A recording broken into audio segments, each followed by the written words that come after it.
Every noble in that room thought the Count's youngest son had just signed his own death sentence. The kid just kicked the Baron out of the family because he'd been stealing from them for 10 years. But the Baron had a trick up his sleeve, the blood sign challenge. A duel any noble can use once in their life to challenge someone above their rank. If he won, he'd take everything back, legally. Everyone freaked out when the kid accepted the challenge and chose to fight it himself. The problem is, this kid is a disaster in a fight. Not even joking. In his first training session, he swung his sword 3 times and was already out of breath. Help me, I'm dying. During combat lessons, his cousin beat him up every day and called him a spoiled noble brat. His dad had already given up on turning him into a warrior. Now he's about to face Aaron, who grew up with a sword in his hand since he was a kid, Baron Kespy, one of the best swordsmen in the capital, and Dave, a sword expert and the most dangerous of the 3. The craziest part is, he could have picked 3 warriors to fight for him, but decided to go alone against all of them. At that moment, everyone thought either this kid's got an iron dick, or this kid's straight up crazy. When the first duel against Aaron started, the kid beat him with a single hit. The Baron didn't even see his own son fall. Everyone figured it was just luck. The second duel was against Baron Kespy. The warrior attacked as fast as he could, but the kid blocked everything without breaking a sweat.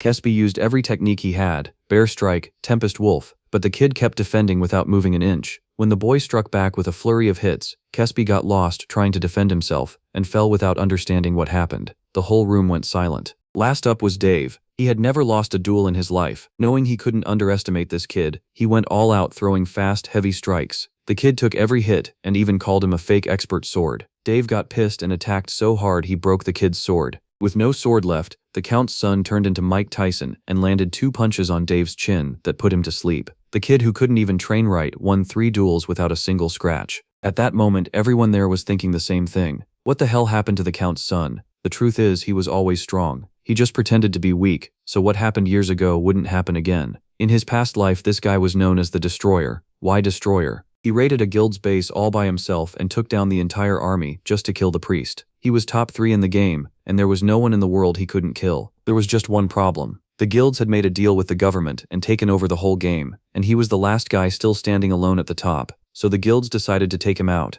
outside the game. When he came back to real life, he was tied to a chair, surrounded by men in black suits. Their boss hung up the phone and gave the order, "Kill him and bring me his head." And that's how the most dangerous player in the world died, because of a game. Seconds later, he woke up in a body that wasn't his. He didn't understand anything, until a woman walked into the room calling him by a different name, and a screen popped up in front of him saying the soul transfer had worked. That's when it hit him. He'd ended up inside the world he knew better than anyone, except years before everything happened. The first thing he noticed was that all his senses got sharper. Every player has a connection level with the Connect, and that's what decides how strong they are. Normally nobody goes past 30, and our boy's sitting at 90. Then he finds out who he became. Raoul Ashton, youngest son of the 5th Count of Ashton, of the Reuben Kingdom. He already knew this character. In this story, the Count and the oldest son die suddenly, and the middle one disappears. When the youngest inherits the title, a coup breaks out, the Forbidden Lands barrier falls, and monsters invade. In 3 years, that whole city stops existing. The youngest is him, so he swears this time it'll be different. The Destroyer died in that chair, and the only way to save the county is to get strong again. In 1 month, the coming-of-age tournament would begin, and reaching the semifinals would earn him a spot at the Royal Academy. There, he could train and rebuild his old strength. Then he'd be able to protect himself. Raoul Ashton drew his sword and tested a few swings, but he was weak and quickly ran out of breath. He was only level 5. He wasn't much stronger than that maid, so he had to get ready for the tournament fast. After a month of training, the competition day finally came. Raoul Ashton looked over the entrance and was surprised by how many there were. He couldn't help thinking, was he really supposed to fight all these huge guys? Even reaching the qualifiers had taken a lot out of him. The last time MC Ashton checked his status, he was level 13. His stamina had improved, and he also had a backup plan. Because of that, he believed he could reach the semifinals. A young man walked over and mocked him, asking if some noble brat had really entered the tournament. It was Dion, along with his cousins. Dion sneered that crybabies didn't belong here. Raoul Ashton recognized him as the middle son of Viscount Austin, his cousin.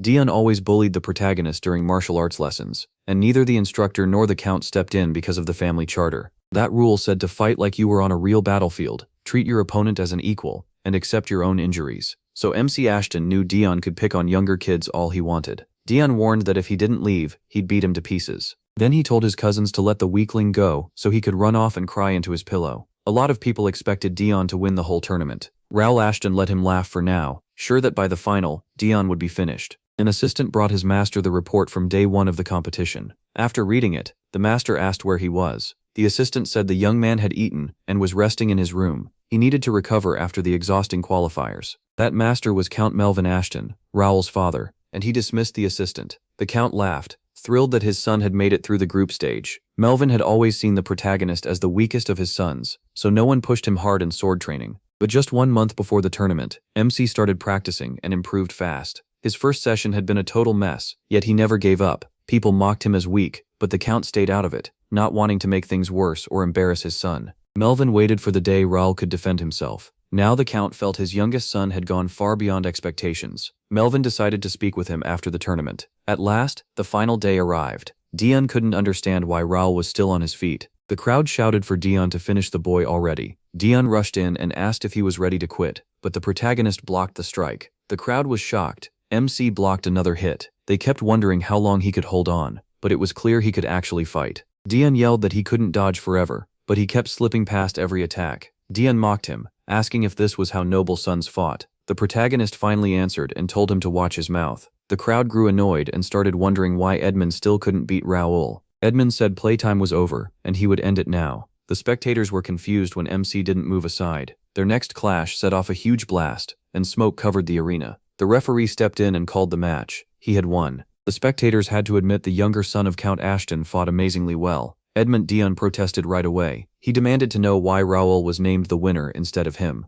If no one had stepped in, he claimed the protagonist would have been finished. The referee called Dion an idiot and told him to check his neck. If the fight had kept going, Edmund would already be dead. His neck was bleeding. Edmund then understood that MC had been aiming for that exact spot and waiting for the perfect time to strike. Once Dion realized he had almost died, fear took over. Raoul said Edmund would answer for insulting Ashton County. He added that they would settle this properly after the tournament. He couldn't hide how happy he was. He had really won. A new message popped up in the status window. His sword skill had reached level 9 in the novice rank. The protagonist knew his plan had worked. He had used the game's system to farm experience and skill points by fighting stronger enemies. The longer the match lasted, the more he gained. That only worked because he traded away respawning for an experience boost in hardcore mode. Bigger risk, bigger reward. At first, Raoul hated that setup, but without hardcore mode, he never could have grown this much in just a month. What pleased him most were the 5 unique traits. Baido Yun had telekinesis, while MC's special trait was noble blood. The other 3 would unlock as he leveled up. In the next round, he tried using his abilities. The protagonist won those matches too.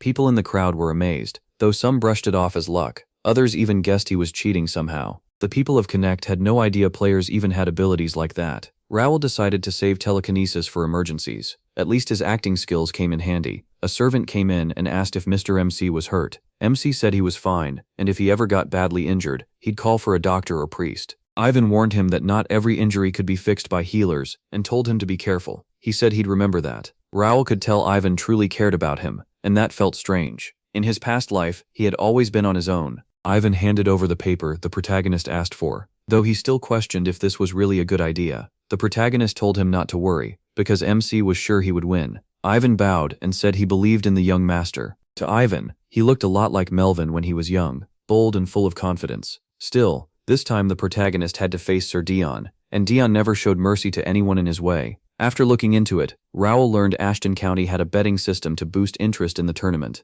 Part of the money went to the fighters, and that payout could help him become a proper member of the Count's family. So MC decided there was only one thing left to do: beat Dion. Dion was way too sure of himself. The moment had come. It was time for the final match, and Raoul was ready for it. Some people shouted for him to finally put on a real fight, while others were certain Dion would crush him. Dion couldn't believe this little kid had reached the final. He swore he'd make the protagonist regret ever entering the tournament. He also said MC's supporters were about to see how pathetic he really was. Dion said he wanted to watch him crawling on the ground and coughing up his guts. Raoul just yawned and asked if he was done talking. That set Dion off, and the crowd noticed mana pouring out of him. To them, the protagonist didn't seem to stand a chance. MC could tell Dion was all show. He looked dangerous now, but his real potential was almost nothing. The referee started the match, and Dion promised to destroy him. Raoul changed his style this time. He didn't just defend, he struck back too. Dion sneered that it was all for show. The protagonist quickly noticed Dion wasn't as fast as he first thought. He decided Dion's strength wasn't even worth worrying about.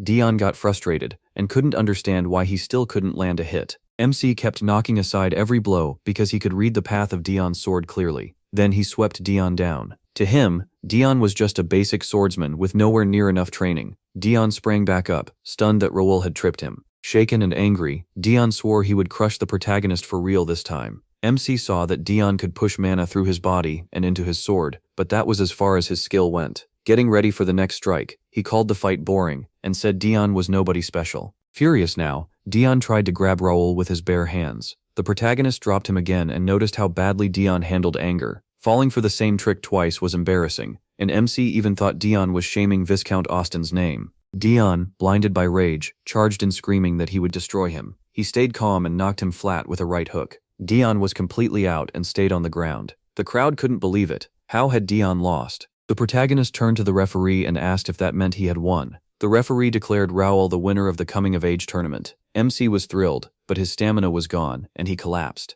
People shouted for a doctor. Then the system announced the tournament quest was complete, and his reward was ready. MC realized this meant he could finally enter the MC Academy, even told the Count he was proud of him. The servant added that the young master had made huge progress in only 1 month. The Count thought Raoul had treated his fight with Dion like a game. If he'd really grown that much so fast, then he was a true genius. The protagonist noticed his father had seen it all, and happily waved at him. He hoped this proved he deserved to study at the academy, but Count Melvin shut that down. MC was stunned. He made the top 4 and even won, yet his father said the matter was closed. His father explained that he was still too young to leave home. The Count pointed out that the protagonist had almost collapsed. He said it would be better for him to stay, but the protagonist argued that swordsmanship is trained through your whole life. Rao reminded him that he always said that himself. Then the young man added that this was exactly why he wanted to leave, to improve and learn more. His father wouldn't be able to stop him. The Count could see Raoul had grown up. He drew his sword and said he could leave if he beat him first. Melvin warned that he would not hold back and asked if MC still agreed.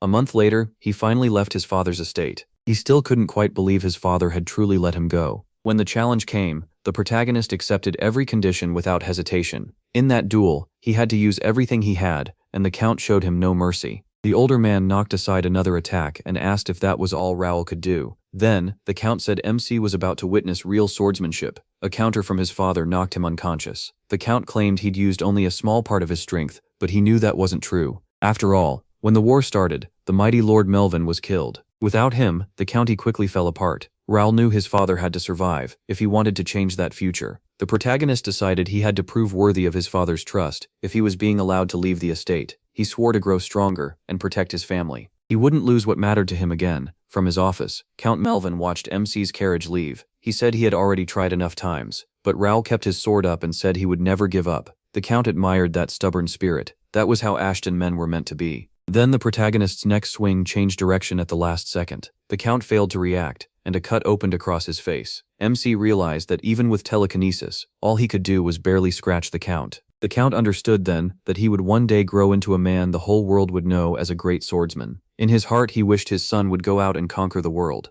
The protagonist asked Sir Philip how much farther they had to travel. Philip the swordbreaker said it would take 5 more days, though they could move faster if the protagonist wanted. They were ready to speed things up. MC said to keep the current pace, since it would be good training for the soldiers. The Count let 50 people go with Raoul and his servants, 3 regular knights, including Philip, 6 instructors, 15 apprentices, and 20 cavalrymen. Every one of them had B-rank potential or higher. Their numbers and the state of their other skills were normal too. Still, they'd need serious training to keep the county from collapsing. An aide told the young master the baggage wagon was ready, so they could leave any time. He thanked Jake for handling it. Jake asked if it was really wise to go with such a big group for a full month. Philip shut that down and told him not to question the protagonist's orders. The protagonist said he'd explain everything once they arrived. MC added that something exciting was waiting ahead. The free city of Mira, one of the first places players reach after the tutorial. There, players can pick up tons of quests and hidden items. Mana use is also limited, so beginners don't just slaughter each other. Mira has nearly endless resources, and that's why players love it so much. The Domain of God is a zone where you can hunt monsters as much as you want. That was exactly what Raoul wanted to show his men. He planned to level them up as fast as possible. He noticed a new task popped up the moment he reached Mira. He hadn't expected any choices before the game's official launch, so maybe more would unlock if he met every condition. Jake informed Sir the protagonist that the mayor was ready to see him at once. A knock came at the door, and Mira's mayor, Ronaldo, asked who it was. He was told that Raoul, Count Ashton's younger son, had arrived with 50 people to visit the city. The mayor was surprised. Why had this weak boy come here, just to sightsee? Still, he ordered them to let him in. The Ashton family made good money from monster goods, and that might be useful. MC entered the office and greeted Mayor Ronaldo. Smiling, the mayor said he was glad to meet Sir Him and welcomed him to Mira. He offered the protagonist a seat. The protagonist thanked him politely, though he already saw the mayor as a total snake. Ronaldo asked what brought him here. Raul said he'd heard about a good place to train. The mayor said MC had chosen well by coming to Mira, since it was the safest area around. MC clarified that he wasn't talking about the city itself, he meant the cursed first, and asked for permission to go there. Ronaldo warned that it was too dangerous, especially for someone young like Raul. He expected that answer, so he said he'd just throw away the 500,000 gold he planned to give the mayor as thanks for such a warm welcome. The mayor instantly grabbed the money and claimed he was only joking. The cursed first wouldn't be a problem for the protagonist at all. He could go right away. MC couldn't help noticing the mayor's kindness had no limits. He decided it was time to hunt monsters. Soon, he planned to stand at the top of the Connect. Mira is the city where Connector players are meant to live, but since this is still closed beta, it's empty for now. At the moment, Raul was the only player there. That made this a key moment for Mira. No one was around to use its inns, shops, or space for full guild bases. Because of that, land prices had dropped a lot, and that was the protagonist's real reason for coming. He wanted to buy property. If he bought land in Mira now, he could later build luxury homes for nobles on it. There could also be guild houses and homes for normal players, and later the value would rise hundreds of times over. Raul thought that once players arrived and war began, this city would be the perfect place to hide. In the past, just leasing land here could earn plenty of money, but that wouldn't be enough now. MC needed to be fully ready, measure every risk and prepare for the war ahead. In his past life, he couldn't stand against the rich, corrupt guilds that took control. This time, he planned to change that. A knight asked if all he had to do was sign his name. Raul confirmed that was it. Everyone else had already signed the page, so only his name was left. Once the signature was added, the administrator said everything was complete. The first guild had officially been created and registered. It included him and 50 other people. The protagonist realized he'd created the world's first guild before real players even arrived, and he named it the First Guild. From now on, every member would get system support, and their confusion would soon turn into excitement. Next, they went to the Miri Combat Association. At the desk, Raul asked how high the skill books there went. Skill books hold abilities of different levels, ranked from F to S. Study them well, and you can greatly widen what you can do. The receptionist said their branch carried books up to rank C, but only VIP customers could access that level. Raul asked how to become a VIP. She explained that players could earn it by helping the association, or buying enough from them. MC then asked how much that would cost. She answered,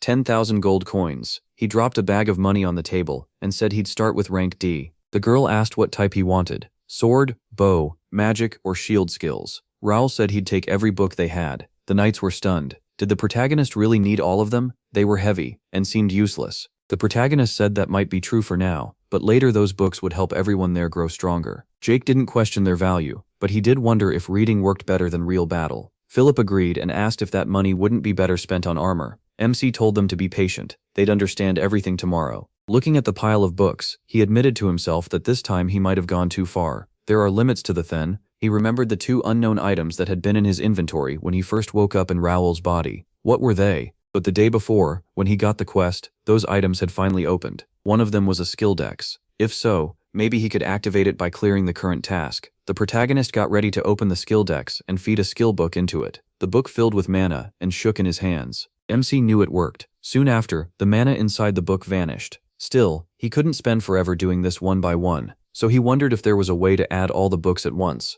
Using his special ability, Raul figured he should be able to do that too, and the system caught his intent right away. Once again, it worked. Now, with the skills he'd gained, he could even steal an enemy's abilities. That had never happened before. He knew this was the same artifact he found right before his death. Some stats and inventory items from his old life had carried over, and now he finally understood how powerful they were. A servant bowed and wished the young master good morning. Raul had stayed up all night reading the skill decks and never slept. He greeted Bernard back and asked if the briefing was done. Bernard said everything had been handled just as ordered. The protagonist then asked if he'd studied the skill book. Bernard was a servant of the Ashton family, and Ivan's stepson. Ivan taught him all he knew, and Bernard had served the county since childhood for years. Bernard had a great memory and worked fast, but that wasn't the only reason Raul brought him along. MC was impressed. He knew Bernard would manage it. The young man could control wind. Bernard's basic stats were poor, but his talent made him perfect as a servant or an esper. With everything ready, he asked if Bernard was prepared. Bernard asked what exactly he meant. Raul said that once the knights adjusted to their new reality, they'd head for the cursed forest called God's Domain. A huge green monster roared right in front of the protagonist. Using his special power, MC struck it in the forehead. its head flew off, and the monster died instantly. He wondered which one would come next. The monsters realized this man was too strong, so they grouped up to kill him. Their boss roared and ordered everyone to attack at once. Raoul was surrounded as the circle tightened around him. He didn't panic. Instead, the protagonist baited them and told them to keep coming. The Cursed First, God's domain, isn't just a monster hunting ground. It also reflects how this world works. If players get hurt, they heal, and if they die, they return in the city. That's why Mira is seen as the best refuge. Monsters are different too. Even if some are killed, their total number never drops because Mira keeps blessing them. People can't revive inside the Cursed First, and they also can't use monster hunt rewards outside it. The moment those items leave the forest, they turn to dust. Humans aren't allowed to touch what belongs to the gods. But that rule only applies to Mira's residents. Players, on the other hand, can carry their battle rewards out of the forest. Jake hoped the system would help them. After Raoul took the hit, the monster boss asked what kind of power he was using. MC proudly answered that the power was called telekinesis. Jake admitted it was useful, while Philip told him to quit talking and cut through the fence. Jake asked if that was the real reason they came all the way to Mira. Still, this training gave them a lot of experience. Raoul kept fighting every kind of monster he could find. He thanked the knights, saying this result only happened because they worked together. Now they could grow even stronger by studying the skill books. Their leader asked Philip if he finally understood why the skill books mattered more than combat armor. Philip was impressed. He'd learned the new skill crazy fast and couldn't figure out how the young master knew so much. Philip mentioned a new message in the guild chat and told Sir the protagonist to check it. After reading it, MC ordered everyone to head back to Mira right away. A player stabbed a man in the back and said he should have done it sooner. Watching the Ashton kids do whatever they wanted had pushed him too far. He said if they had listened to him, they would have crushed their enemies a long time ago. A knight demanded to know what they were after. The attacker swung his weapon and said their great-grandfather had taught them to stay careful and avoid trouble. That attacker was Ramon, the oldest son of Viscount Randall. Jeremy, Viscount Randall's middle son, was there too.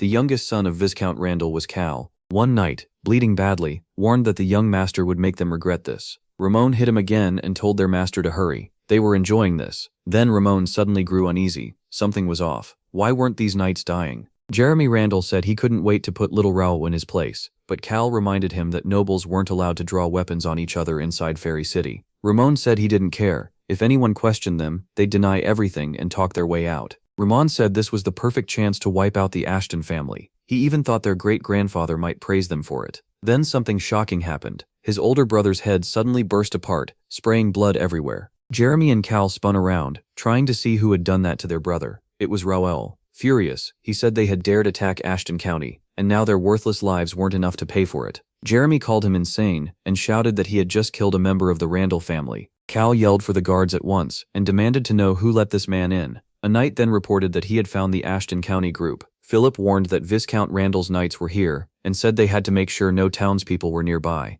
Raoul praised them. They had done well. He then told Bernard to take the wounded, blood-covered knights to the temple. After that, he checked his inventory. Drawing his sword, he said he'd deal with this trash personally. Like Ashton County, the Randall Viscount family was one of Reuben's 5 military houses, but their history was far less impressive. They only joined the top 4 military families after Viscount Hudson de Randall became a master swordsman. Since the family lacked major achievements, they looked for other ways to rise, by producing strong knights, helping the kingdom, and crushing their rivals. Their main target was Ashton County, which no longer produced swordmasters and had lost much of its old strength. The Ashton family was also easy to use because they were bad at politics, so clashes kept happening, usually started by the Randall family. With so many artificial swordsmen in their ranks, they seemed sure to win. The sons of Viscount Randall thought the same way. Jeremy was stunned. What was this invisible force? His sword seemed to appear from nowhere. Philip told the knights not to step in, and the young master said he'd handle it alone. One of the Randall men saw the others sheathing their swords and thought it was stupid, but maybe good news for the Randall house.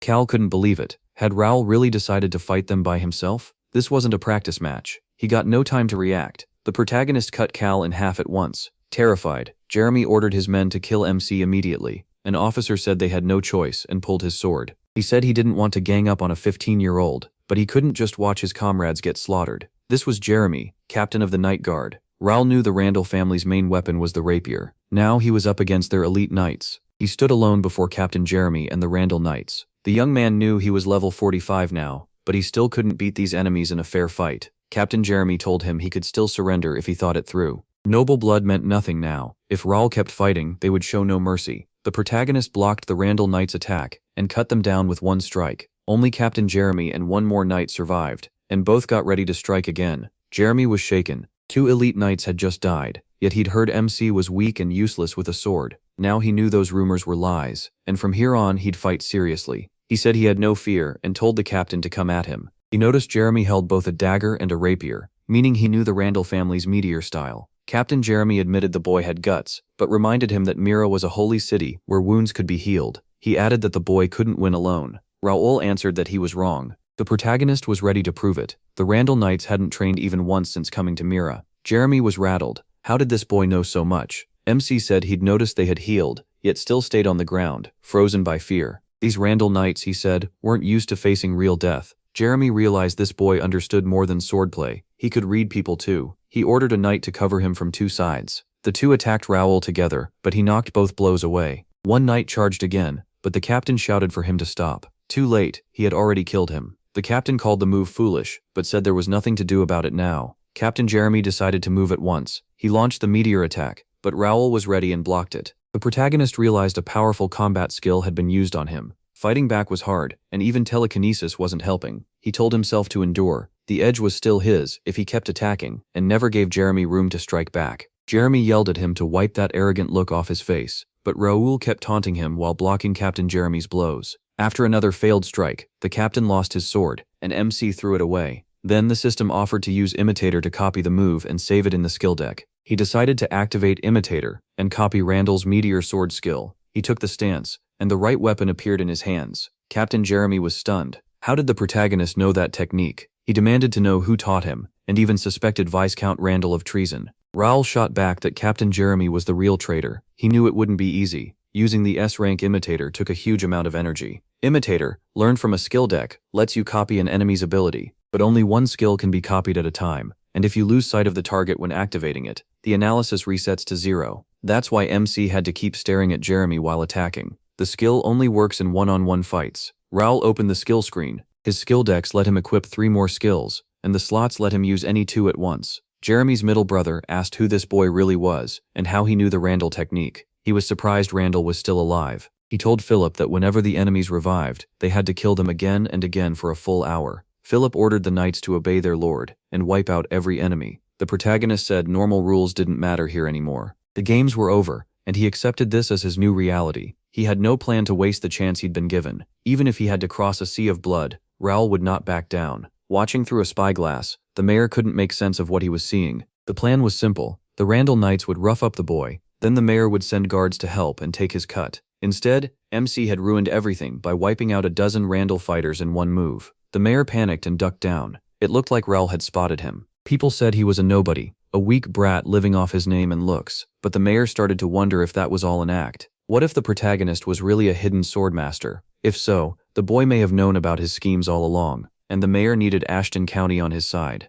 MC thought he might have gone a little overboard, but it was worth it. He finished a task, punished the family's enemy, helped his men, and got his revenge. On top of that, he earned 5,000 gold, and thanks to his magic storage bag, carrying loot wasn't a problem. He now had a rapier and dagger, the favorite weapons of the Randall Viscount's side. Still, what pleased Raoul most was the ticket for a random skill book. He hoped this time luck would finally turn, because he was sick of bad tickets. Raoul prayed the ticket wouldn't be empty, and would give him something useful instead. What he got was the skill book, Riviera's Spear Mastery. He thought it was perfect for the trip to the capital. Luck was finally with him, and now only one thing remained. He wouldn't let a month of preparation go to waste. A week went by. In the forest, the protagonist killed another monster and reached level 51. That meant he was now ready for a class upgrade. After meeting every requirement, he unlocked the classes Swordsman and Psychokinetics. The young master was congratulated. Becoming a sword expert at just 15 was very rare. He quickly tried out his new powers by lifting air and even heavy rocks. Raoul used Bear Strike, and was shocked by the kickback. The force split the ground under him, and Philip admitted the master's power was incredible. Jake joked that maybe they weren't needed anymore. Jake added that now they could finally take a break. Philip shot back that Jake could talk about resting after he reached the level of a young master. Jake quickly said he was only joking. Jake explained that he just meant they were safe now with Master MC around. Philip told him to stop messing around. Raoul said playtime was over. It was still too soon to relax. Philip then asked what he wanted to do next, and whether they should send word to Ashton County, since His Excellency would be thrilled. He answered that he'd make contact later, but for now he wanted to keep his success a secret. He figured all the monsters he crushed had raised his skills, and he'd also set out bait for someone to bite. The alchemist Nakia stretched and said her day was finally done. Potions had been selling fast lately. She knew that was all thanks to Ashton County. To make a potion you need monster parts, but those are hard to find in the Cursed First, so getting ingredients isn't easy. Then the Knights of Ashton County stepped in to help, and now Nakia could brew potions every day. On top of that, Mr. Raul often stopped by her shop. He always asked if she needed anything, and checked on her work and business. Nakia wasn't used to that kind of care, but she truly appreciated Mr. the protagonist. Alchemist Nakia decided that MC was a truly handsome man. That thought made her blush. Raul was 8 years younger, and on top of that, he was a noble. Nakia opened the door and called out that she was home, but no one answered. Where had Nakia gone? Then she found a note on the bed, saying her sister had been kidnapped. The message warned Nakia to stay quiet and wait for more orders. She was devastated. There was no way she could just accept this. So what was she supposed to do now? Nakia prayed her sister hadn't been taken out of the city. Anything but that. She remembered all the reports about people going missing. The city administration had promised to investigate, so the rumors had been true. Nakia had no idea where to turn. She couldn't risk going to the city administration if the kidnappers were watching, and the guards probably wouldn't listen anyway. Hiring mercenaries or asking the Adventurers Guild would also take too long. Then she remembered Raul's promise. If she was ever in trouble, he'd help. Realizing she had no other option, Nakia set out at once to find him. The protagonist got word that Nakia was on her way to him, and he realized it had started. He ordered everyone to get in position, stay focused, and report any change to the plan. Raul entered the Community Connect and made a connection. In his past life, he ran an information cafe there that only premium users could access. As a top player, he used it to gather tips from fans and informants, and over time it became a huge storehouse of hidden Connect info. Luckily, the cafe still existed. Memory alone wasn't enough for planning, so the Svia's cafe was a huge help. He searched for information on Fairy City of Mira, checked every related building, and decided the plan should work. MC was told Nakia had arrived, and he wondered if he could change her future. People called Nakia all kinds of names: Crazy Alchemist, Bloodthirsty Witch, Taboo Breaker, because they were terrified of her. While making chemical weapons, she hurt many civilians and even experimented on people to get revenge on the Empire. But right now, he saw only a desperate girl begging for help. Nakia said her sister was gone, and she needed help fast. Raul agreed to help, but first he needed every detail. Nakia explained that her sister had been kidnapped, and they had to find her. The protagonist told her not to panic. He would find the girl, and he already had an idea where she might be. He promised to tell Nakia the moment he found her sister. Until then, she could stay here, and Bernard would look after her. Bernard assured her she'd done the right thing by coming to the young master. He said the master always keeps his promises. Then Philip reported that Pierce was tracking them. He added that the mayor had approved the operation, and Raul said that was perfect. MC asked Philip if he'd delivered the mayor the list of rats. Philip said yes, and the mayor promised a reward later. That list contained the names and hideouts of the city's criminals, gathered through every contact he could use. The protagonist Ashton told his people it was time to move, and Jake was the most excited of all. Meanwhile, spies hid nearby and watched the enemy, collecting what they needed. One of those spies was Pierce from Ashton County, a knight in Raul's guard. Looking at the tracks, Pierce figured they'd found the place. It was time to start. He climbed a tree and decided to test a skill he'd learned not long ago. The detection skill kicked in. The criminals were careful, keeping bows and arrows ready. Seeing that, Pierce realized the young master had been right. Pierce remembered that only 6 months earlier, his life had been completely different. Raul, the youngest son of Count Ashton, had grown up unlike his brothers, weak and with no talent, or so everyone thought. Most servants and knights avoided him, and when MC asked for volunteers to join his journey, very few sincerely wanted to go. Later, Raul visited the training ground and spoke with the knights. One of them was Pierce, holder of the Golden Bear Order, and he told him he could help him break past his limits. Then the protagonist took up a sword and started coaching him, showing exactly what needed work. Pierce admitted he wanted to get stronger, though he doubted MC could really help. But after training, his movements were much sharper. He explained that bear strike didn't suit Pierce. His strength wasn't power but speed, so he should focus on archery instead, since his talent there was exceptional. Pierce was stunned, because hardly anyone knew how good he was with a bow. The protagonist saw it right away, and that made Pierce think the young master really could help. From then on, he chose to follow the protagonist. To Pierce, it was the best choice he'd ever made. Anyone who turned MC down had to regret it now. Still, one question bothered him. Why had the young master hidden his strength? Thanks to the skill books he bought him, Pierce became an expert archer and kept improving. Without the young master's help, none of it would have happened. Now Pierce believed the protagonist would finally show his true power. After climbing down, he greeted Raul with his MC studied the place, and thought every gang hideout looked the same, no matter the city. But this one was hiding spies from the Cranian Empire. Normally, Connect players get quests in starter areas like Miri, then earn rewards for taking down monsters or villains. but he wasn't dealing with normal criminals. A kidnapper or greedy mercenary was one thing. Kranen spies were far worse. They were called Imperial Trackers. Their job was to hunt players, blackmail them, and stop them from working with others. Since those trackers caused endless trouble, Raoul couldn't let them keep running wild. The protagonist gave the signal, and Pierce let an arrow fly. The shot landed, and the path opened. MC planned to break the magic circle with a scroll he'd picked up not long ago. Then he noticed a stream of mana, and wondered if he could absorb it instead. He pulled it off, destroying the magic circle. Philip and Jake were amazed by the young lord's power, while Raoul figured this would save him money on scrolls. Pierce told Jackson and Neil to move to the bait phase, and said he'd signal when it was time to go in.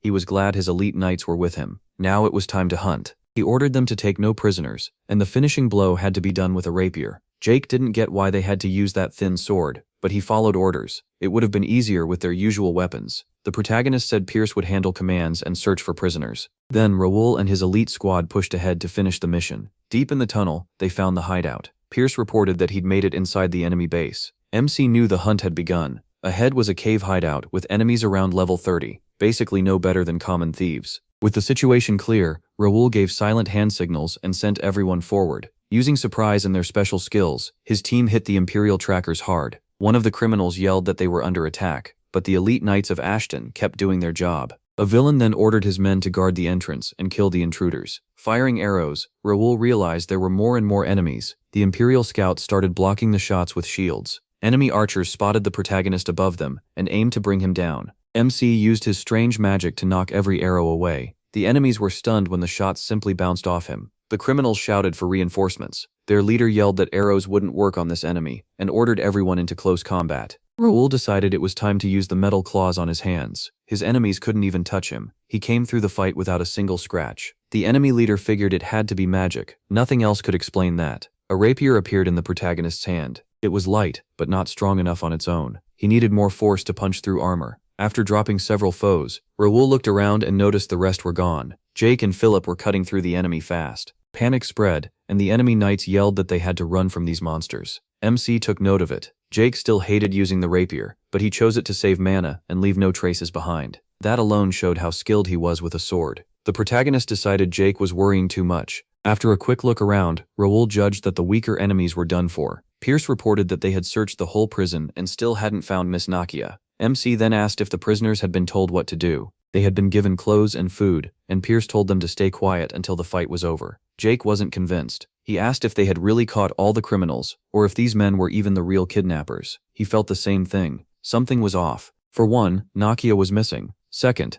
every criminal they caught was about equally strong. So where was the leader? And third, a magic circle had been waiting at the entrance, but no mage had shown himself. That meant one thing. The key criminals and the other captives were hidden somewhere else. Jake told Pierce the mission wasn't a success until they found both the hostage and the leader. Pierce said he had checked every suspicious spot and came up empty. Maybe his skills weren't enough. Still, a talented mage had to be behind this. Someone had set up a high-level magic circle or system. Raoul reminded him it had only been a month since Pierce joined their guild. He was doing fine, and hardly anything escaped his sharp eyes. Then the protagonist Ashton told everyone to follow him. He knew where the enemies were hiding. When they got there, Raoul ordered the hut searched and told the team to report anything strange. A while later, the answer came back. Nothing. MC stepped into the room and said this was the last place left. He told everyone to get ready. The real part was about to start. Then he smashed the floor and revealed a hidden entrance. It was already open, with a secret staircase leading down into the basement. A presence rushed up from below, and a huge monster burst out of the basement. Philip told everyone to stay together. Spreading out would only make the monsters harder to control. These were demons from the Imperial Cavalry. Their weak points weren't like a human's, so the only sure way to kill them was to cut off their heads. Jake couldn't help asking why they were here at all. Raoul knew they had to understand how these things worked, and he kept fighting with his rapier. The Imperial Demon Cavalry were experimental mutants, and in his past life, they had caused him serious trouble. 6 months into playing Connect, he had joined a raid on the Empire's lair in the starter city, right when top players were close to clearing it. 10 elite players who had already changed classes twice led a force made up of 100 guilds to take the fortress. But the moment the secret Imperial Cavalry showed up, most players died in under a minute. The protagonist only escaped by luck, and for the next 6 months, no ranker dared go near that lair. Back then, there had been around 50 demon cavalry. Players who had barely reached level 50 never stood a chance. So what would happen this time? Raoul quickly noticed there were far fewer demons now, and they were nowhere near good enough to match Ashton's elite knights. On top of that, MC could see every weak spot they had. All that was left was to strike, and he did exactly that. Before long, the demon cavalry were wiped out, and the protagonist squad didn't lose a single man. Raoul couldn't believe what he was seeing. Why was something like this hidden here? Was this the entrance to the Imperial Palace's front yard, or what? Philip asked what they should do next, since going farther down was clearly dangerous. MC said they had no choice. Pierce agreed, but warned they'd need support. He then told the others to watch the prisoners while they found the main criminals as fast as possible. Philip suggested he stay behind.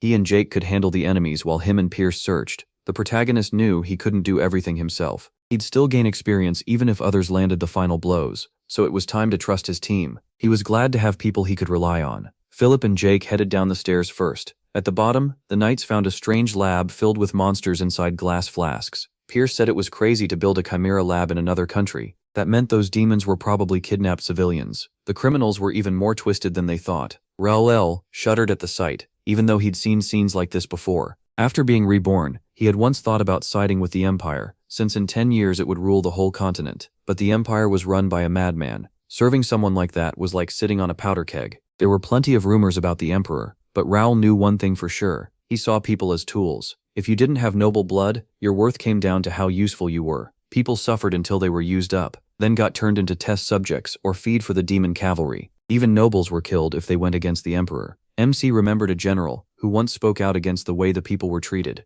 The second he said it, the mark on his shoulder glowed red. He was torn apart on the spot, and he never forgot that moment. That memory killed any thought of joining the Empire just to survive. Now the protagonist was set on stopping these experiments on innocent people. Below them, mages were preparing magic circles, and enemy knights stood even farther down. The mages were trying to activate the circles to secure an escape route. Pierce counted 4 knights, 3 mages, and 10 demons. It looked like the mages were placing magic circles near the cave entrance. Philip said he'd handle the knights, Pierce would take the mages, and Jake would deal with the Imperial cavalry. Then Philip asked Raoul to back them up. The Imperial soldiers spotted them, and the alarm went up. Pierce fired his bow, and MC ordered everyone to move according to plan. He launched a charged arrow and realized one of the enemies was a level 5 mage. That target had to go first. Usually, an arrow couldn't break through a barrier like that, but telekinesis changed everything. Raoul could bend the arrow's path exactly how he wanted. The shot landed, the magic circle shattered, and the enemy lost their teleport escape. The enemy knights shouted that their retreat was sealed off. Now they had to break through and kill the attackers. Philip raised his shield and blocked the charge, but the protagonist could tell he was barely managing. Was even a high-class knight with skill above 90 not enough here? The enemy commander McDowell was a level 71 swordsman, known as the Red Tracker, and the mark boosted all of his stats. Jacob asked for permission to use a sword. He said this tiny rapier wasn't enough to bring them down.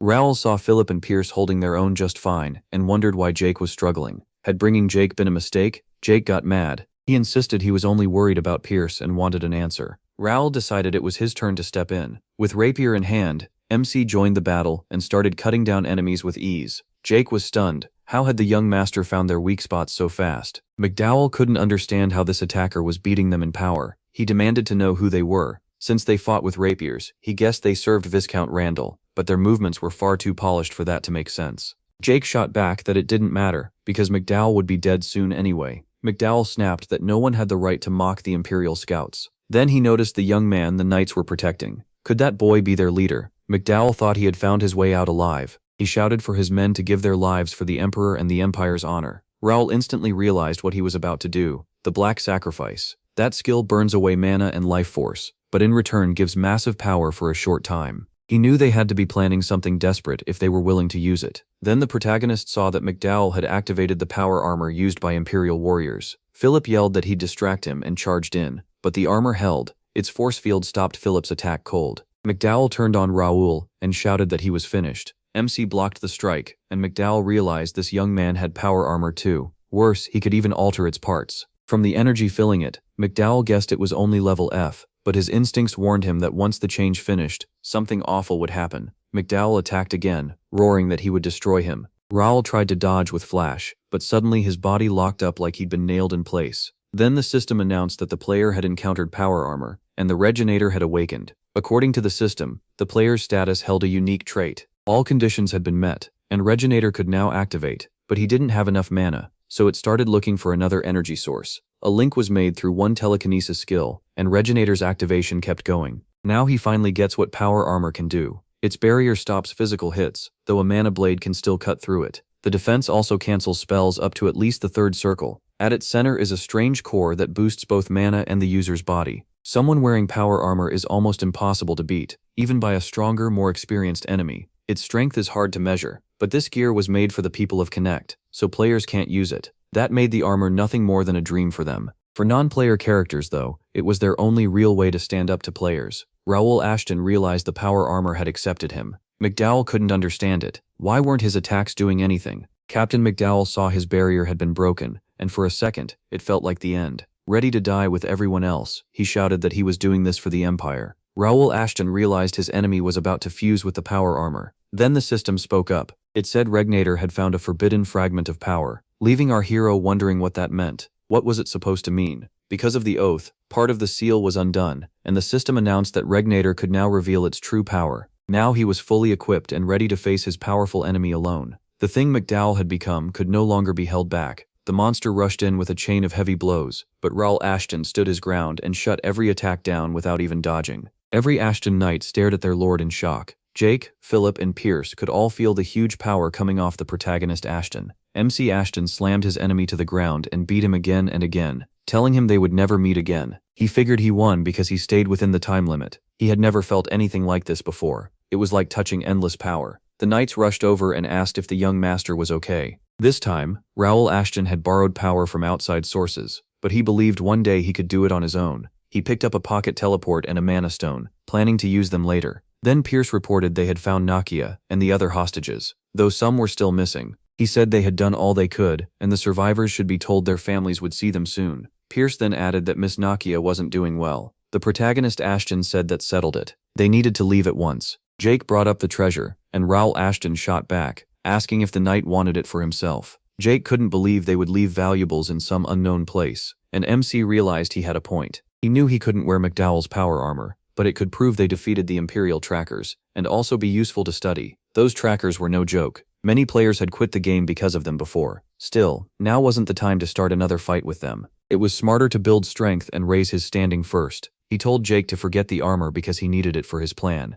and it was his trophy anyway. Jake could tell the young lord had no intention of letting anyone else claim it. Raoul promised the knights a reward, then told them to head back to the city and rest. Jake was thrilled. A bonus and a break were exactly what he wanted. Pierce told the young master the bait had worked, and everything went as planned. Now all that was left was to see how the enemy would react. Though there might not be much to watch, the protagonist wanted to see their faces when they realized they'd walked right into a trap. His older brother Randall asked the guide if they were still heading the right way. Randall thought they had chased Raoul into the forest, only to lose him. Instead, they ended up at the temple, and lost all their money and weapons. They had lost their mana and the fight, and only 12 guard knights were left. Captain Jeremy had even put on power armor. Randall believed this was their best chance to get revenge, while MC was away from Mira. Cal asked if this was really the place. It looked creepy, but they had come too far to turn back without searching it. The Randall brothers didn't find the boy, but they did find gold, a whole cave full of treasure, magic items, artifacts, and even the bodies of wanted criminals. Their biggest discovery was the power armor. The knights thanked Raoul Ashton for taking the hit. They had cleared the eastern forest hideout and rescued the prisoners, so he praised their work and asked where the others were. They were novice knights from the first guild, and 6 had already reached expert rank. Each one had learned Ashton County sword skills and could use mana. Their force had grown to 100 knights, and now they feared no criminal. He said it was time to head back. The fortress guards spotted the people of Ashton County returning, and were shocked by how many there were. The protagonist was carrying Miss Nakia, who was clearly unwell. One knight told Raoul he had orders to gather all civilians, and Ashton thanked him for handling it. The civilians were thankful because this was the knight who found the missing people. Nakia then spotted her little sister. MC said Nakia must have been waiting for this moment, and the girl thanked him for saving her sister. He added that Nakia was sick, but they would care for her in the new palace and help her recover. He and his team saved many lives that might have been lost, and they also changed the future of a girl who had nearly chosen revenge as her reason to live. Maybe Nakia would no longer become a great alchemist, or make the potions that could have changed the world. Even so, Raoul hoped Nakia would still matter to the Empire's future. Ever since going back in time, he had stopped being afraid to change history. He no longer clung to old ideas of morality, and wasn't afraid to take away someone else's future. The protagonist knew he could have saved more people if he had moved faster, but he turned aside, driven by his wish to help Nakia and earn points. Still, he told himself he had reached his goal by rescuing many prisoners. The city was safe now, and by sunrise the mayor's reward should be waiting. Even so, he couldn't get rid of a bad feeling. Some people cried because their families never came back. while others were overjoyed to be reunited. He realized some people weren't part of quests at all, yet they still had to face even harsher trials. Only now did he see how wrong he had been. He had pushed ordinary people aside because he didn't want to waste time on them. Reborn Raoul had promised to leave the past behind, yet he still lived like nothing mattered more than the game. Living by the system's rules wasn't the problem, but should those rules decide what life means? Until now, he had planned everything around Bai Doyuan's goals, but that way of thinking suddenly felt too small. If MC could solve something as a noble without relying on game mechanics, maybe he wouldn't repeat his old mistakes. Ashton told Philip that some townspeople were mourning loved ones, and asked if he could collect their personal details. He added that every victim's family should get money and help finding work. Philip had fought well, but now Raoul had even more work for him. Philip was surprised by the order. Usually, Sir the protagonist only stepped in when it helped the bigger plan. Jake said he had nothing against doing good things either. The townspeople warmly welcomed MC Ashton. He knew their support would help in the fight against rival guilds, but even beyond the plan, he liked seeing them smile. At a meeting, the mayor said the city could finally relax thanks to him. He answered that he hadn't done anything special, and that the mayor could have managed it too. Roll said he was shocked that the Empire's dark forces had reached land controlled by the Kingdom of Reuben. From the look of the hideout, they had been researching and training demonic warriors for a long time. The mayor admitted that was true. This wasn't even the first kidnapping wave, but the treaty had left them powerless. They weren't allowed to build their own army. All they could maintain was a guard force, and once those guards left the city, they lost part of their strength. The mayor said the protagonist was right. People from the Randall Viscount had arrived, claiming they destroyed the kidnappers' base and demanding payment. He wanted to throw them out, but their guests had asked him not to, and the protagonist agreed that was necessary. The mayor understood that MC wanted to make them look like heroes, but he couldn't understand why.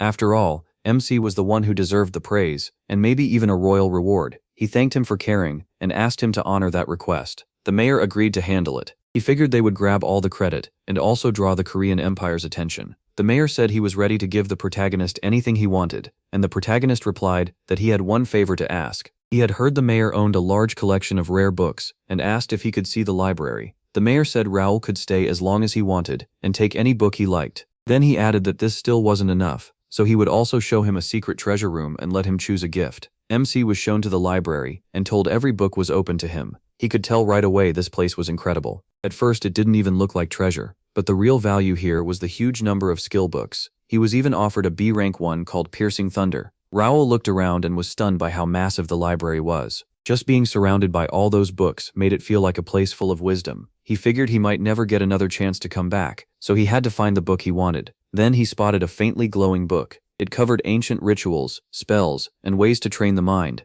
He realized it was The Art of Meditation by Quercus. This skill lets its user cleanse the soul in daily life by connecting with nature or sharpening their ability through spatial imagination. The protagonist thought only an S-rank psychokinetic could truly use a book like this, and he had finally found it. In his past life, B-rank meditation skills still helped him rise to the top of Connect, but because his spiritual power was weak, he fell just as fast. Back then, while he searched for a way to fix that weakness, guilds and rankers had already grabbed most of the skill books. They were rare to begin with, and even when you found one, it was usually disappointing. Later, everyone came to know The Art of Meditation by Quercus. A Japanese fire mage named Sakata Shigehisa said the mayors of starter cities kept copies of this S-rank skill in their mansions, and Raoul had found one in Mira's library. Another player found a copy in Ignat, but the magic in it was useless to him. MC knew things would change this time. With meditation, his spiritual power wouldn't run dry. His extrasensory skills would start small, but as his mastery grew, so would his strength and rank. Even a decent amount of spiritual power would make everything much easier. If he could reach his old level before the war with the Empire, then victory would be within reach. Raoul felt this would be a day to remember. As a gift from Mayor Ronaldo, he picked a mana ring, even though Ashton County already had plenty like it. In Ashton County, still, he planned to modify it for himself. That night, Raoul finished all 70 tasks, read every skill book up to C rank, and tested all the rare items.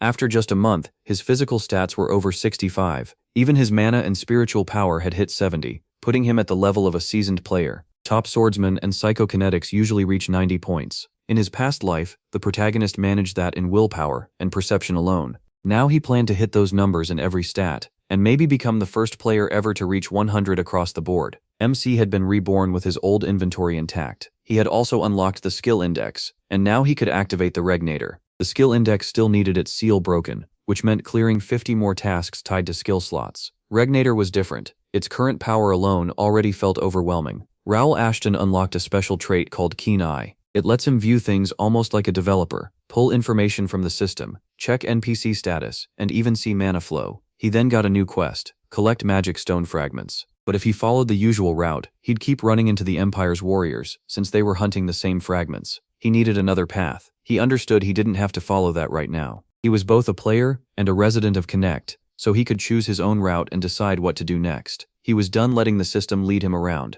If its story didn't match his goals, he'd follow his own path instead. The next morning, an assistant peeked into the office and asked if the young master was inside. Bernard reported that Miss Nakia had woken up, and her sister wanted to meet Mr. the protagonist. The protagonist said he'd gladly see them. Nakia thanked MC again. She asked how she could repay his kindness, but he told her not to worry, and just focus on caring for her sister until she recovered. The protagonist decided it was a good time to check her status. Nakia thanked him again for saving her. She added that her sister was a little shy, and Raoul understood. Still, he could tell Nakia wasn't really well. When MC looked into her eyes, he was shocked. Could it be that no one else noticed it? To make sure, he used keen eye. Raoul Ashton couldn't believe it. He had assumed Nakia was just an ordinary girl, but she had SS rank potential. Her illness was holding her back. If that sickness were cured and her power came back, it was hard to even imagine how strong she would become in the future. Nakia asked if something was wrong, and he told her everything was fine, but he needed to learn more. Before long, Raoul gathered the information he needed. He figured they would be leaving Mira soon. Now Mira was the safest place on the continent. Construction was finished, and the guildhouse finally opened to its first guests. A lot of townspeople wanted to repay the protagonist for saving them, so they offered their help. Some were skilled craftsmen, which gave the project a great chance to succeed. The only issue left was Nakia. She said her sister was doing much better. Nakia thanked Raoul for bringing in the priests, but the truth was different. Nakia still wasn't well, and divine power alone couldn't fix this. Nakia had heard Mr. MC Ashton was leaving that day, and she regretted not thanking him properly. MC said they had already stayed longer than planned, and were now in a rush. She asked if there was any way she could help, sure that he hadn't saved her and her sister for no reason. She truly wanted to help, but she was scared Raoul might be like the selfish noble she had met before. After all, first impressions can be wrong. Even so, she didn't want to let the protagonist down. He told Nakia not to waste time worrying. MC handed her a set of papers and told Nakia to read them. One of them was a pardon letter. Every charge against her had been cleared, and he explained that money could make a lot of things happen.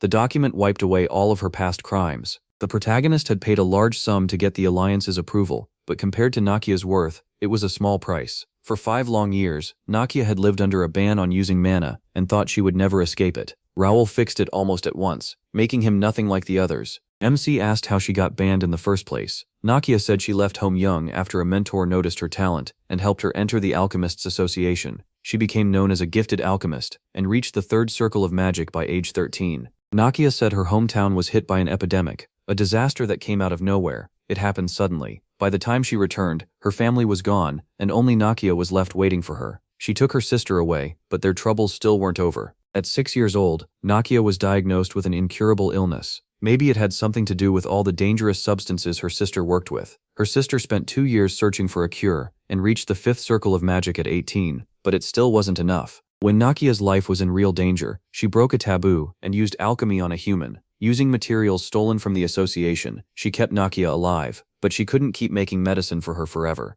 Without it, Nakia would pass out right away. In the end, the truth came out, and she was expelled from the association and banned. After wandering for a while, they reached Mira. It was safer there, and with God's blessing Nakia started improving. But once people learned about the mana ban and her sister's illness, not everyone welcomed them. Raoul said the girls had suffered enough. He handed Nakia a mixture and told her to drink it. It should free her. Nakia drank it, and immediately felt her body changing. For the first time in years, she felt calm again, like those 5 painful years had never happened. At that moment, Nakia knew exactly how she could repay Raoul. She swore to serve him faithfully and help him save others too. He accepted her loyalty and said he wouldn't forget those words. The protagonist then gave her another set of papers. They were notes on Monofilaria, and they should help Nakia. These were the writings of a great alchemist who had already died, though part of the record was missing, so they would have to work on them. With this, Nakia could make the perfect medicine for her sister, and Raoul made that her first assignment. She boldly promised to create the finest medicine in the world. Once again, Nakia vowed to serve him for the rest of her life. After she left, MC admitted he wasn't used to talks like that. Still, he knew he had to learn if he wanted to connect with the people of Connect. Raoul felt this was a huge day. For the first time, he had worked this hard to bring someone into the first guild, and this alchemist would leave a mark on history. Nakia would create the cure because she was the very alchemist who had once been remembered as a legend after her death. In the original timeline, she battled the incurable disease called monofilaria. After long research, she finally made a cure, but many lives were lost before that happened. That was the past. He was lucky the records about Nakia's medicine still existed in the connection. He had given her incomplete notes on purpose, so she could grow stronger. Once her sister was healed, Nakia's burden would be gone, but if she couldn't finish the medicine in time, she'd need the missing fragment. The protagonist felt his work in Mira was done, so it was time to head to the next place. That next stop was Turim, the capital of the Kingdom of Reuben, called the Tomb of the Sword. Raoul had been eager to see it. Before long, they finally arrived, and Jake quickly noticed how different everything felt. Since there was nothing else to do, they just kept moving ahead. Most of the first guild stayed behind in Mira. MC was puzzled. Why wasn't anyone there to greet them at the city gate? He asked whether Bernard had sent word about their arrival, and Bernard said yes. Thinking there had to be some mix-up, Bernard offered to go to the estate and bring back an escort. Raoul decided to go with him. Bernard asked people on the street where the Ashton County estate was, but no one knew. One man asked if it belonged to one of the kingdom's 5 military families. He wasn't sure but guessed they should try the Noble District. In the Noble District, they were told there was no Ashton County estate there, so Bernard wasn't allowed through. He knew his family wasn't loved, but this was still shocking. Jake pointed out that Ashton County soldiers risked their lives against monsters, yet here it was like the name meant nothing. Raoul figured people in the capital might not know his family's power, since the Earl of Ashton rarely came here. Still, it made no sense that no one recognized the Ashton name at all. The protagonist told Bernard to check the information bureau and get the address of the Ashton estate. A guard gave them an address, but said it belonged to Baron Gendar, who had lived there for 10 years. Bernard explained that Baron Gendar was 50, a distant relative of MC, and in charge of foreign affairs. He chose to see the place himself and ordered them to take him there. At the estate, Bernard announced that Sir Raoul, the younger son of the Earl of Ashton, had arrived and wanted to meet the Minister of Foreign Affairs. The guards asked to see an invitation. Philip asked what invitation they meant, and the guard said it was for a celebration. The protagonist was confused. What celebration was he talking about? Jake grabbed the guard and demanded answers. How could they block their master? He ordered them to bring Baron Gendar at once. The guards immediately raised the alarm. At the gate, the captain of the guards shouted for everyone to stay still and asked what was going on. Philip introduced himself as the Supreme Knight of the Order of the Golden Bear of Ashton County and asked where Baron Gendar was. The captain, surprised, asked why he needed to see the Lord. Once the captain heard Ashton County, he quickly apologized, saying he had been informed too late, and promised to notify Baron Gendar. The guards were then ordered to take the guests straight to the reception hall, leaving Raoul confused. As they went in, MC saw the rumors were true. The estate was enormous. Then he noticed the main Ashton County building, a place meant only for close family. Music was coming from inside. The front courtyard was also packed with guests. Jake asked what this celebration was for. A guard explained it was the birthday of Aaron, Baron Gendar's youngest son, and said parties like this happened often. A man came out saying he had been waiting for them, and barely recognized how much he had grown. He could tell right away that Baron Gendar looked strong, but he was far from a true expert, which made it clear why people looked down on Ashton County. The protagonist now understood why his father had given Gendar the job of handling foreign affairs, though he had no wish to get involved with him. It also seemed the Baron was looking down on him. Gendar said it had been a long time, and reminded MC that he was technically his uncle, his father's brother. MC admitted no one had ever introduced him that way. With a smile, Gendar said he was clever, and added that the Ashton family tree was messy, so calling him uncle was simpler. The protagonist had no interest in getting pulled into anyone's game, so he told Bernard to explain it clearly. Bernard stated it plainly. Baron Gendar was the Earl of Ashton's third cousin. He also added that this third cousin was serving as Minister of Foreign Affairs. Baron Gendar got angry and asked if MC's father had never taught him to respect his elders. MC wondered if the man was close to his father, or just making fun of him. He asked Philip who, besides direct descendants, could speak to him casually. Philip answered that only his lordship's younger brother, Viscount Austin, had that right, because the rules existed to show rank and respect. The protagonist pointed out that once the Count's children become adults, they receive the title of Viscount and land of their own. He already ruled over land with 10,000 people, so why was a third cousin he'd never met acting above him? Gendar quickly backed down, apologized, and said he had forgotten MC was now an adult and would treat him properly. MC still wanted to know what was really going on here. Philip then asked why no escort had been sent for Raoul, when they had clearly announced his visit. Gendar claimed the missed carriage was just a mistake because the day had been chaotic. He then asked why the birthday party was being held in Ashton County's main building. The Baron said a grand celebration was needed to show the family's standing, especially for foreign relations. Pierce handed the protagonist a paper he had found in the courtyard. MC saw at once that the invitation wasn't for Ashton County at all. It only used the Gendar family name and crest. Gendar insisted it was still an official reception for the county, but he read the card. The venue was Baron Gendar's estate, while the party itself was being held in Ashton County's main building. The Baron brushed it off, saying the invitation wasn't important, and that the young master had acted without authority, while the real master was away. Raoul asked if everything was really fine. Gendar answered that, by old custom, celebrations were held in the main building whenever it was empty. That explanation sounded possible to the protagonist. After all, other nobles could only use the mansion with the Earl of Ashton's permission. Still, MC declared that as his father's trusted representative, he was ordering the celebration to end within an hour, and demanded a full report on the money spent. Gendar exploded, calling it absurd and asking who gave him the right to command him. He figured his father had likely expected this reaction. Raoul asked if that meant Gendar was refusing a direct order. He suggested the Baron stop entertaining guests and go explain things to his family himself. Gendar said he would handle it personally, but warned the protagonist he would regret this. MC thought the worst possible result was his father hearing about it, so he couldn't understand why Gendar was acting so bold. There was still no proof of what had caused Ashton County's downfall, but he decided this estate might finally reveal it. The protagonist was caught off guard when they were shown to a side wing instead of the main building.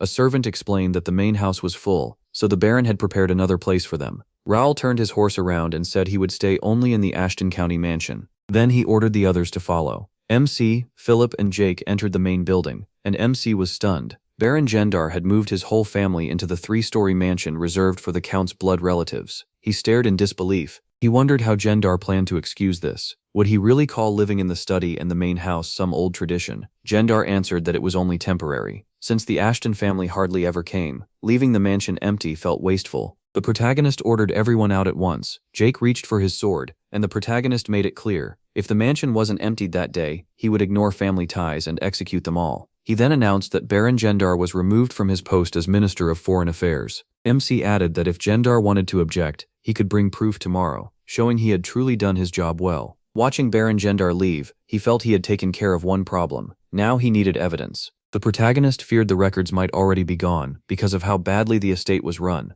but that wasn't the case. The management and finance papers were still in the office. Baron Gendar must have believed nobody would uncover the truth, but Raoul had studied business in his past life and worked for a trading company, while Bernard knew estate management inside and out. Philip reported that the Baron and his family had fully left the building. He added that they had calmly packed only what they needed and gone. MC guessed they expected to come right back and keep living there like nothing happened. Philip asked if he was certain, wondering if they had acted too fast. He said rotten people had to be removed quickly, before they stopped underestimating him. Raoul thought this place would be perfect for a first guild branch, and in his own house, he had no plan to let scum defy him. Pierce warned that Baron Gendar seemed to have someone backing him, so trouble was coming. The protagonist answered that they just needed faith in the strength of Ashton County. Jake told the others to drop the heavy talk and come inspect the estate with him. Mr. MC had already said there was nothing to worry about. He said they should rest for now because tomorrow would be important. Everyone except Bernard was dismissed. Then the protagonist asked Bernard if he understood what they needed to find, and Bernard assured him he could handle it.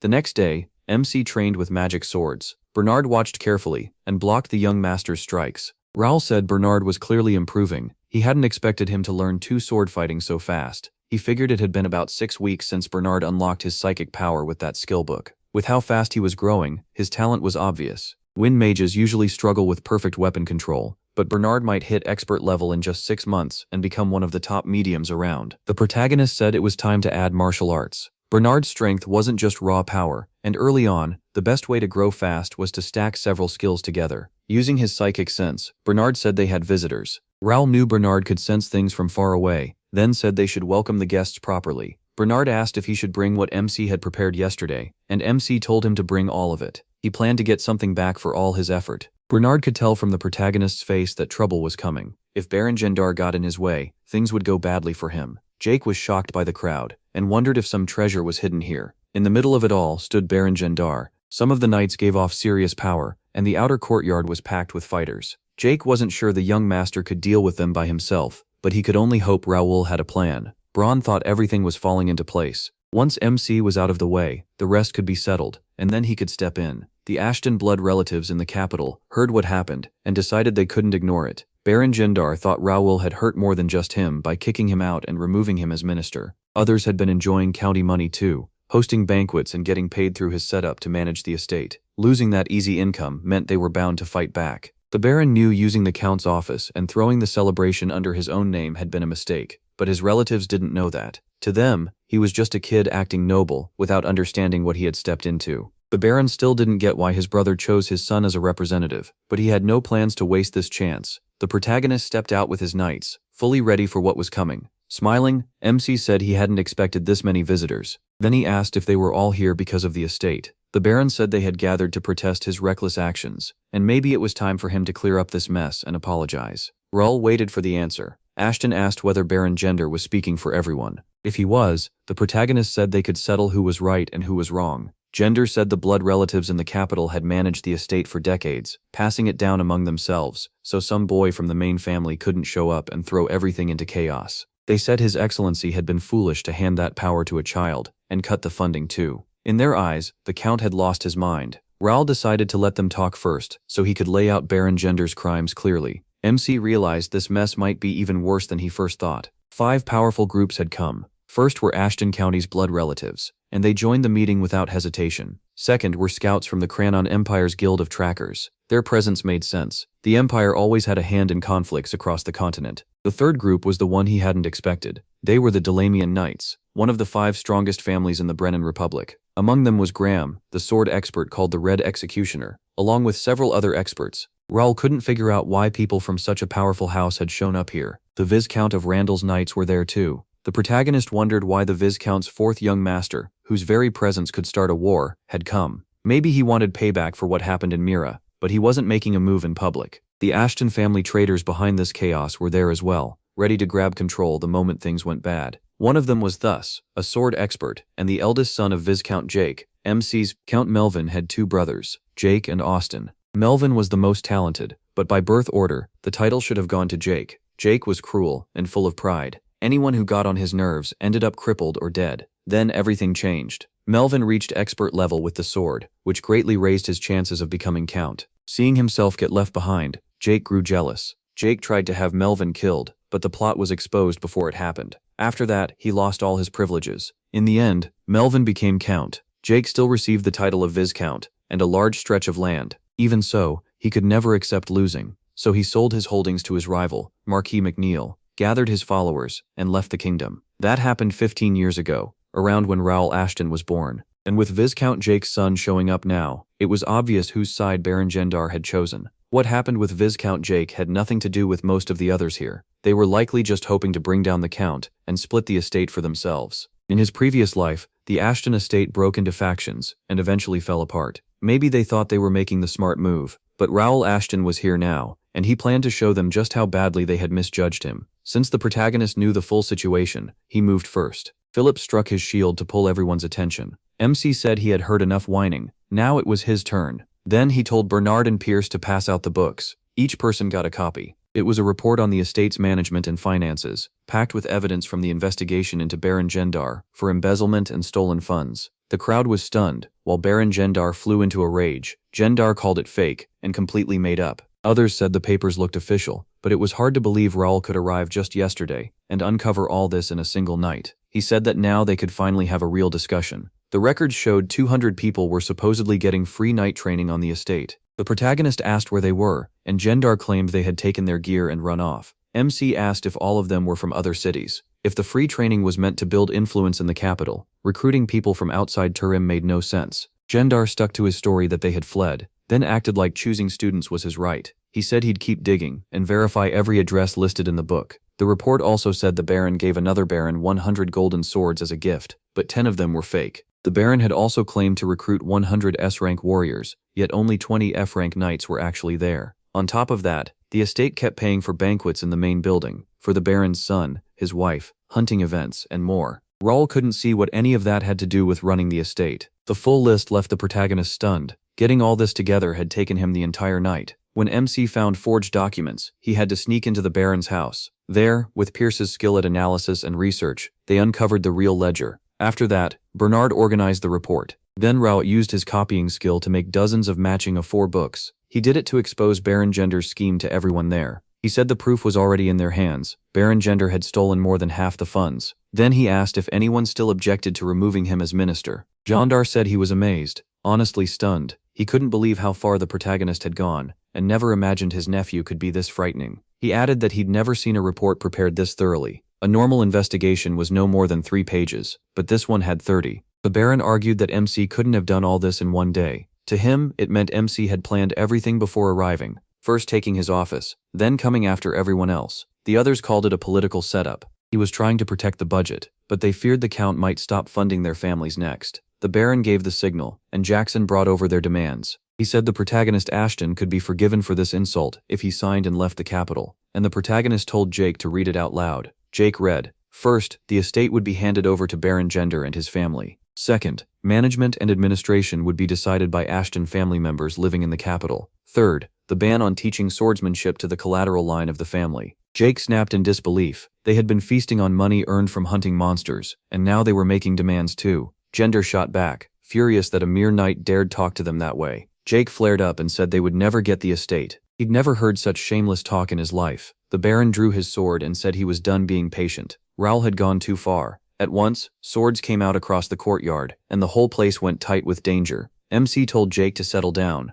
Gender was taken aback. Even with a sword pointed at him, he didn't flinch for a second, and that made it clear he couldn't be scared. Raoul stood with the 3 strongest knights of the Order of the Golden Bear around him, leaving his enemies with no real chance. The Baron snapped that the protagonist knight had insulted everyone there. If the protagonist didn't apologize at once and execute the knight, they'd treat it as his insult too, and bloodshed would follow. Our hero answered that Sir Jake had only told the truth, and seeing the people around them, MC could already tell this would never end peacefully. Ashton pulled his sword and said Baron Gender was even more deceitful than he first thought. He added that the Baron already knew he would never agree to those demands. Now our hero started wondering what the Baron was really after. Baron Gender had heard the Count's youngest son was weak and useless, so he never planned to give in to someone like Raoul. The Baron declared that the protagonist would not outplay them. He wasn't leaving until he signed the deal. The others warned MC Ashton to think very carefully before making his next move. Our hero said Gender had just dug his own grave. Did the Baron understand this could be taken as a declaration of war against the county? Some of the people there panicked, saying this was never part of the plan. They didn't want to stand against the county, but Gender shut that down. Now that they were all involved, it was too late to run. Did they really think the Count would forgive them? Raoul said the talking was over. Whatever Baron Gender tried next, he still wouldn't sign.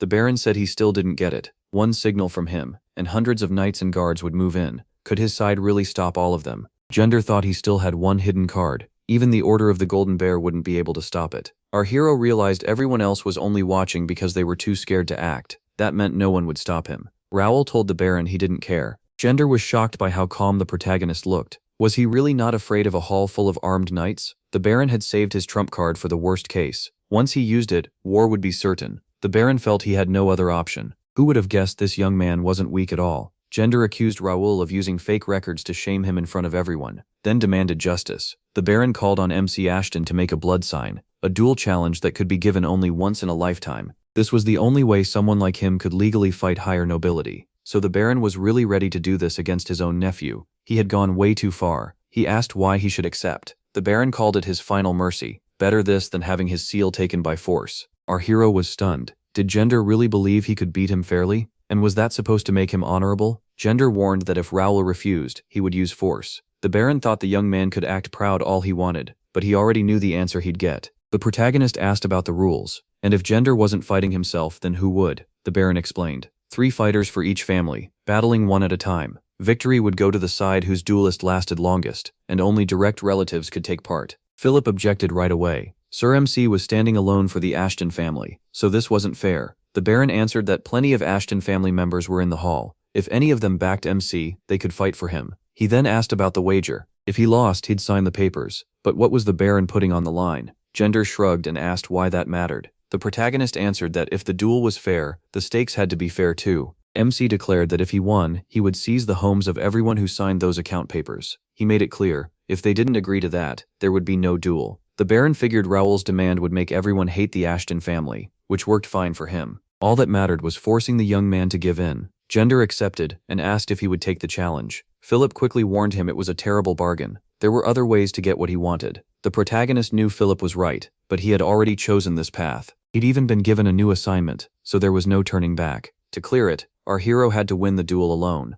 MC asked Philip if he truly thought he would lose. Philip warned that unexpected problems could still happen. Our hero said that if things got out of control, Philip could step in and stop the match. This duel was just a show anyway, and even if they lost, they'd never honestly accept the result. Raoul Ashton accepted the challenge and asked for a second to make sure the Baron kept his promise after losing. Gender replied that a special guest would serve in that role. The Baron invited one of the guests to act as second, and the man said it would be a great honor for him. Everyone started looking around, wondering who it was. The Baron said this man was famous for his sword skill, a major figure and a rising star in the kingdom of Reuben. Then, everyone recognized him. Raphael Randall, the fourth son of Viscount Randall. Jake called him a filthy enemy and demanded to know what he was doing there. Raphael told everyone to relax. He said he hadn't planned to come, but refusing the invitation would have been rude. He was only there to greet Sir Raoul, and he hadn't expected things to turn this ugly. He said he hoped Raphael Randall would judge the duel fairly, and Raphael agreed. The second then called all the duelists to the center of the hall. The protagonist Ashton stood there alone. He knew no one would dare back the Ashton family, which meant he wouldn't have to deal with that trash. The first match began, and our hero faced Aaron, the third son of the Gender family. Aaron thought this brat had ruined his celebration. To him, Raoul was still the weakest part of the Ashton family. MC had gotten too full of himself after winning the tournament, and Aaron wanted to knock him down a peg. He swung and shouted that his end had come. The fight ended almost instantly, and Raphael announced the protagonist as the winner. Baron Gender barely even saw how his son lost. Aaron dropped his guard and wasted his chance to restore the family's honor. Raphael then asked if they were ready for the next duel. Next came Baron Kespi, one of the capital's best swordsmen and the second fighter for the Gender family. As they traded blows, Kespi realized his opponent's skill was real. Raoul moved with confidence and reacted fast, which explained why Aaron had fallen in one hit. Baron Kespi couldn't believe someone 20 years younger had such amazing swordsmanship. Kespi used Bear Strike, but MC blocked it and didn't budge. To the protagonist, it was a sad copy of his family's art. Why use that here? Now he could block the mana-filled blade with ease. Kespi was stunned when Raoul pushed back. Did the boy really know this sword style too? Baron Kespi attacked again. Sure, the young man would never endure it. He could tell his opponent had picked up new techniques in the capital and was trying them out now. They were stronger, sure, but the crowd still said the boy lacked experience and wouldn't last long. The protagonist found that funny. To him, they sounded like bitter losers who had abandoned their home for life in the capital and were just jealous. He thought the Ashton family had plenty of strong, worthy people who went to Turim chasing big dreams. But these so-called noble lords chose another road. They turned down the Count's support and built power for themselves. Raoul said that if Kespi had spent more time learning the Ashton family's techniques instead of chasing too many things at once, he would have gone much further. Kespi was furious. Who was this kid to lecture him? Did he really think he could beat someone with 15 years of Bear Strike experience? Then Kespi used Stormwolf Strike, but our hero didn't flinch. The spectators thought Kespi's time in the guard had paid off. This time he would surely win. Raoul answered that what mattered wasn't which techniques a swordsman learned, but how well he used them. Kespi shot back that MC would never beat him with basic sword forms. Kespi got ready to block, but he suddenly changed his blade's path in the middle of the strike. Was that the fifth Bear Strike form, Piercing Charge, or the eighth, Horizontal Slash? Then had Raoul just switched into the third form, Fiery Whirlwind? And how did he know the sixth form, Vertical Slash? Kespi was completely lost. The protagonist kept shifting from one form to another, so fast that following him was impossible. Kespi couldn't believe someone could blend the forms of one technique like this. Sword techniques are made of different forms. Basic moves like Horizontal Slash, Vertical Slash, and Piercing Strike. Fighters mix them together to create new combinations. But MC's style was far beyond normal. He changed forms in a flash, without losing any power or precision. No one expected the Ashton family to produce someone this gifted. He said even a simple mix of forms could do a lot. Did Kespi understand how much power that held? The judge declared Raoul the winner. To him, sharp eyes, quick reactions, and reading the battle mattered far more than flashy sword skills. The crowd was shaken by Baron Kespi's defeat. Things were no longer going the way they expected. Baron Gender still thought there was no reason to panic. In his eyes, the protagonist was only a boy who had started training recently. Even so, the others believed MC had no chance against the third fighter. Raphael told everyone to welcome the next duelist. Raphael wanted the Ashton side humiliated fast. He would enjoy watching Raoul lose, even if he didn't really care who won. Another fighter stepped up. Raphael recognized him as Dave, Baron Gender's son, a guy known for never backing down from a fight, and he quietly hoped he would get crushed. The third duel began, and the crowd was rooting for Dave to destroy the protagonist. MC hadn't expected them to send out a real powerhouse this time. Dave warned him once, surrender now if he wanted to walk away. If not, Dave promised to chop him into pieces with that sword. The gleaming white blade was filled with pure mana, and everyone thought Raoul was done for. A sword expert was far above him. He told him to stop talking and make his move. Dave invited the protagonist to come at him with everything he had. The protagonist blocked the strike, then mocked him. Was that really the best Dave could do? So much for those amazing attacks. MC guessed the sword was boosting Dave's mana. He wanted to see how long it would hold up, and soon enough, the mana started fading. Dave attacked again, but Raoul kept defending. Then he noticed something strange. Had Dave's sword just cracked? When an average swordsman clashes with an expert, it's usually the weaker man's blade that breaks. So the mana blade had been fake. The protagonist decided it was time to end this fight. He called Dave a cheater, said he'd lost, and even branded him an imperial dog. One more hit from MC shattered Dave's sword for good. Raoul stayed calm and dropped him with a punch to the jaw. Dave couldn't keep standing and collapsed. He then called out to the second. Raphael admitted the protagonist had won again. The young man said it was a shame, because he really liked that sword. Philip and Pierce praised him, and Raoul brushed it off as easy. Then MC told Philip to hold the last opponent after everything was over. He believed the man had an imperial stigma on his body. Philip thought Dave had acted strangely too, and Pierce brought him a fresh sword. The protagonist took it and asked what came next. Gendar couldn't understand any of it. Dave had broken the rules, sure, but he was still a sword expert. MC should have been the one knocked out. The Baron called Raoul a fraud. He had to be hiding some trick, and the result of the duel had to be cancelled. Gendar started wondering if he was finished. He decided his last hope was getting help from the Jake or Randall families. Gendar ordered them to seize Raoul's papers at once. Then the Baron gave the order. There was no going back now. Attack him. The protagonist had expected this. He asked his knights if they were ready for some action, and Jake said he was always ready. The Ashton estate servants stepped in front of MC and chose his side. They warned Gendar and his men not to come closer, or they'd face them first. MC was honestly stunned. The servants grabbed weapons and formed a defensive ring. Nobody was allowed to touch Mr. Raoul. He tried to figure out what was happening, and realized he may have found an unexpected treasure.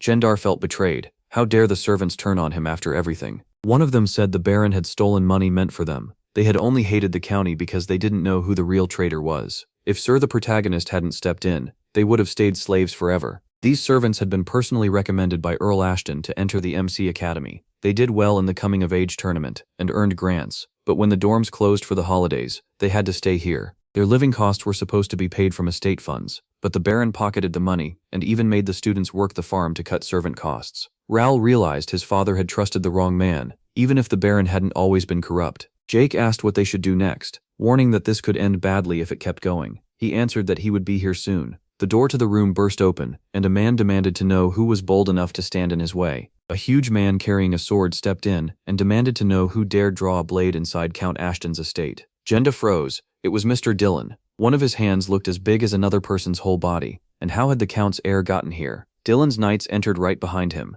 Everyone was stunned by his presence. This was the strongest warrior in the kingdom of Reuben, and he asked where the boy was. Then Dillon locked eyes with Raoul and said he'd finally found him. He scooped the protagonist up like a kid and bombarded him with questions. How was his brother doing? Was anyone mistreating him? Was he eating and sleeping well? Dillon said MC had grown over the last 2 months, but not enough. He needed muscles like his. Dillon proudly said he had walked all the way bare-chested, so the capital could admire his muscles. He thought it was embarrassing for the Count's heir to walk around half-naked in public. Dillon insisted that taking care of your body mattered. If Raoul had a physique like his, nobody would dare raise a sword at him. Then Dillon turned to the others and asked if they were ready to answer for what they'd done. Dillon and his knights drew their swords, and no one dared object. The protagonist knew this mess would be over soon, though he did wonder why Dillon had brought the vice-captain and so many top knights. Gendar still wanted MC punished, but he knew the game was over. Then the Baron noticed Raphael Randall trying to slip away. Even the Knights of the Republic of Brennan, his hidden backup, had turned their backs. Dillon walked up to Raphael and said it had been a long time. Raphael hadn't changed at all. Then he asked what number he was, and Raphael answered, the 4th. Dillon asked if Raphael still bullied the 3rd and 6th.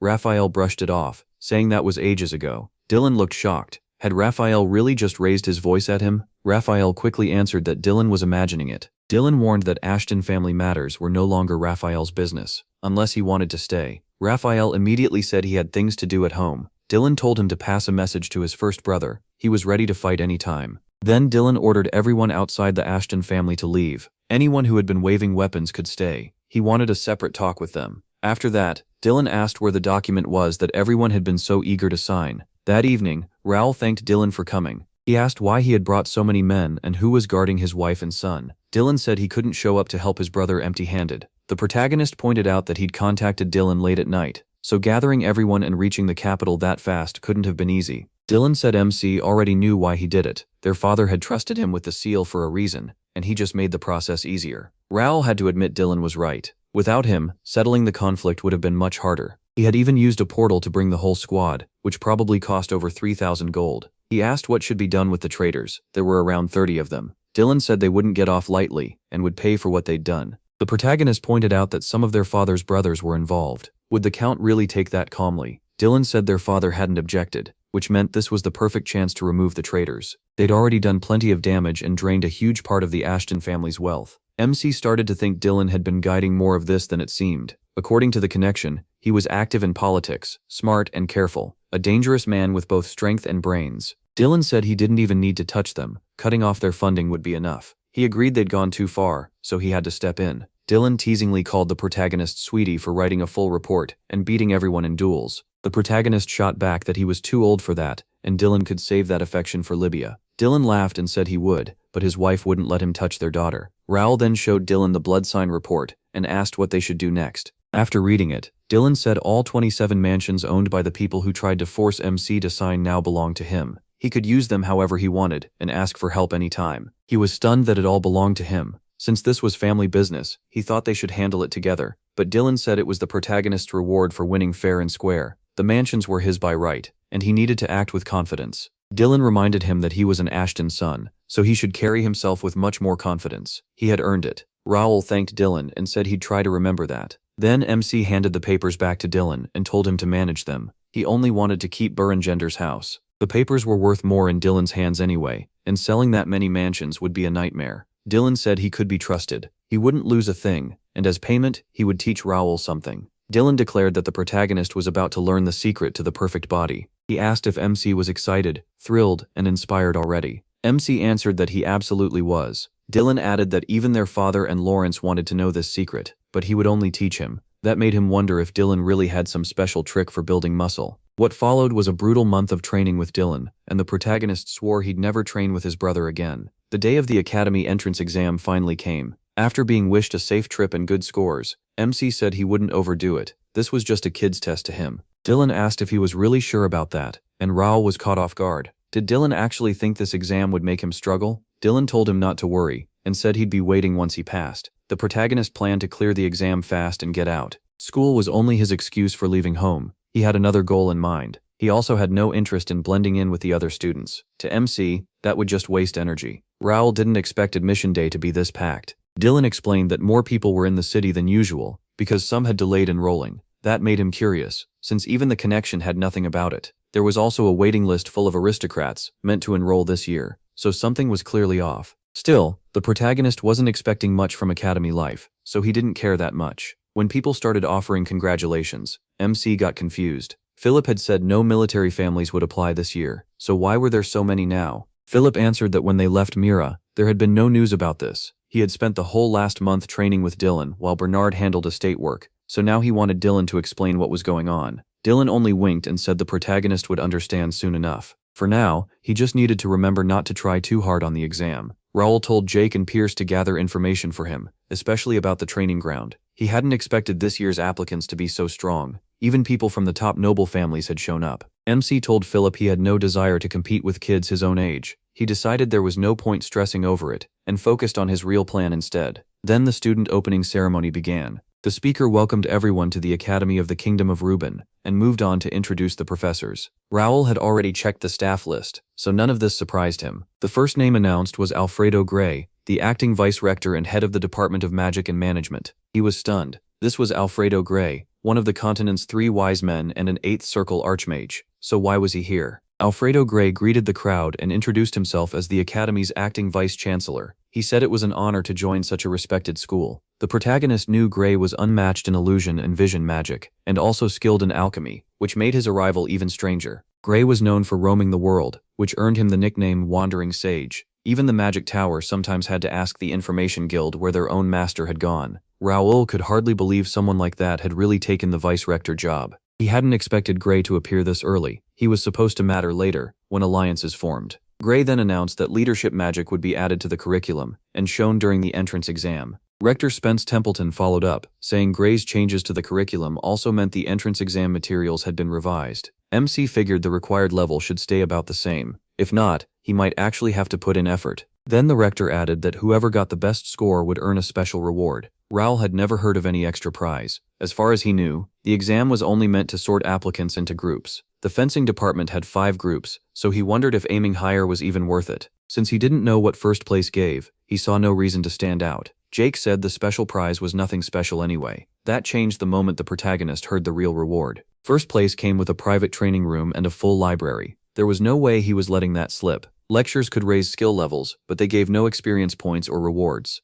Raoul had left home to meet one important person, and he'd rather hunt monsters and explore dungeons than waste time in class. But free access to tools for training vision magic changed everything. Even if the summoned monsters weren't real, MC could still gain experience points, and if the magic cost nothing, even better. The library also held hidden items, quest triggers and skill books with key information. Since every hall by year was open, he could reach all of it. He thought it would normally take at least 3 years to use everything the academy offered, but a top score could save him a huge amount of time. Then, someone called out to him and asked if he was from the Ashton family. The protagonist quickly realized this was another Randall descendant. MC asked who he was, and the man sneered that people were right to call the Ashton family creepy and ignorant. Raoul turned away and said he had no time for this, then moved to leave. Jake stepped in and warned the stranger that family name or not, there was a line he shouldn't cross. The redhead snapped that they should stop blocking him, but Jake told him not to make a scene. An assistant warned that there were too many people around. The young man still complained that this Ashton kept irritating him and needed to be put in his place. Raoul noticed several well-known figures among the people who had come to support their relatives. One of them was Marquis Templeton, the kingdom's top knight. There was also Marquis Clifford, a mid-level axe master among the 7 Marquis, and McNeil, the rising Viscount of Randall. Another was Sir Caleb, the rising star of the Randall family. A lot of members from those families were already studying here and held major influence. They likely controlled most of the academy. Jake was sure his master would beat them all. Once Raoul took first place, everyone here would be stunned. Still, a few people had come to support the Ashton family too. Jake couldn't believe they were stuck in the back. He said he'd handle it, then wished him good luck. The protagonist checked the first-year list and was shocked by the names on it. In their past lives, many of these students had gone on to become famous across the continent. That was especially true for Dalton Templeton and Jake McNeil. Both would reach master level within 10 years, so beating them wouldn't be easy. Then, the first test was announced, and everyone was told to head to a small auditorium.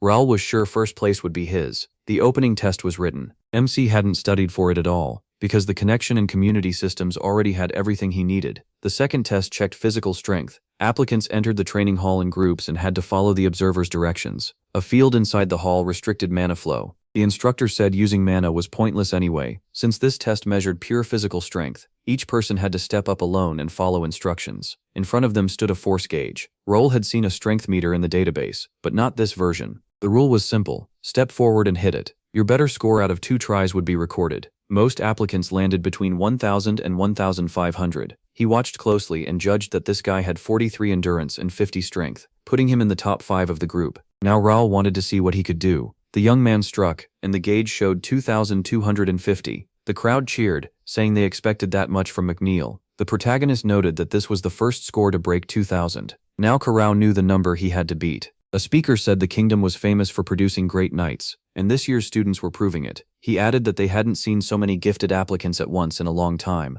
Most had rushed to apply after hearing Mr. Gray was coming. Gray replied that young men under 20 usually scored over 1,000 in physical strength. He said representatives from the kingdom of Leslie would surely impress everyone too, though their academy focused more on magic. A professor asked what had made Gray join them, since the magic tower had recently made it sound like no one should expect him. Gray answered that he wanted to judge the work of the new magic circle himself. It sounded like he planned to use the students as test subjects. Even so, the professor called it an honor to be part of Gray's project. Gray said he was happy to be here and excited to see the young talents, especially since so many came from military families. Next, they introduced the 13th son of the Randall family. His name was Caleb, and Viscount Mackenzie Randall presented him. Impressed by the boy's talent, the Viscount had chosen to train him personally. Caleb then asked for permission to enter the academy, and the crowd waited to see his score. He posted 3,500 points. Caleb's talent was obvious, and it was easy to see why Count Randall favored him. One applicant muttered that the top contenders were way ahead, and everyone else would have to work hard to catch up.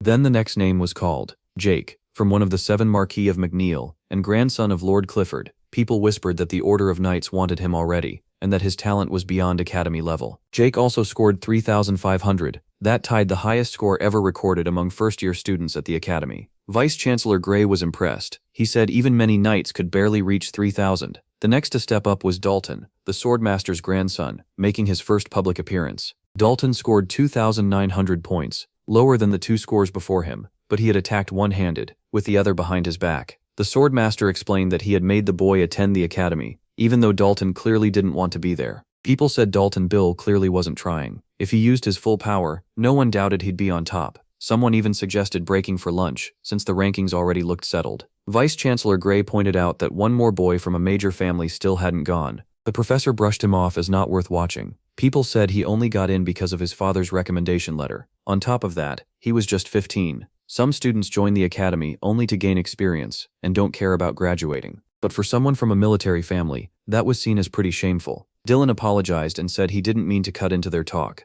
Vice Chancellor Gray recognized him as Earl Ashton's son, a polite, straightforward young man he'd already spoken with earlier. Dylan said he was honored. Gray remembered him. Gray answered that a man with such strength and such an intimidating stare was hard to forget. Dylan said he found it funny how stuck in the past everyone sounded. He couldn't believe they were repeating rumors without thinking for themselves. To him, that felt pretty self-centered. How could they say MC came here just for experience because he was only 15? Dylan hinted the truth was different. MC enrolled for fun, because the academy had nothing left to teach him. The crowd took that as pure arrogance. Was Dylan really claiming his brother could make academy history? The professor scoffed that this was just like the Ashton family. Big talk and nothing more. Gray asked where the Ashton freshman was. Looking at the screen, Vice Chancellor Gray said the boy almost seemed to shine. Dylan confirmed it was his little brother, Raoul, the pride of their family. The professor joked that with a face like that, maybe weak sword skills could be forgiven. Dylan thought the old man had every reason to be excited. After what happened with Baron Gender, he knew exactly what he could do. Now that things had gotten heated, Dylan decided the protagonist needed to go all out. MC stepped up, swung, and struck. The professor praised the hit, saying if this were a written test, he'd give him full marks. He came close to 3,000 points.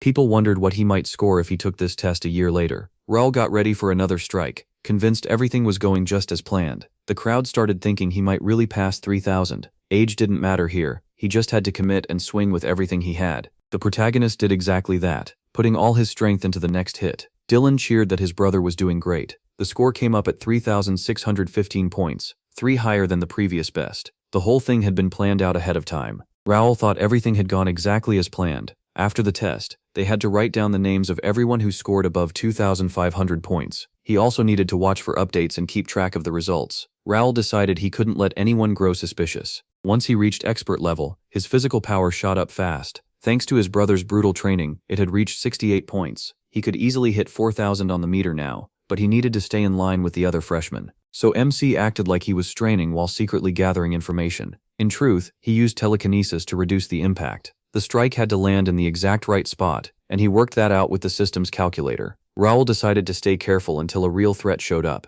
Until other players appeared, he would keep his real strength hidden, especially his superpowers. In his past life as a ranker, he used his powers openly, and the guild studied his skills and hunted him down. That forced him into hiding until it finally got him killed. He swore he wouldn't make that mistake again. This time, he'd stay quiet, remove enemies from the shadows, and act like the victim. It was announced that the second test was almost over, and everyone needed to get ready for the next one. With a little time left, Raoul decided to check his status and open the status window. The next challenge was an obstacle course. It would test strength and agility, so controlling yourself mattered. The protagonist hoped Dalton and Jake would go all out. He wanted to measure himself against them too. Being part of the Duke Marquis line and descended from the great sword master was a huge advantage, but it also came with pressure. The Duke Marquis never forced his children to study swordsmanship, yet they still tried hard not to fall behind. Dalton kept hearing that he couldn't disgrace his grandfather. As the sword master's grandson, he was expected to win, and that pressure weighed heavily on him. With his talent, people demanded nothing less than first place. He was better than most people his age, but Dalton was naturally carefree. Endless competition wore him out, so he entered the academy to escape the boring training. He hadn't even wanted to take a test on the first day. Dalton would rather have stayed home and couldn't understand why everyone was so fired up. Then Dalton saw that Jake had somehow ended up in second. Jake had always been the toughest opponent he'd faced, so who managed to beat him? The supervisor told the applicants to line up and move to the next test. Dalton figured the boy's name was Raoul. He was sure he'd seen him before. Dalton called out to MC, and MC asked who he was. After introducing himself, Dalton caught a golden glint in his eyes and instantly felt they weren't on the same level. The protagonist said he'd leave if that was all. Dalton stopped him. Dalton guessed MC already knew who he was. Most people bent over backward to get close to him, so this reaction felt new. Now he wanted to see MC's face if he lost. Then, the third test began. He thought this round looked simple at first. The goal was to run as fast as possible, but while wearing steel armor and dodging obstacles the whole way, the protagonist noticed some applicants had already been knocked out. He thought the other applicants were already weak, but there was no way 100 people should fail at once. Something was off. After Vice Chancellor Gray arrived, the test had clearly been changed, and MC wondered why. At this rate, no one would finish it. He was curious to see how fast the other participant would reach the finish. Raoul also wanted to see what the next group could do. Dalton figured his turn was coming soon, and started getting ready. So many students were running at once that it was hard to track them all, but he still tried to stay on top of everything. He was told the traps and obstacles were made with illusion magic, yet they could still cause real harm and affect the final results. As soon as time started, the protagonist took off. The steel armor felt heavy, and moving in it wasn't easy, so now he understood why so many people failed right away. Even so, with his expert-level ability, the course wouldn't be much of a problem. The first obstacle was a rushing torrent. Raoul thought it must have taken a ton of mana stones to make an illusion this real. For an entrance exam, it felt like a waste. The second obstacle was a set of forest traps. MC got through them cleanly, and even figured out when the next trap would trigger. He was updated that Jake and Dalton were moving incredibly fast. At this pace, they'd clear the course in about 5 minutes. He told them to keep watching, and continue reporting Jake and Dalton's progress. Next came a suspension bridge over a cliff, with cannons on the far side launching fireballs. Raoul decided he wasn't stopping here. A strong wind made the bridge swing, and the protagonist started to lose his footing. Then the cannons opened fire, sending fireballs all around him. He couldn't let them hit the bridge, or it would collapse. MC reacted fast, knocking the fireballs away with his sword while pushing forward. He knew a mana blade would make this much easier, but he still couldn't reveal that yet. Raoul made it across the bridge and reached the other side safely. The final obstacle was a cave, and he headed inside. He knew dodging traps in there would be much harder, and more dangerous too. Still, he kept going because the exit had to be ahead. Elsewhere, another applicant used a shield to block a storm of arrows. He'd had enough and started wondering why he was even there. Not only had he been forced into the academy, now he also had to study beside people he saw as useless. This applicant had already won a tournament against mostly fighters over 20, and had served in the Capital Guard. He would soon become a knight, so to him, this whole thing felt like a waste of time. If it weren't for a direct order from the Lord, he never would have come. And now he also had to deal with the children of the Dalton and Ashton families. Jake felt his real duty mattered far more than this contest. Still, if he handed over first place, he'd look completely incompetent. He just wanted to be done with the cave. At last, Jake came out. His time was 5 minutes and 12 seconds, and he was sure that would be enough to win. Then the scoreboard updated. Dalton had finished in 4 minutes and 58 seconds. Without much emotion, Dalton called it a decent warm-up. Jake realized all his expectations had just collapsed. Dalton noticed Raoul still wasn't there, and wondered where he'd gone. Jake hadn't cared when people kept praising Dalton, but now he found himself wondering about the protagonist too. What was he doing? Then, new results appeared on the board. MC finished in 4 minutes and 55 seconds. Caleb took 4th place. People around them were shocked that Raoul had beaten Dalton again. No one understood how he pulled it off. He thought his timing had been perfect. Jake was stunned. The protagonist wasn't even an expert yet, so how had a kid like that done it? Dalton found it exciting. Maybe student life wouldn't be boring after all. The professors watching pointed out that MC had taken the top score again, which meant first place was most likely his. Vice Chancellor Gray praised Dylan for the strong showing, especially his footwork. He noted that Ashton County teaches wanderer skills pretty early, and guessed he would be more straightforward than Jake. Dylan agreed. He said the protagonist was unusual, and had already learned more than one skill. Even Dylan was surprised by how smoothly MC handled the course. Jake McNeil smashed through the traps by force. Dalton's long sword moved with the same clean style as the Marquis Swordmaster. In this test, both he and Jake relied on their family techniques. Raoul handled the greatsword like a true Ashton, but his accuracy stood out to everyone. What shocked them most was that he never triggered a single trap in the cave. That's the kind of control only skilled wanderers and robbers usually have. Unlike Jake and Dalton, the protagonist never even used a mana sword. He had hidden from his brother that he'd already reached expert level, and he kept his wanderer skills secret too. Dylan decided he and MC needed a serious talk later, but he was still proud of him. Then the third test ended, and the entrance exam was officially over. After all that, Raoul's brothers congratulated him on winning. He quickly got into the carriage to avoid drawing more attention. He thought holding back was exhausting, but at least he had fooled everyone. He felt the job was done. Now he could stay quiet for a while, and finally get some rest. Then a hooded man held a girl in his arms and shouted, asking why they did this. Hyun-gil Ju, head of the Daesun Guild, mocked him for acting like he'd lost family, then sneered that he forgot. His enemy was an orphan. A bloody knife was still in his hand. Gil-ju reminded him that they had politely asked him to join them. If he had agreed, none of this would have happened. He knew this guy ranked at the top, but that didn't mean he could beat them all. Hyun-gil-ju kept mocking him, saying it was crazy to be this upset over a non-player character. The hooded man knew they had no idea how much she meant to him. They had first met during a main scenario quest, and after that she became his guide. For more than a year, he cared for her and kept her safe. She had become his family. Now a guild with no part in the story had killed her. Hyun-gil-ju said he would kill this man anyway, and told his men to attack, but no one could get near him.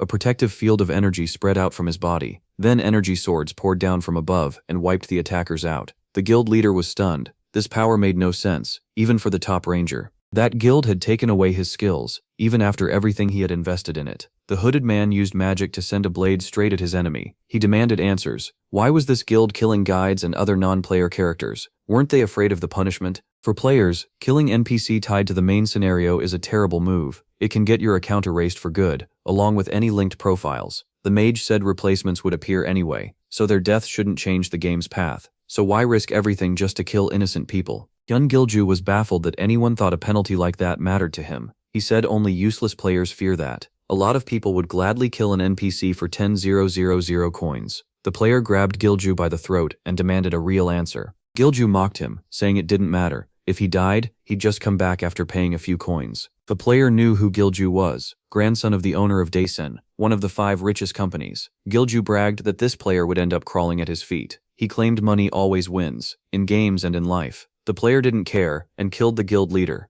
That day, he knelt beside the girl he failed to save and made a vow. He swore to kill them again and again until they were sick of reviving, and to wipe out the Daisen guild forever. Raul found it strange. This was the first time he had dreamed about his past life. The former propagandist regretted that he had failed to keep that promise. Then the protagonist got a system message. A new update was coming. He always knew it would happen, just not this soon. That meant he might see her again, and this time, he wouldn't let her die. The problem was that he couldn't predict the exact update date, so he wasn't ready yet. Raul knew he had only 1 month left. Nothing huge would happen right after the update, but if he missed this window, his whole plan would be delayed. He had to move faster, take control of the scenarios, and grab as many advantages as possible before other players arrived. MC knew his future depended on how well he used this time. First, he had to strengthen his guild and bring in more members. Then he needed the academy library, and after that, other free cities. It was too much for 1 month, so he decided to make a schedule that same day. He stayed up all night sorting through every task and finally built the most efficient plan he could. Silver Zero, leader of the Imperial Hounds, said they were ready to begin. He chose to start with the royal family, and was told the king had only shown up for required meetings.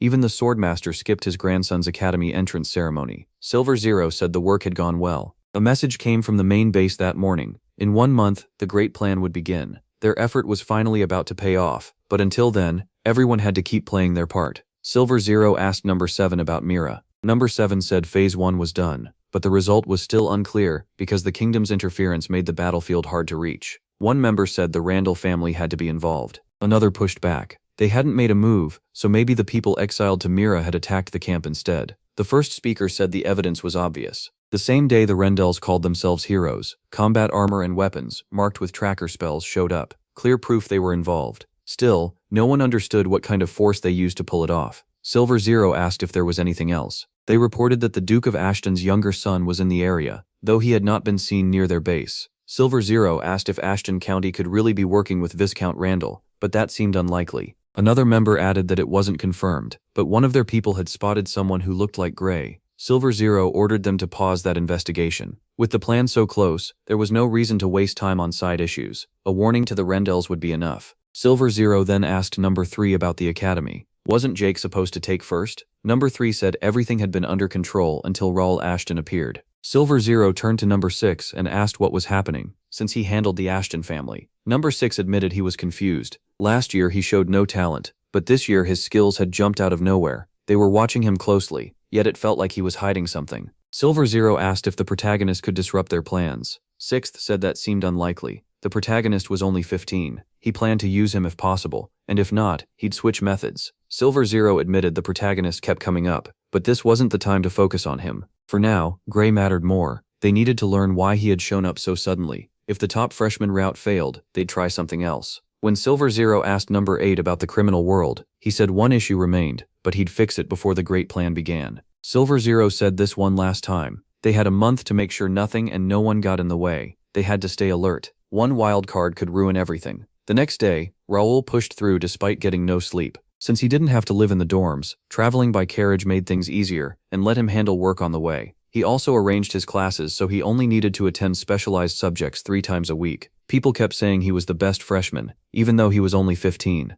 This year had plenty of talented students, but MC stood out. With sword skills like that, he could even become a knight, and coming from such a powerful family only added to the talk. He saw the academy as just a small part of his bigger path. At the entrance, the protagonist saw the exam results posted on the wall. The protagonist Ashton had been placed in the S-rank group and finished first. He thought the test had been easy, so the reward probably wouldn't be much. He was more curious about the bonus prize. The classes also weren't as helpful as he hoped. Being electives, they only covered the basics. MC noticed his classmates were avoiding him. Jake, Caleb, and Dalton acted normal enough, and he hoped they would keep ignoring him. That was how his first day ended. After the first class day, a messenger came for Raoul with a notice about his exam reward. If he showed it at the library or training hall, he'd get official access. He was also told the vice-chancellor wanted to see him right away. The bonus turned out to be a meeting with the great sage Alfredo Gray, a major hero in Connect's history, who fought the Empire. The protagonist was glad for the chance to meet him, but he was nervous too. Raoul Ashton stepped into the office, and Alfredo Gray welcomed him in. Gray asked him to wait a bit while he finished some paperwork. This was MC's first time meeting him in person. He had only seen Alfredo Gray in photos and other players' videos before, and the man gave off a strange, powerful vibe. He tried to learn more from what he could see, but there wasn't much beyond the usual facts everyone knew. Then the vice-chancellor asked if he had noticed anything interesting. That caught the protagonist off guard. Gray was still working, yet acted like he already knew what the protagonist had been doing. MC paused, unsure how to answer. He apologized and said it was hard to get a chance to meet Mr. Gray. Gray brushed it off and said he'd be staying at the academy. He would be around for a while. Alfredo Gray said he had a lot he wanted to ask Raoul, especially about the keen eye skill. He was stunned. Who exactly was Alfredo Gray? He wondered if Gray truly knew about keen eye, or was only testing him. Feeling awkward, the protagonist realized he had to be careful. Gray casually offered to make tea for them. Once the tea was ready, the vice-chancellor congratulated Raoul for taking first on the entrance exam and praised the result as amazing. MC remembered their first meeting at the test site. He was sure he hadn't done anything special, so he couldn't understand why Gray had noticed him. So he asked why a mage as famous as the vice-chancellor would care about an ordinary student like him. Instead of answering directly, Alfredo Gray asked if he had heard of the Imperial Pathfinders. 50 years earlier, the Kranon Empire invaded, throwing the continent of Connect into chaos. The 4 kingdoms were nearly wiped out, but heroes rose up when things were worst. They fought with their lives on the line and pushed the enemy back beyond the mountain of monsters. That victory brought 50 years of peace and ended the kingdoms' fights with each other, but they still kept preparing for another invasion. To do that, Alfredo Gray built a tower to train gifted people and traveled the continent looking for them. One of those talents was the alchemist Nakia, the same person Raoul had saved. Gray had enough influence to fix her expulsion from the association, but he was tied up with something more important and couldn't act in time. Later, he heard the association had forgiven Nakia anyway. That led him to Mira, where he confirmed the story and saw the protagonist and his guild helping people firsthand. Gray already knew who had really taken the Imperial Pathfinder's secret base, and he understood the Randall family had claimed MC's work as their own. To avoid drawing the Empire's attention, Raoul gave up the credit and let another family be called Savior. Gray found it shocking that someone so young was already planning ahead, and even refused payment for helping Mira. That made Gray think he could become this world's hero. He wanted to watch him more closely, which was why Alfredo Gray came to the academy. Though he wouldn't learn that yet, the protagonist stayed on guard. Whatever the vice-chancellor wanted, he had to answer carefully, especially about the Imperial Pathfinders. He remembered that Gray used to make quests tied to the Korean Empire, but MC couldn't mention that. Gray must never suspect he had any link to it. The vice-chancellor took his silence as caution, and he agreed. Questions like this were dangerous, so staying quiet was the safest move. Gray said he had been watching him since his time in that world. With his skills, he had handled every conflict well, while quietly causing problems for the Rendells. Raoul froze. How did the projector know all that? If the Rendells learned he had played them, things would get ugly fast. Gray told him to relax. His secret was safe. He even praised the protagonist for staying anonymous, instead of showing off like most kids his age. The protagonist then asked how much more Gray knew, and why he kept it quiet. Gray answered with another question. Did MC understand why the Korean Empire was so dangerous? MC said their army was powerful. Gray agreed, but said that wasn't the whole picture. The empire wasn't stronger because of land or population. Most of its territory was empty, and its population was about the same as a single kingdom's. Its real edge, Gray said, was information. The kingdoms knew almost nothing about the empire, while the empire knew plenty about them. The empire lay beyond the mountain of monsters and a forbidden barrier, with only a gorge leading there. Yet imperial spies had still slipped into the kingdom of Reuben. That meant the Empire could strike at any time with a huge advantage. He knew that was true. He had seen it in his past life. The Empire used pawns to start a war, and was already close to winning by then. Gray said the kingdom needed people like the protagonist. He could become their hidden weapon. MC wondered if Nakia had become so great in his past life because of Gray's help. If that was true, joining him could make MC stronger and help him crush the Empire. Gray warned that big changes were coming, so he needed to stay quiet and choose his moves wisely. With the talk ending, the Vice-Chancellor said it was time to part ways. Before the protagonist left, he wanted to give him a gift. Alfredo Gray said the gift would help him later, and the instructions inside were important enough that he had to read them. Inside the box was a ring. It looked costly, and Raul could feel mana coming from it. Gray told him to treat the ring as part of his reward. MC thanked him for everything, and Gray said he hoped Academy life would meet his expectations. As he left, he felt the meeting had gone far better than expected. He had even gotten a gift,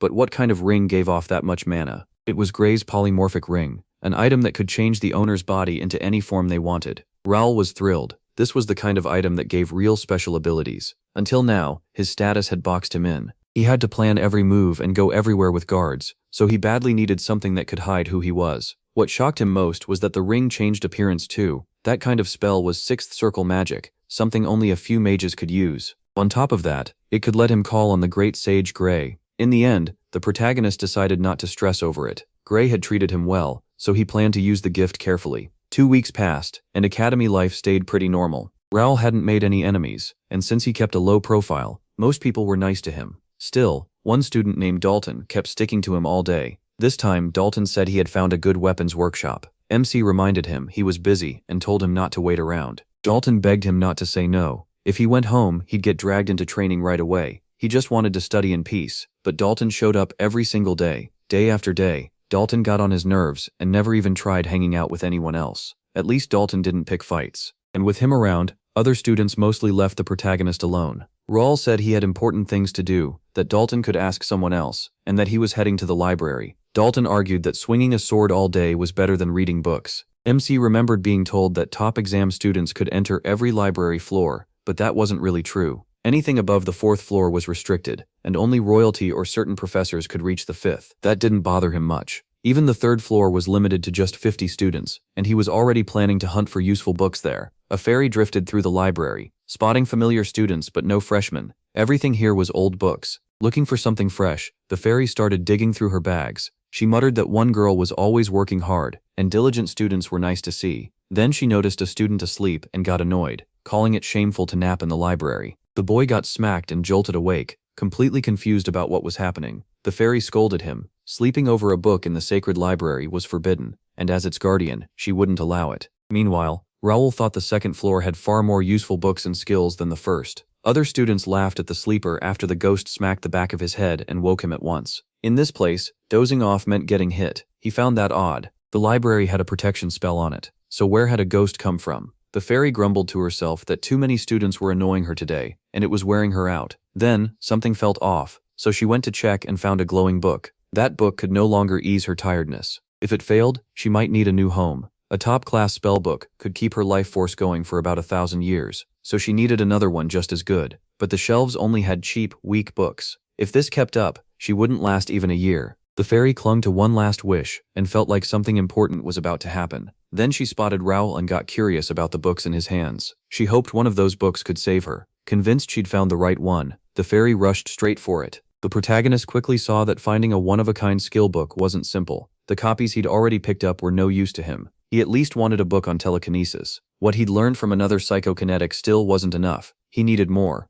At last, Raul found a book that looked promising. Horse Acrobatics, an S-rank martial art. He figured that made up for the useless art skill, Touch of the Brush, he found earlier, so he decided to store this one in skill decks. There was a limit to saving skills. You normally had to erase an old one to add a new one, but unused skills didn't count under that rule. MC added the book to skill decks, and it worked. Once its contents were saved, the book itself became empty, and someone else could do the same thing later. So he needed to pull out as many skills as possible. While the save process ran, Raul kept searching. The fairy watched him, starting to think he was acting oddly. He grabbed several books with similar skills and kept reading the same page again and again. Even his taste in books seemed pretty weird, he thought. The will of the creator, the power of time, unique handwriting, these really stand out. The fairy thought this young man was strange for even understanding books like those. Still, that didn't mean he could save her. Only great sages and archmages had ever been able to interact with her, and even that had never helped. Her existence came from sacrifice, cruel fate, and pure chance. She was barely holding herself together, and putting her hopes in people had worn her down.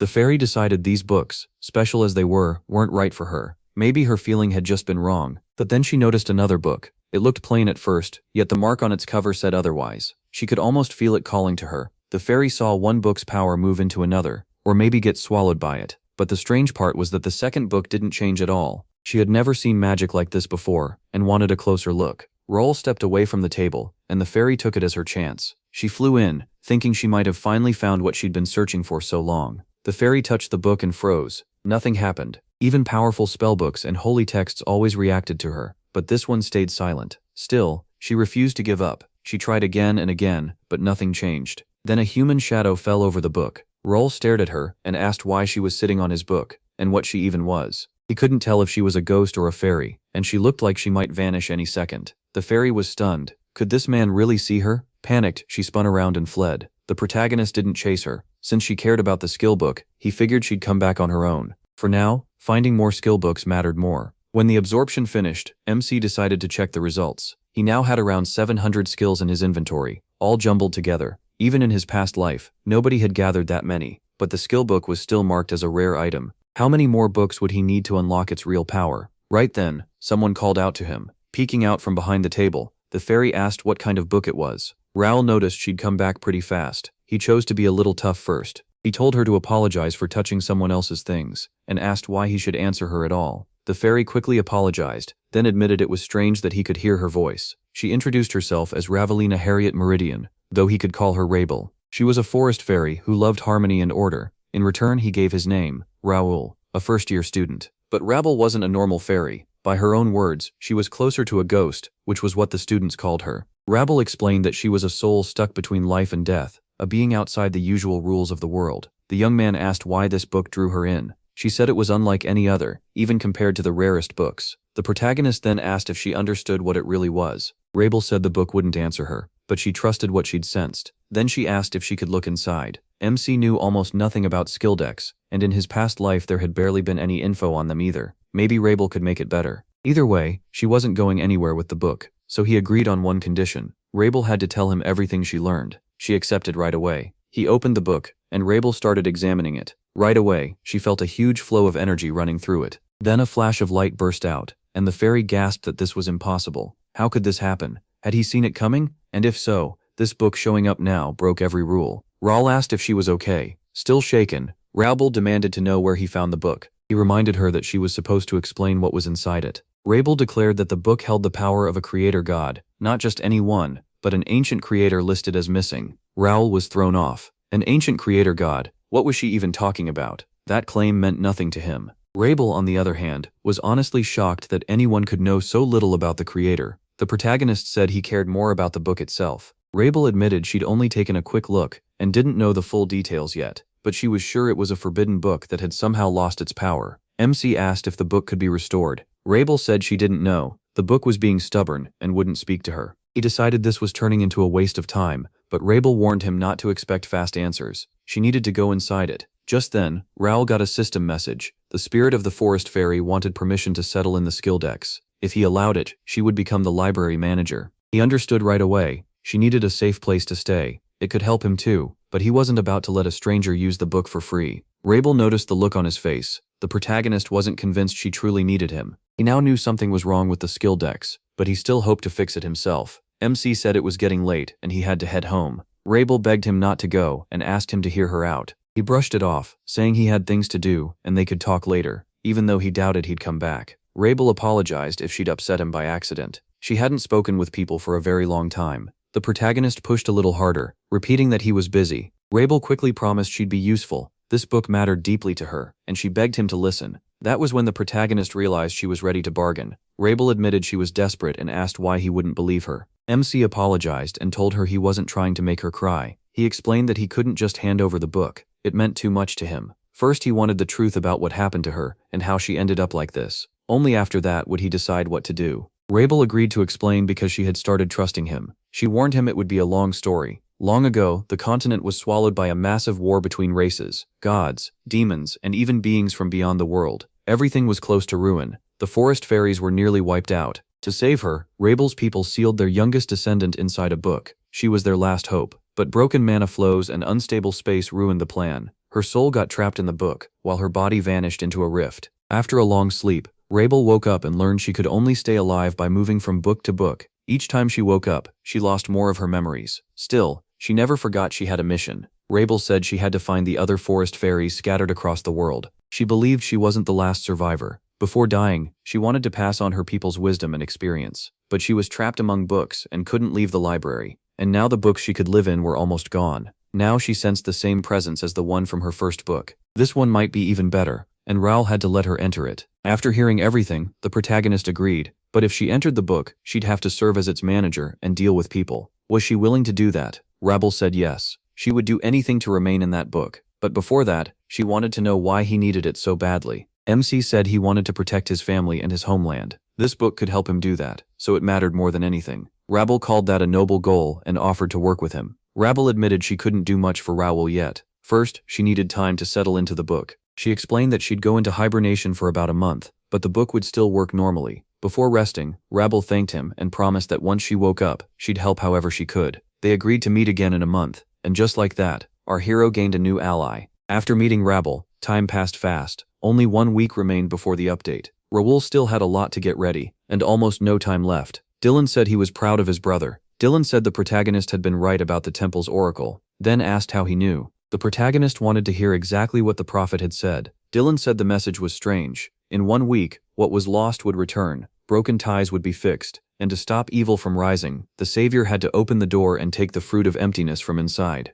Raoul felt the prophecy was far too unclear, but he couldn't brush it off. He asked how the temple reacted, and Dylan said they stayed mostly calm, only strengthening the army for possible trouble. Dylan also said the nobles laughed it off like a joke. If not for MC, Dylan would have ignored the oracle too. That would have ended badly. It wasn't surprising, since the Holy Empire was led by the Pope. The Holy Empire was a small group of states, including Garnelia and a few mid-sized cities. Even though its land was small and closed off, its strong religious power let it keep the name of an empire, and it was known for making predictions about the future. Rabel warned that the prophecy would come true, and they might not have enough time to prepare. Dylan promised they'd do all they could, and said he'd already told everyone how to take people in, including close family. Then Dylan told Raoul to stop worrying for now. They needed to train, and he was ready to show his younger brother what he could do. Whenever something mattered, his family threw themselves into it, especially Dylan and their father. So when he shared the update as if it were a prophecy, Dylan took every word seriously. But once Dylan heard about telekinesis, he kept begging the protagonist to show it off again and again.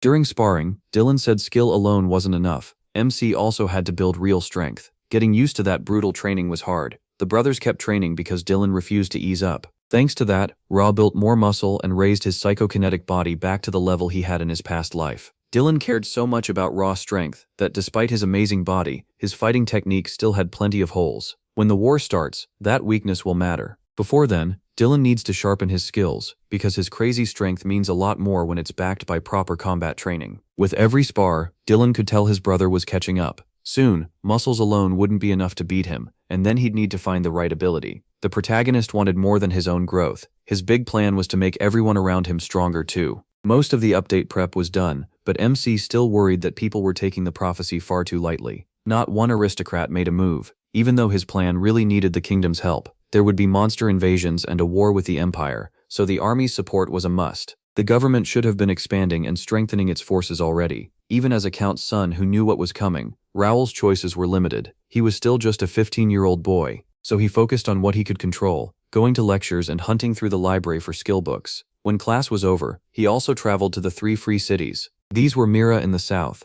Kassan in the east, Bryant in the west, and Zusek in the north, all tied to the kingdom of Reuben. Using a recommendation letter from Mira, Raoul met the other mayors. When he offered to invest, they gladly agreed since their cities were struggling just like Mira. He launched major building projects in each city center and set up branches of the first guild. Everything had to be finished before the players arrived. He also posted mercenary recruitment notices in the free cities in the capital. The deal was generous. Double pay for the first month, plus a chance to join the guild or train to become a knight if they proved talented enough. That drew a crowd. Around 50 people signed up, including trained soldiers from other lands and self-taught fighters with 3 years of experience. The protagonist was sure this money would come back to him. To him, these were solid investments. That confidence let him stay calm, even with a high-level battle ahead, though some people still didn't trust him. Raul asked Sir Philip whether he had contacted the guild members. Philip said that aside from the leaders, all 45 had arrived in 10 groups and finished training. Regular knights had been called in too. MC praised the work, but warned Philip not to relax.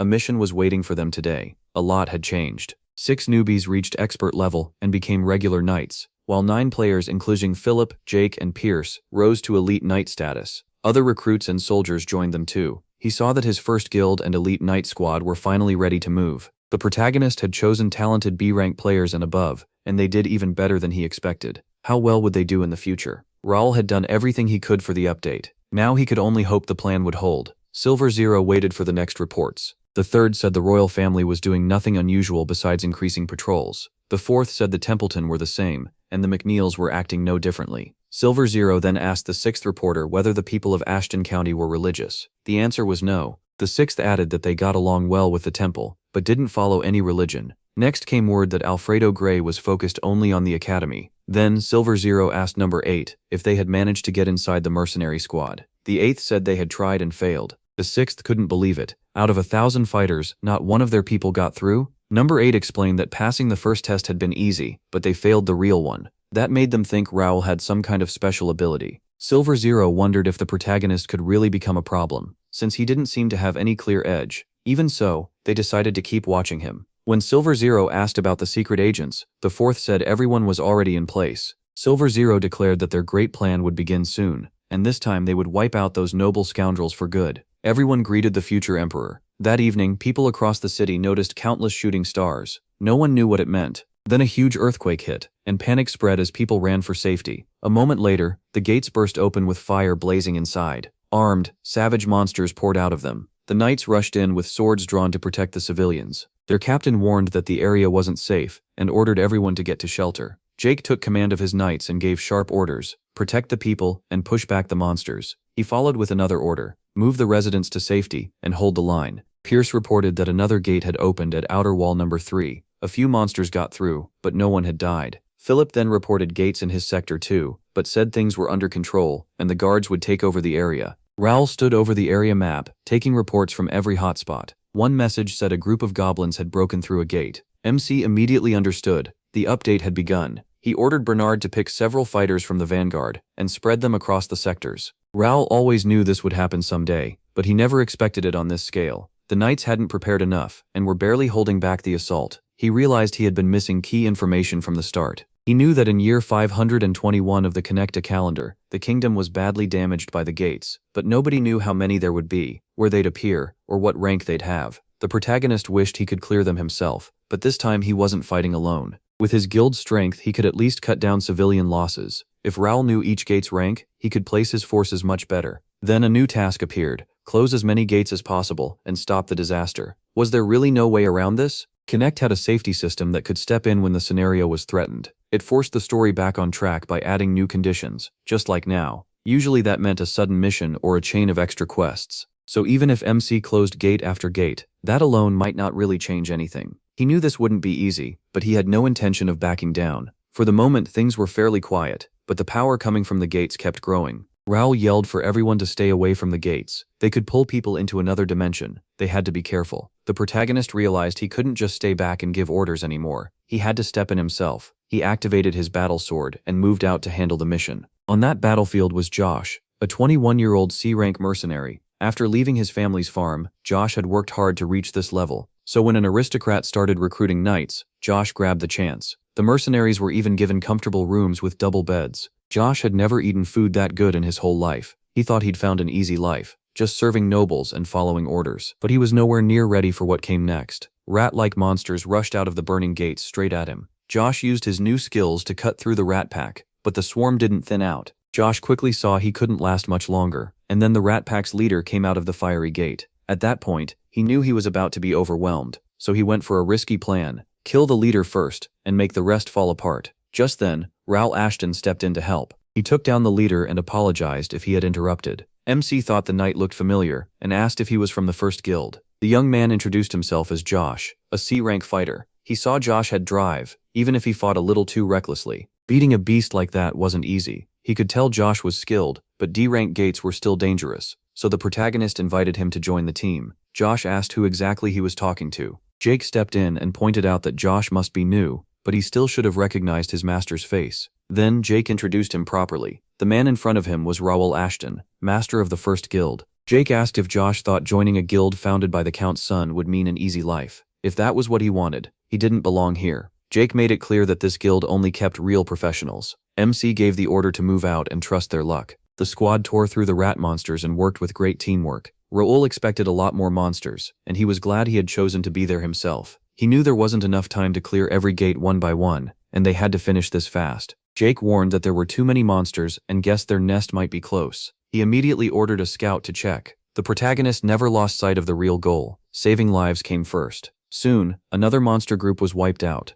Watching Josh fight, Jake said the guy never seemed to slow down. Still, he needed to sharpen his swordsmanship, though his instincts were already strong. Raoul thought Josh would do even better once he learned to control his mana. The scout returned with news. A rat monster base had been found behind the forest, but when they checked the base, it was empty. The place was huge, yet not a single monster was left inside. Jake pointed out that they had already pulled all civilians away from the gates, so no one should have been there anyway. Raoul ordered the area searched again. Today, they had to get through this without losing anyone. Closing the gate mattered, but protecting civilians mattered more. MC told Josh to come with him to the base. He warned the others that the night would be long, so they needed to stay ready. The next morning, he updated his older brother in a virtual call. Dylan said he had been through a lot, and joked that it was time to start training again. He brushed that off and asked how things were going back home. Dylan answered that they had enough data to prepare well. The protagonist asked how many gates had opened, and Dylan said around 100, but they handled it without trouble. Raoul admitted things on his side had gone far worse than expected. He said he would come help, but Dylan was confused. Why? They had already closed the gates. Dylan added it only took about half a day, thanks in large part to their father. Trevor, the master of the Golden Bear, and Commander Ernest had joined in too. Everyone treated the whole thing like a festival. They were just that bored with normal life. Dylan laughed that the old men were acting like kids. Raoul couldn't deny his own family wasn't exactly normal either. Even knowing nobody got hurt, MC still felt Dylan had been too reckless. D-rank gates were dangerous, and getting close wasn't worth the risk. Dylan stared at him in surprise. Was his brother really saying they should have waited for him to show up with his special powers? He reminded him that Ashton was a powerful state. He and their father were far from weak, so there was no reason to worry. They were always ready to fight, and could handle any number of gates. Dylan went on, saying the Ashtonians had overwhelming strength and didn't need help. Even hundreds of gates wouldn't stop them. He told the protagonist to stop worrying about home and focus on his own work. He and their father would handle everything there. Raoul admitted his brother had a point, and realized he had been acting too arrogantly. Then Dylan mentioned that some gates stayed open even after being cleared. What could have caused that? Raoul was stunned. What did Dylan mean the gates hadn't vanished? Could some of them not be destroyed at all? After the call, MC gathered the knights and told them that the E and D rank gates, unlike the others, were still standing. Jake said that was a serious problem. They couldn't just leave gates like that alone, but they also couldn't keep this up forever. He warned that heavier gate watch would weaken their defenses elsewhere, so they needed an answer as soon as possible. He promised to learn why this was happening, and find a fix. Bernard asked if they should prepare a squad, and suggested bringing only the 3 strongest, Philip, Jake, and Pierce. Philip was surprised and asked if the young master was sure. Raoul replied that the elders in Ashton County were doing everything they could, so he couldn't just sit around. The protagonist said they might run into survivors, so a dozen soldiers should be sent to the gates. Jake suggested bringing food so they wouldn't suffer more than needed, but Philip quickly reminded him this wasn't a picnic. Near the gates, the monsters fell just as expected. Jake complained he hadn't even had time to warm up, then said they needed to move faster. He cut down monsters with ease and grumbled that this was too boring for him. Pierce dropped 2 arrows into the nearest monster, and told Jake not to bother thanking him. Jake got annoyed and snapped at Pierce for stepping in. He could have handled it himself. Then Jake proposed a contest to see who could kill more monsters, but Raoul shut it down and reminded them they had no time for childish games. MC looked around and saw nothing unusual besides the rough ground. Josh reported what he found. The area was hard to move through, but nothing seemed strange, and there were no civilians around. Raoul guessed the gates were made so only players could get near them. NPCs can clear gates or dungeons too, since many of them are stronger than players. But that doesn't work in the player's favor, so the system puts limits on them. An NPC can't pass through the gates, fight the Guardian, or block the path to the dungeon boss. No matter how strong they are, only a player can close the gates. While he was thinking it over, a notice popped up. A hidden area had been found, and a new mission began. Destroy the Guardian. Usually he'd welcome a secret quest, but this time he didn't have room to waste. The protagonist told his men to review everything they knew. In the end, they would have to find the gatekeeper themselves. Josh asked Raoul if that monster might be the Guardian. A huge creature appeared, the gatekeeper of rank E, a cursed dark goblin.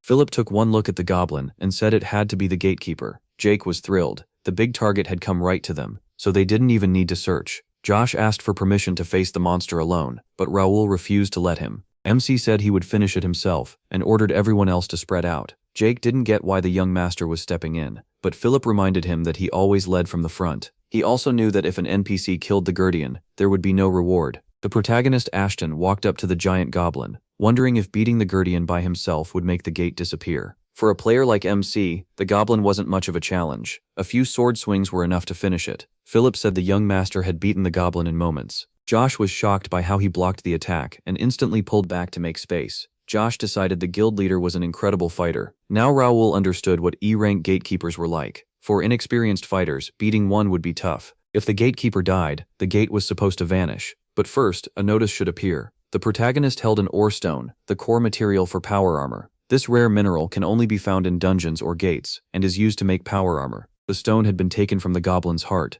Now they needed to gather as many as possible, so they could start a power armor factory. Jake could tell right away that the item was extremely valuable. Raoul saw that even after the Guardian died, the gate was still there. He realized that every time a gate appeared, he would only grow stronger. MC said their next job was to clear every D-rank gate in the capital. They had to keep going without rest, even without sleep. The leader decided they needed one more person. He asked if Josh was ready to join them. Raoul told Josh that he hadn't let him prove himself earlier, so this was his new chance. Josh gladly accepted and thanked the gentleman for the opportunity. He said the team was finally complete and ordered everyone to move out. The protagonist Ashton and his squad reached another gate. It might have been a dungeon entrance. It looked like a normal cave, and without the gate's glow, it would have been completely dark. Raoul warned everyone not to wander off since the place could be dangerous. He lit a lamp and suggested they look around. Jake said it was a magic lamp and had heard those were rare, and even Philip admitted he had never seen one so impressive. MC told the knights to search the cave without splitting up. If a fight started, they needed to stay together. He told Josh to carry the lamp since this was his first mission. That only made Josh more nervous because the lamp was so valuable. The commander said he trusted him, but if Josh wanted a place in the first guild, he had to give it everything he had. Joining the first guild had always been Josh's dream, and now he was even trusted with the lamp. To him, it felt like things couldn't get any better. He swore to protect the lamp with his life. Raoul figured Josh would soon reach S rank and even be seen as a future royal mercenary. The protagonist asked Pierce what he saw, and Pierce reported a lot of moving targets with hostile energy. Pierce drew his bow and fired. Jake immediately asked if he hit anything. Pierce said the enemies were close, and glowing-eyed bats rushed out of the dark. Raoul warned the group that bats attack light. Josh hated hearing that, since he was the one carrying the lamp. A second later, the bats swarmed Josh. He swung his sword at them but still refused to drop the lamp. Jake realized every bat was drawn to the lamp, and MC yelled at Josh to drop it right away. Josh got mad that these flying monsters had picked the newcomer as their target. Even while slashing at the bats, the knight still wouldn't let go of the lamp. Jake said the guy had really taken the young master's words to heart. He said that kind of spirit wouldn't hurt them, and this was basically his entrance test. Josh shouted, asking if they were really just going to watch. Jake told him to swing harder, while Philip made it clear that if Josh wanted in, he had to deal with this himself. After walking for a long time, Jake was shocked they still hadn't found anything else. He wondered if the cave only had bats, but Raoul reminded him this was still a D-rank gate. Philip told Jake to stay sharp and follow the young master's lead. Josh asked Philip how strong their master really was. Philip said that depended on what Josh meant by strong. The young master was growing stronger every day, and he was also a member of the noble Ashton family. Still, if they were talking only about swordsmanship, he was behind Jake. Jake suddenly started slashing around, asking why there were giant bugs in here. Philip said he looked a little ridiculous, but he was still an excellent fighter. Raoul Ashton warned the group that they weren't alone. Then armored scorpions came out of the dark, carrying acid venom and steel-like shells. Philip warned everyone to be careful. There were a lot of scorpions here. Jake now understood these D-rank gates held far more than just bats. Raoul said the scorpions were part of the mission, so they had to kill them no matter what. Their armor was hard as steel, and their stingers were poisonous, so everyone needed to be extremely careful. The goal was to kill the monsters, not capture them. There was still no order to destroy the gate itself, so first the group focused on wiping out the scorpions. George proved himself again in battle. The commander pointed out that fighting while guarding the lamp wasn't easy. The protagonist added that he was once again taking away the young man's chance to prove himself. From now on though, he would protect the lamp himself. Jake said the young master had wiped out all the monsters again, and he still hadn't gotten a chance to warm up. Josh was amazed by Roll Ashton's energy. It was hard to believe he was only 15, nothing like those nobles who just pretend to be knights. To Josh, MC Ashton was the real deal, and he decided he had to serve him. They had killed exactly 50 scorpions, which was the minimum needed to clear the gate. He said they had to finish what they started. Leaving a D-rank gate half cleared was too dangerous. Jake realized he had celebrated getting out of the cave too soon, and Philip told him to relax. Raul thought the minimum condition had been met, so why hadn't the hidden mission to destroy the gate appeared? The only answer was that they still hadn't found the Guardian.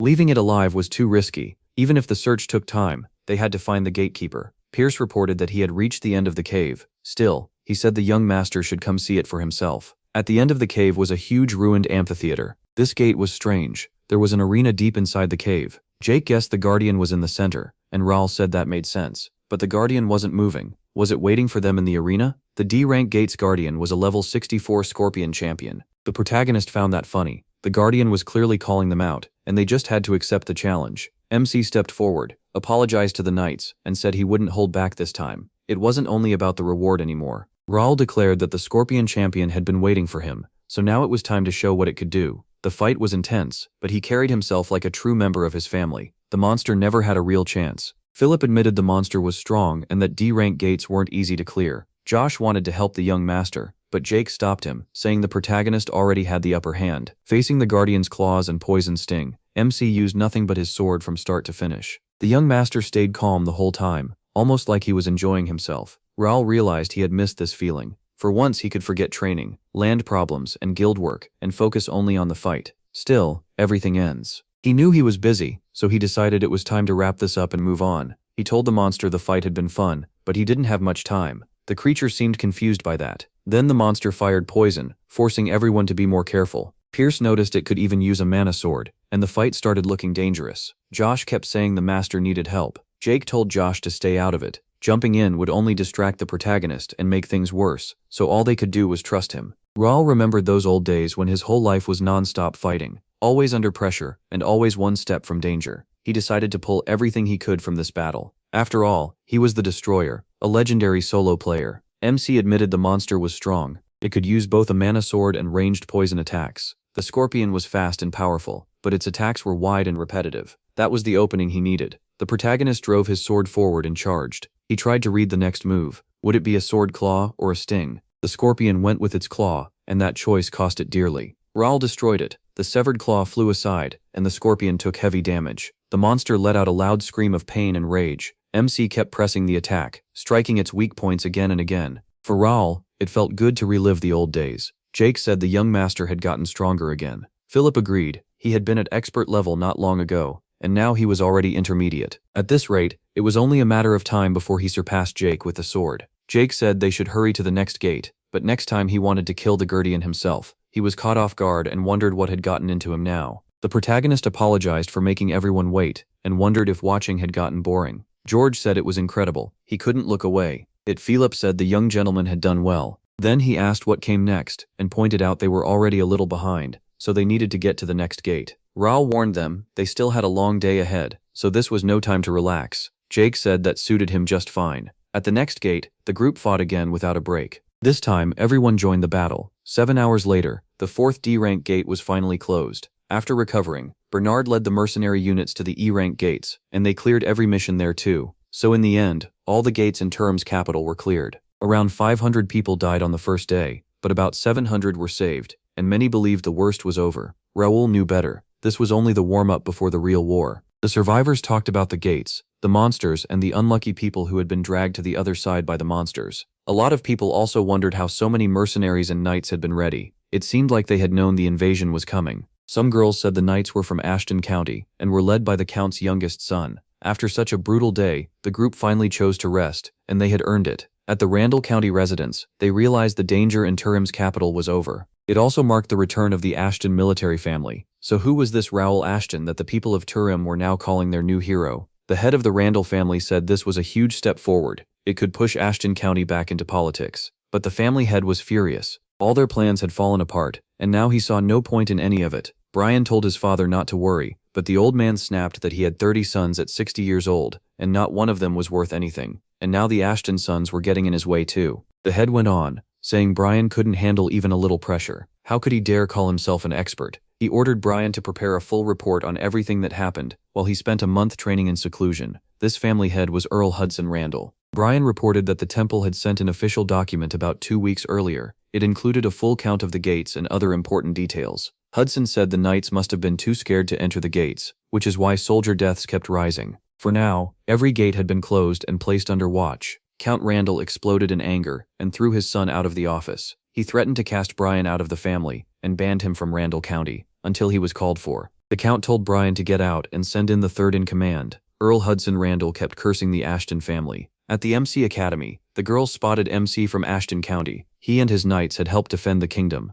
He also became the first junior to get the top score on the entrance exam, and his knights were paid very well. One young man hated how much praise the protagonist was getting. In his eyes, the protagonist only shined because his family handed him everything. He swore that once reinforcements from home arrived, he'd prove he was the best. All the attention made Raoul uneasy. He felt like some zoo animal on display. Dalton said MC had become famous in only a week, and now the whole capital was talking about him. MC brushed it off. He didn't care. Then Dalton asked about the rumor that he was the true heir of Ashton County. He figured that had to be true, or no one would have let the protagonist take that many soldiers. The protagonist answered that his older brother would inherit the throne, and he wasn't interested in it. He explained that his knight order was built by his own hands, not with help from his family. Dalton asked if he could join MC at the gates next time. Raoul looked at Dalton and realized this could get messy. It seemed Dalton had another reason too. He was after skill books and hidden talents. Even though Gray's arrival changed the student list, he had already picked who he wanted to recruit by using data from the connection. Dalton was one of those picks. The strongest man in the kingdom was actually the swordmaster Marquis Templeton. In Connect, building ties with top-level NPCs was almost impossible, so meeting Templeton's grandson Dalton was a huge chance for Raoul. Right now, only a few people were allowed into the gates. Without official permission, you'd need at least 50 fighters and 3 knights, so Dalton could never enter one by himself. Even as an expert, Dalton had never been able to prove himself in real battle. That made the gate even more tempting to him.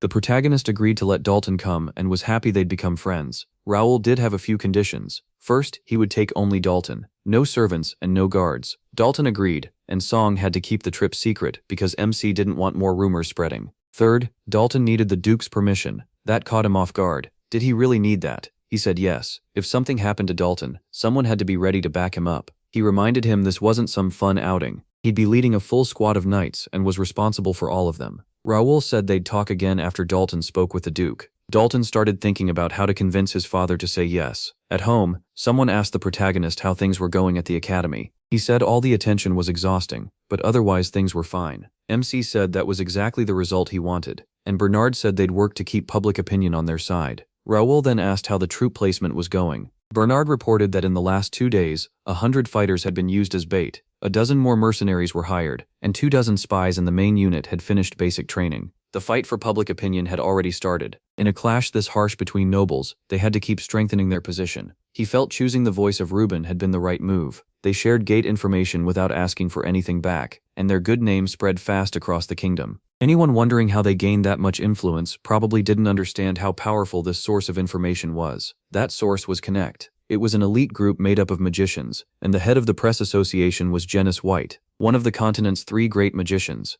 His influence went beyond even many high-ranking nobles. The voice of Reuben was the most powerful media outlet of them all. A battle isn't won with swords alone. You use every tool you have. Raoul said it was good to have people in reserve who could keep things going. Sooner or later, someone would come to inspect them, and Philip wondered who that would be. Bernard guessed it would be greedy nobles. Now that the gate crisis had calmed down, they'd slowly start coming closer. The protagonist said he'd gladly welcome them if he could control the gate, but he couldn't. Bernard warned those nobles would likely try to damage the master's reputation. Raoul told them to let people try. Only the chosen one could close a gate anyway. He warned everyone not to leak that fact. If outsiders learned it, the lords would pretend they had no interest in the gates. MC decided to use the nobles' greed to his advantage and gather the kingdom's warriors. Only then could they face the danger ahead. The man raced down a narrow, empty street, going faster and faster. He hoped his pursuers would quit after the gate opened, but for now he just needed to draw off as many enemies as possible so his allies could escape. Then a group in cloaks stepped in and blocked his path. One hooded figure in a mask introduced himself as Elias Faceless, leader of the information group Wings of Freedom. The man answered that they had been hunting criminal guilds for 6 months.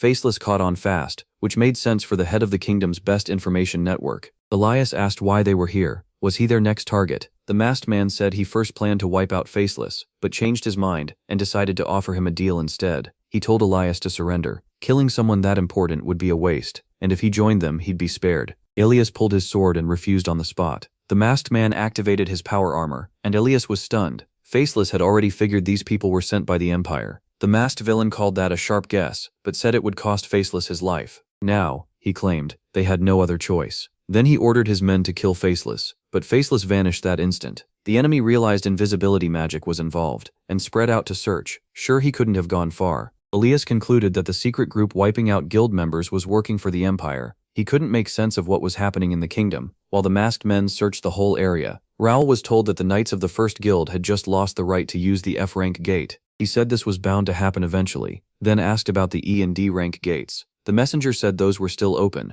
He then asked who had taken charge of the F-rank gates, and learned that several families were competing for them now. The protagonist understood why. Since F-rank gates were low risk, they were perfect for showing off, and nobles could make easy money from them too. The captain of the guard seemed unsure, so Raoul told him to reach out if trouble came up. He said he was always ready to send fighters. The knight captain praised Mr. Ashton as a true noble, and said he wished more aristocrats were like him. MC answered that protecting the city and its people was his duty, then predloged working together with the captain. The captain said rumors pointed to the Randall family, though he personally suspected the Minister of Finance was behind it. He added that many people in that department, including the minister, had ties to the Rendells. Because the whole thing felt strange, the captain thought Mr. Ashton needed to hear about it. He told his people this was no surprise, they had expected it. Jake felt the punishment was too much, and asked why their rights were being stripped, but he said they had to follow the royal order. He also said there was no reason to worry, because they hadn't really lost anything. Regular soldiers could handle F-rank gates just fine. Sending mercenaries there would only waste money for average loot,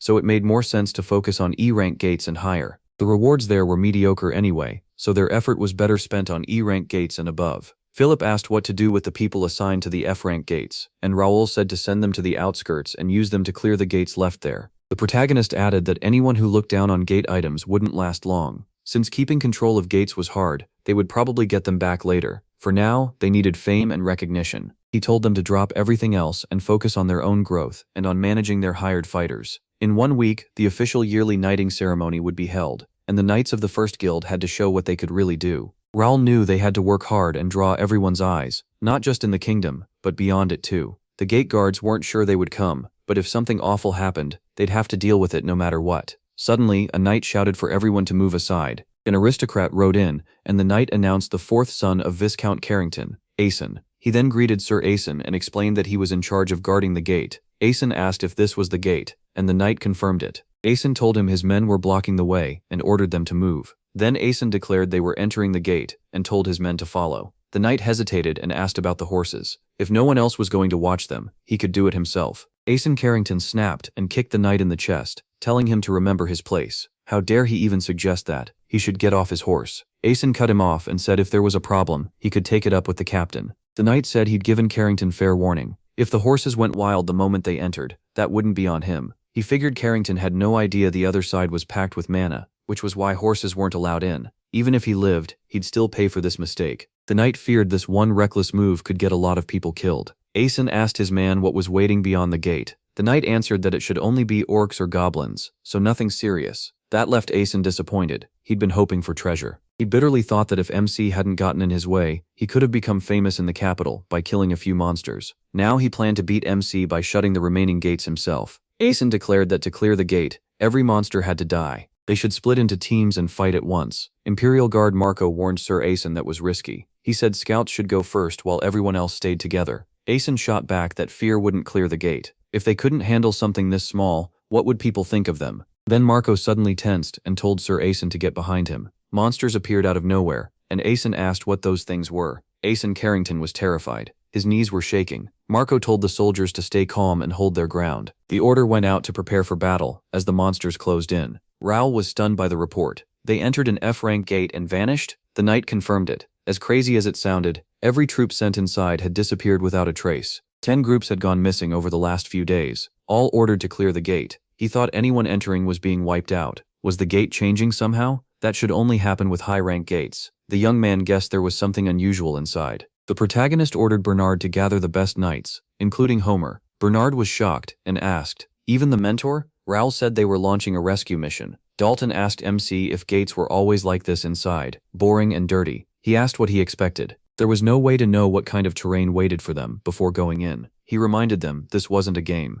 The protagonist felt this gate's rank was below Dalton's training level, but with so little real experience, it was still the right place for him to learn. Philip reported that the scouts were back, and the monster count had dropped. MC guessed they were getting ready to attack. Raoul already knew the details of this gate. An F-rank interdimensional gate, with room for up to 300 beings. Anyone entering besides the conquerors shouldn't cross it. It was a trap, and he was sure the monsters didn't see that coming. The protagonist said they'd stop here, and asked Homer what he thought. Homer agreed. Homer, a knight of the first guild, said the land ahead was open with swampy patches, and he agreed it was a good spot. Raoul said that settled it. They'd start here. He announced this would be their base, and ordered everyone to take their places. Dalton was confused, and asked what MC planned to do on the hill. MC answered that he was building a fort there. Homer ordered the artifacts activated. The knights moved into position as the artifacts powered up under his command. A magic circle formed overhead, and building materials started pouring out. Dalton had no clue what he was seeing. Raoul told them to do exactly what they'd practiced in training. Set up Formation A, then move to the main phase. Before Dalton fully understood what was happening, the fort was already finished. The protagonist said the fort had been built fast, but it would do the job.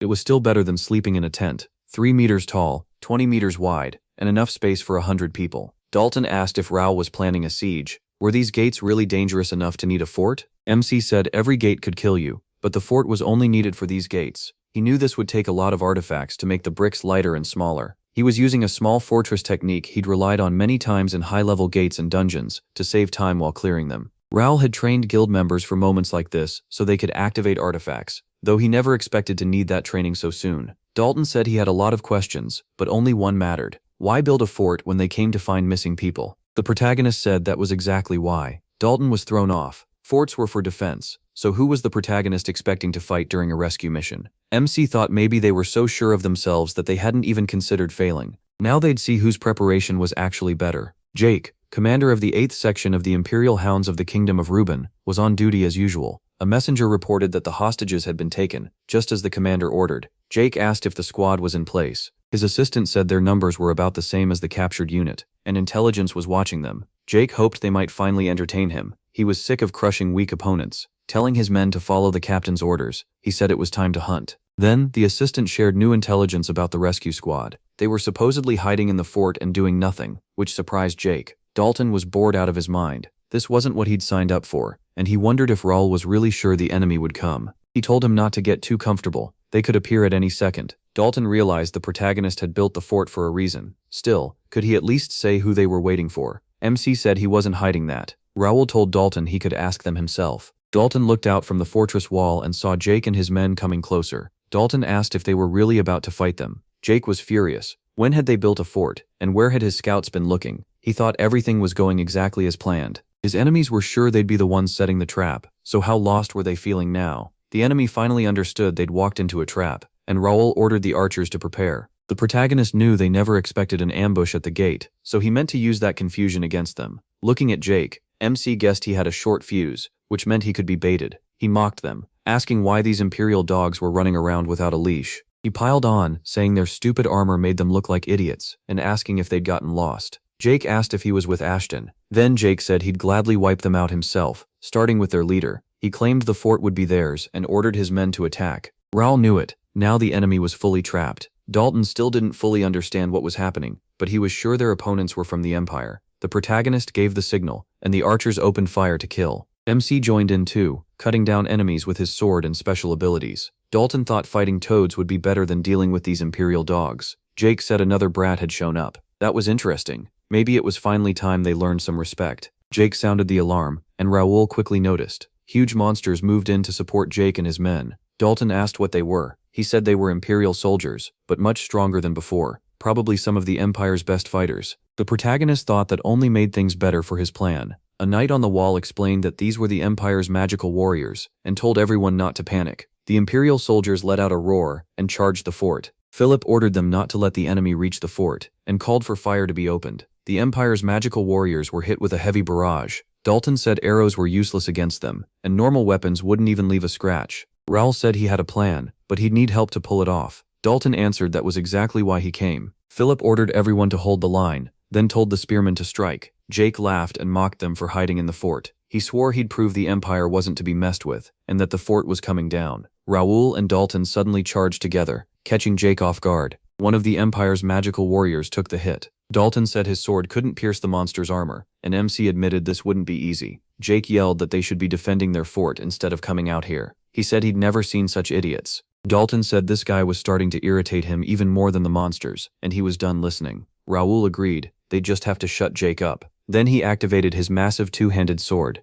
Dalton wondered if he really had full freedom to act. That was exactly what he needed right now. He struck hard, and one of the Empire's warriors dropped to the ground bleeding heavily. Dalton followed up and brought down another one. Philip and the knights watched closely as Mr. Raoul brought down a magical warrior. The protagonist mocked them, asking why they'd gone quiet. Was that really all they had? He said the knights' loyalty to their lord seemed to depend on having magical warriors around. Jake grinned and said things were getting interesting. At last he'd found someone worth fighting, and he almost wanted to thank the Ashton family for it. Dalton figured that if this man led the Imperial army, he was even stronger than the monsters. He asked MC if he needed backup, but MC said no. Dalton already had his own fight. Another Imperial magic warrior stepped in, armed and even more frightening than the others. He warned Dalton that this one was heavily armed, but Dalton brushed it off. He wasn't raised in some weak family. The protagonist knew Templeton's grandson would be fine. Even in his first real battle, Dalton was someone he could count on. Certain Dalton was covered. Raoul decided it was time to finish Jake. MC apologized for the delay and said he was ready. Jake asked the young man from the Ashton family for his name, and he gave it. Jake said everyone in the Empire knew the Ashton family. They were supposed to use a two-handed sword, but he wasn't buying it. The protagonist thought this guy talked way too much and looked like a gorilla. Still, underestimating him would be a mistake. His stats and level were close to an advanced sword expert's, yet he was still the toughest enemy Raoul had ever faced. Jake grinned. He'd hit the jackpot. Two young nobles stood before him, and he wanted to see if they could really impress him. MC reminded himself to stay sharp. Jake had strong stats and heavy armor, but he had leveled up, boosted his abilities, and upgraded his gear, so he had plenty of strength on his side too. Now Jake was about to see what a reborn, fully geared player could really do. Jake could tell his opponent's mana blade was strong. This wasn't some spoiled noble playing warrior. That only made it more fun. Jake started thinking this Ashton might actually entertain him. Jake warned him that he never held back and fought without rules. When he dropped the boy in one hit, he'd better not cry about it. Their weapons met in a blinding clash, and the blast sent a shockwave across the area. The Empire's magic warrior let out a roar and charged straight at Dalton.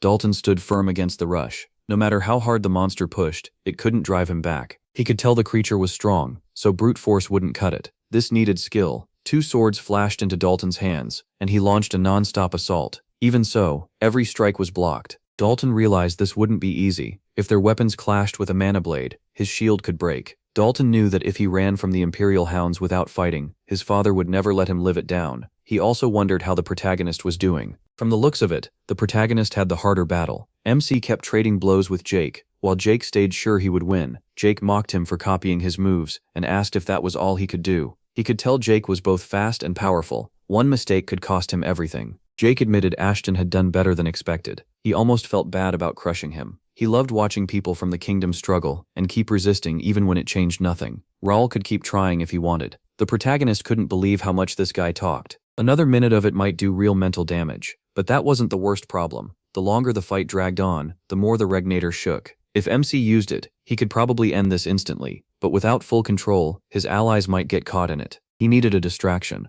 Just enough time to let the plan finish. Bernard reported through their link. The prisoners were safe, the enemy was beaten, and the plan had worked. Jake noticed the smile and asked if Raoul was giving up. What happened to that rescue plan? He answered by using his magic. The plan had been moving the whole time, and now that it was done, the real fight could start. If Jake wanted, he could come at him again. Earlier, the hooded man in the mask spotted a broken weapon on the ground and thought maybe the stories were true. Aristocrats really weren't cowards. Asen Karentag had sent his knights ahead to avoid direct conflict. The masked man called it a shame. An aristocrat was standing there with knights around him, shaking in fear. Marco told his master to stay calm. At times like this, keeping control mattered most. Asen never expected the Empire to be behind this, and that was exactly why they had walked right into the trap. Asen believed they had no way out. The masked man said they didn't plan to kill them, but if anyone resisted, someone would get hurt. He decided the young master alone was enough, and the guards could be eliminated. Then he ordered his men to seize the nobles and kill the rest. Then everything changed.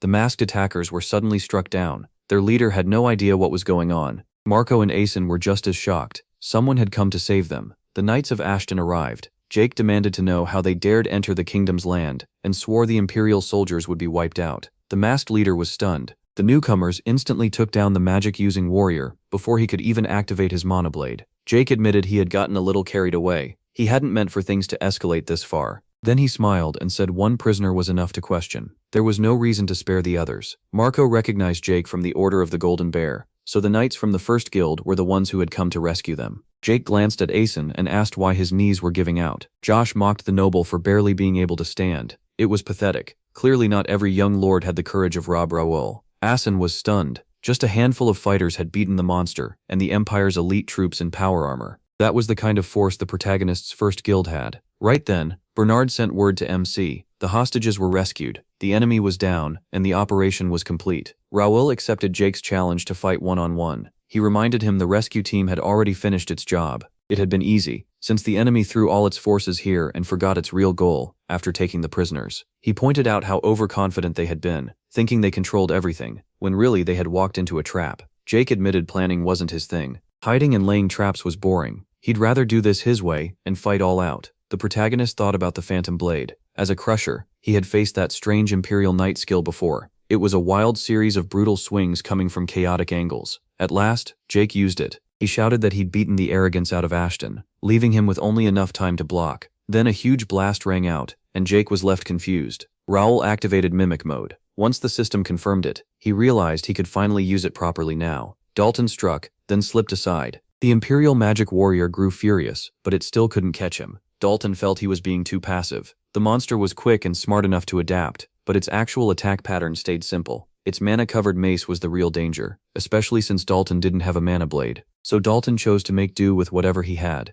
From the fortress wall, the knights could tell Dalton was struggling. Some wondered if they really had to keep watching, but Philip reminded them of Raoul's order not to interfere. The prisoners were already safe, so all they could do now was trust the young master. Dalton called up to the knight on the wall and asked if he was Philip. After hearing yes, Dalton said he needed a favor. He wanted Philip to tell everyone to grab onto something. Dalton said he was about to use the fort itself, and things were going to shake a bit. Philip immediately shouted for everyone to crouch, brace, and hold tight so they wouldn't be thrown off. Dalton noticed how fast Philip got everyone ready. No wonder Raoul trusted his people so much. Dalton leveled his sword at the charging enemy and said he was ready. This time, he planned to hit back. He burst forward, kicked off the fortress wall, and launched high into the air. The monster swung its mace and smashed the wall instead, shaking the fort while Dalton rose above it, ready to strike. His attack came down hard and destroyed the giant Imperial Magic Warrior. Dalton knew it was a risky move, but it paid off. He said the wall took a little damage, but nothing serious. One knight said that even though this was Dalton's first real battle, he was doing great. Philip even sounded proud. After all, Dalton was a Templeton wolf and the Swordmaster's grandson.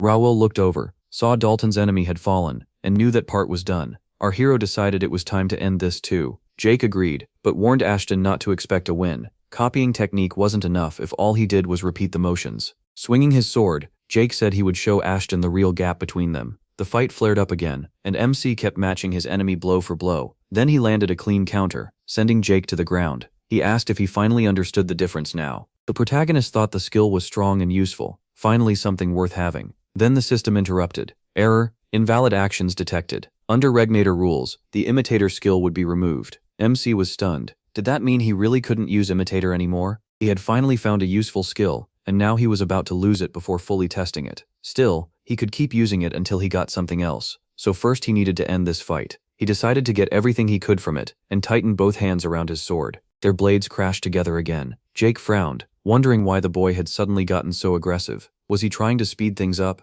Raoul focused and gathered mana at his fingertips, ready to use one of his special skills. His sword shot straight at Jake. Caught off guard, Jake barely slipped away in time. Jake was stunned. Where had that flying sword come from? Then he looked up and saw countless blades hanging in the air, all pointed at him. What was this? Raoul was almost amused that Jake had only noticed now. Tunnel vision would cost him, and this was the perfect time to show what someone from the House of Ashton could do. Jake snapped, asking what kind of stupid tricks the protagonist was using. As the swords flew in, Jake started knocking them away. He scoffed that if this was all MC had, then he was disappointed. Ashton should quit the tricks and fight like a real man. Jake said he wasn't here to play around, and wanted a real fight, but he kept controlling his weapons. This time, huge axes came at Jake. He barely blocked them with his sword and insisted the protagonist was stubborn, but these tricks still wouldn't work. MC thought he had finally met someone worth fighting. Then he slipped behind Jake and smashed a hard punch into the back of his head. Jake yelled, but didn't go down. Raoul realized that kind of quick move wasn't enough to break the power armor, but he wasn't giving up.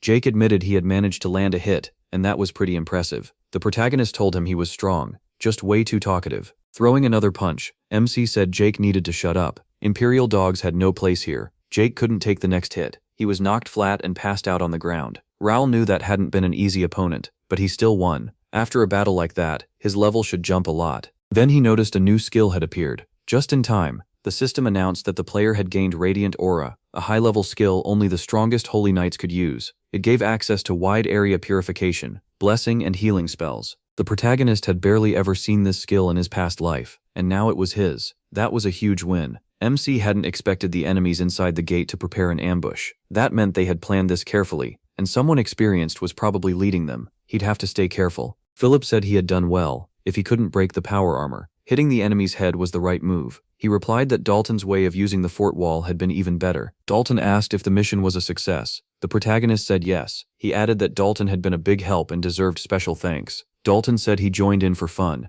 but he also couldn't shame his family. The old man never would have forgiven him if he'd just stood there. Raoul thought Dalton had done far better than expected. It was hard to believe that had been his first real battle. If Dalton joined the first guild, their strength would rise a lot. Philip reported that the rescue team was back. Jake and Pierce quickly reminded him not to call MC young master during a mission. He praised them all and said they had done excellent work. Bernard reported that no one was injured, but there were several dead. They might need help moving the bodies, and Raoul said the guards could handle that. Ace and Carrington was starting to wonder if the protagonist really deserved to be called a master. Had he earned that title by his own skill? Dalton asked Aeson if he had been one of the hostages. He hadn't known the Viscount of Carrington was mixed up in this. Aeson was surprised too. Was Dalton Templeton one of Raoul's knights? Just how much influence did MC have? He said the captives had been saved and the Imperial hounds were dealt with. The mission was complete. On top of that, he had gained an amazing skill, so he was more than satisfied. With that, the commander ordered everyone to head back. After they returned, the protagonist asked what happened to the captured Imperial soldiers. Philip said they had been moved in secret to Lord Grey, just like the protagonist requested. Bernard added that the hostages' condition hadn't changed. The Empire had apparently used a spell to block their minds if they were captured, and without Mr. Grey's help, getting anything out of them would be hard. MC wasn't sure Alfredo Grey would be able to solve it. Then he asked about their goal. Philip said they had dressed up as guards to sneak into the city. That was all that was known. Because of that, a major internal investigation was being planned. For now, that was all the information they had. It was hard to figure out the motive. Raoul said he needed clearer answers. They would need more information before the next attack. The enemy worked in a careful and dangerous way, so they had to find a response. He decided to leave that problem to the kingdom and Lord Grey. Tomorrow, the knights would have their ceremony. With the capital still in chaos, the event would be small and quiet. Raoul guessed it would be more of a real inspection than some flashy show, and honestly that was for the best. Still, the protagonist knew it was an important moment. He needed to get ready the right way. The kingdom's most powerful families and knights would be there, and the first guild was about to step onto the big stage for the first time. MC knew they had to make a strong impression, so people across the kingdom would hear about them, and even the Empire would notice. The first guild needed to show its greatness so its name would spread across the whole continent. The next day came, and people in town recognized the young master, the leader of the first guild. To them, he was Tarim's true defender. The townspeople also said the red-haired knight was handsome. Josh loved the attention, especially with girls trying to catch his eye. Jake pointed out that this was the first time Josh had ever gotten such a warm welcome. He told Josh to get used to it. For mercenaries under the first guild's banner, this was normal now, and there was no reason to act shy. He had earned it. Josh waved back at the girls, clearly thrilled. Everyone was in a good mood, especially him, since joining the first guild had worked out so well. The people cheered for Turim's defenders, the knights of the first guild. Raoul hadn't expected such a huge crowd. It looked like even the free knights had shown up. Some knights pointed out that the first guild had arrived. The newcomers who solved the gate crisis. They wondered if the whole first squad was here. Still, some of his fellow knights didn't get what was so special about them. Weren't they just flashy show-offs? Rumor said only a few of them had official knight certificates. Raoul could tell they had everyone's attention, and that was fine. They had come here to prove what they could do. A man walked up to him and said he was finally meeting the famous defender of Turim in person. He introduced himself as Jeremy Deplank, the Minister of Finance. He said the protagonist had played a major part in the gate incident and asked to speak with him privately. MC was caught off guard. What did the Minister of Finance want from him? Jeremy Duplank said he had wanted to meet him for a long time, but the young man was always busy. After all, he was the most talked about hero in the capital now. Raoul still found it strange. Had the finance minister really come just to meet him, or was there something else? From what the captain of the Capitol Guard had said, most of the finance department was under the Rendells, so Jeremy Duplank was probably tied to them too. If he had come in person, this wasn't going to stop at a simple greeting. The protagonist thought maybe the man planned to show his hand. MC smiled and said the minister was giving him too much credit. Any noble in the kingdom would have done the same. The minister replied that the whole capital was talking about his deeds and the achievements of his knights. Every knight wanted to be like him. He answered that the knights could only do their work because the finance department kept the treasury running. Jeremy Duplank realized this young man was sharper than he first thought. He knew perfectly well that the Randall family had made the finance department hostile to him. Even so, the protagonist acted like none of that mattered. That explained why so few people could deal with him well. Then Raoul said he had a question for the Minister of Finance. He had heard rumors that the department had blocked the first guild from passing through the gate. Did the minister know anything about that? The minister was taken aback. This guy really wasn't afraid to ask directly. He had no plan to play dumb. Maybe MC was making it clear that he had every reason to see them as enemies. The minister said it was the first time he'd heard such a thing. He called it a baseless rumor and said his department had nothing to do with it. Jeremy Duplank then asked whether he had learned anything from the Imperial soldiers who attacked at the gate. He said they had been ready for every possible problem. The minister suggested they only wanted to stir up trouble and that the event couldn't really be called an invasion. The protagonist pointed out that the enemy had already come deep into their land without much trouble. That made it look like someone in the kingdom had helped them. MC just smiled and said it was only a guess. But that couldn't be true, could it? The finance minister was furious that Raoul would even say that. Now he understood why people called the young man Turim's defender, and why meeting him in person had been worth the trip. Jeremy Duplank said he had to go, then added that he hoped Mr. Gray could make the prisoners talk. That immediately stood out to him. Mr. Gray's role with the prisoners had been kept completely secret, so the protagonist concluded that the finance department knew far more than it should. The minister admitted it was true. His department played a major part in running the kingdom. Jeremy Duplank said he enjoyed their talk and hoped they would meet again. Raoul Ashton impressed the finance minister more than expected, but that only made the man want him gone even more. MC thought the minister had picked the wrong target. Small talk had always been one of his strongest skills in Connect. He still didn't know how Plank was tied to the Empire, but he knew more trouble was coming. He was ready for it, and had no plan to back down. An announcement rang out. The mentors competition was about to start, and all participants had to gather in the hall. Jake said he'd been waiting for this for a long time. Raoul noticed how fired up his knight was, even though he'd complained before about joining. Jake just admitted he'd changed his mind. The protagonist reminded them this ceremony meant more than it looked. It was their chance to prove what they could do. He said everyone still looked down on them, but that was part of the plan. The only thing they hadn't created yet was fear. MC made it clear, the goal was to make people afraid, because fear would turn into respect. The first guild had to leave such a strong mark that no one would ever forget what its knights could do. Raoul said Philip would stay in charge while he went up to the podium. The commander warned his team not to look down on their rivals, and to keep their eyes on the goal. Now, he could trust his knights and stop worrying about the competition. Still, the protagonist Ashton had something else on his mind. He asked the hooded man if he'd gotten what he came for. Raoul didn't see the point of this hide-and-seek game. If the man had questions, he should just ask them. The hooded stranger was shocked that this young man had found his way here. The man asked how MC had seen through him so fast. MC admitted it wasn't simple. The disguise was very good. That was only expected from the leader of Wings of Freedom. Spotting the faceless one wasn't easy. He suggested they drop the act and talk seriously. Raoul asked why Wings of Freedom had been tracking him. He wanted to settle this without a fight, especially in a public place. The faceless one said he wasn't allowed to reveal that. The protagonist pointed out that he didn't really have a choice. If the head of Wings of Freedom had stepped in himself, then something was clearly wrong inside the guild. Faceless was stunned that MC had figured that out so quickly. So the rumors were true. This young man really was sharp. Faceless said there was no point dodging the question anymore, and told him the truth. He really was the leader of Wings of Freedom. Raoul was pleased his guest had read the situation so fast. Now he wanted the real reason he was being followed. Faceless explained that he'd been watching him, though that hadn't been his first goal. The man the protagonist Ashton met today, the Minister of Finance, was far more dangerous than the protagonist realized. Then came word that the First Guild had won again. They kept crushing one opponent after another, and even famous knights couldn't stop them. This time, Jake took the victory. The defeated opponent felt like he'd fought a monster. How could someone swing that giant sword so fast? Jake asked if the man wanted to surrender. If not, he could keep going barehanded. Jake didn't mind. The opponent gave up, and Jake was declared the winner. Another victory went to the First Guild. Pierce thought Jake was getting full of himself again, and needed someone to calm him down. George simply told him to keep it up. Philip glanced at the empty seat and wondered why the young master was still missing. He'd been the one saying this ceremony mattered most. So had something happened? MC asked if the Information Guild believed he should be careful around the minister. Faceless answered that the Minister of Finance was far more dangerous than MC could imagine. Faceless added that, if he was right, those people were a threat to the whole kingdom. They were called the Imperial Hounds. Faceless asked if he had heard of them, a special scout unit from the Korean Empire. Most people thought they were just a myth, since no solid information about them existed. Faceless said that if Ashton had any information, explaining the rest would be much easier. Lately, many small guilds had been attacked. The raiders left no clues, so every investigation hit a wall. People started calling it guild hunting. Raoul asked if Faceless believed the Imperial Hounds were behind it. Faceless said he was completely sure. Wings of Freedom had become their next target, and Faceless had run into them himself.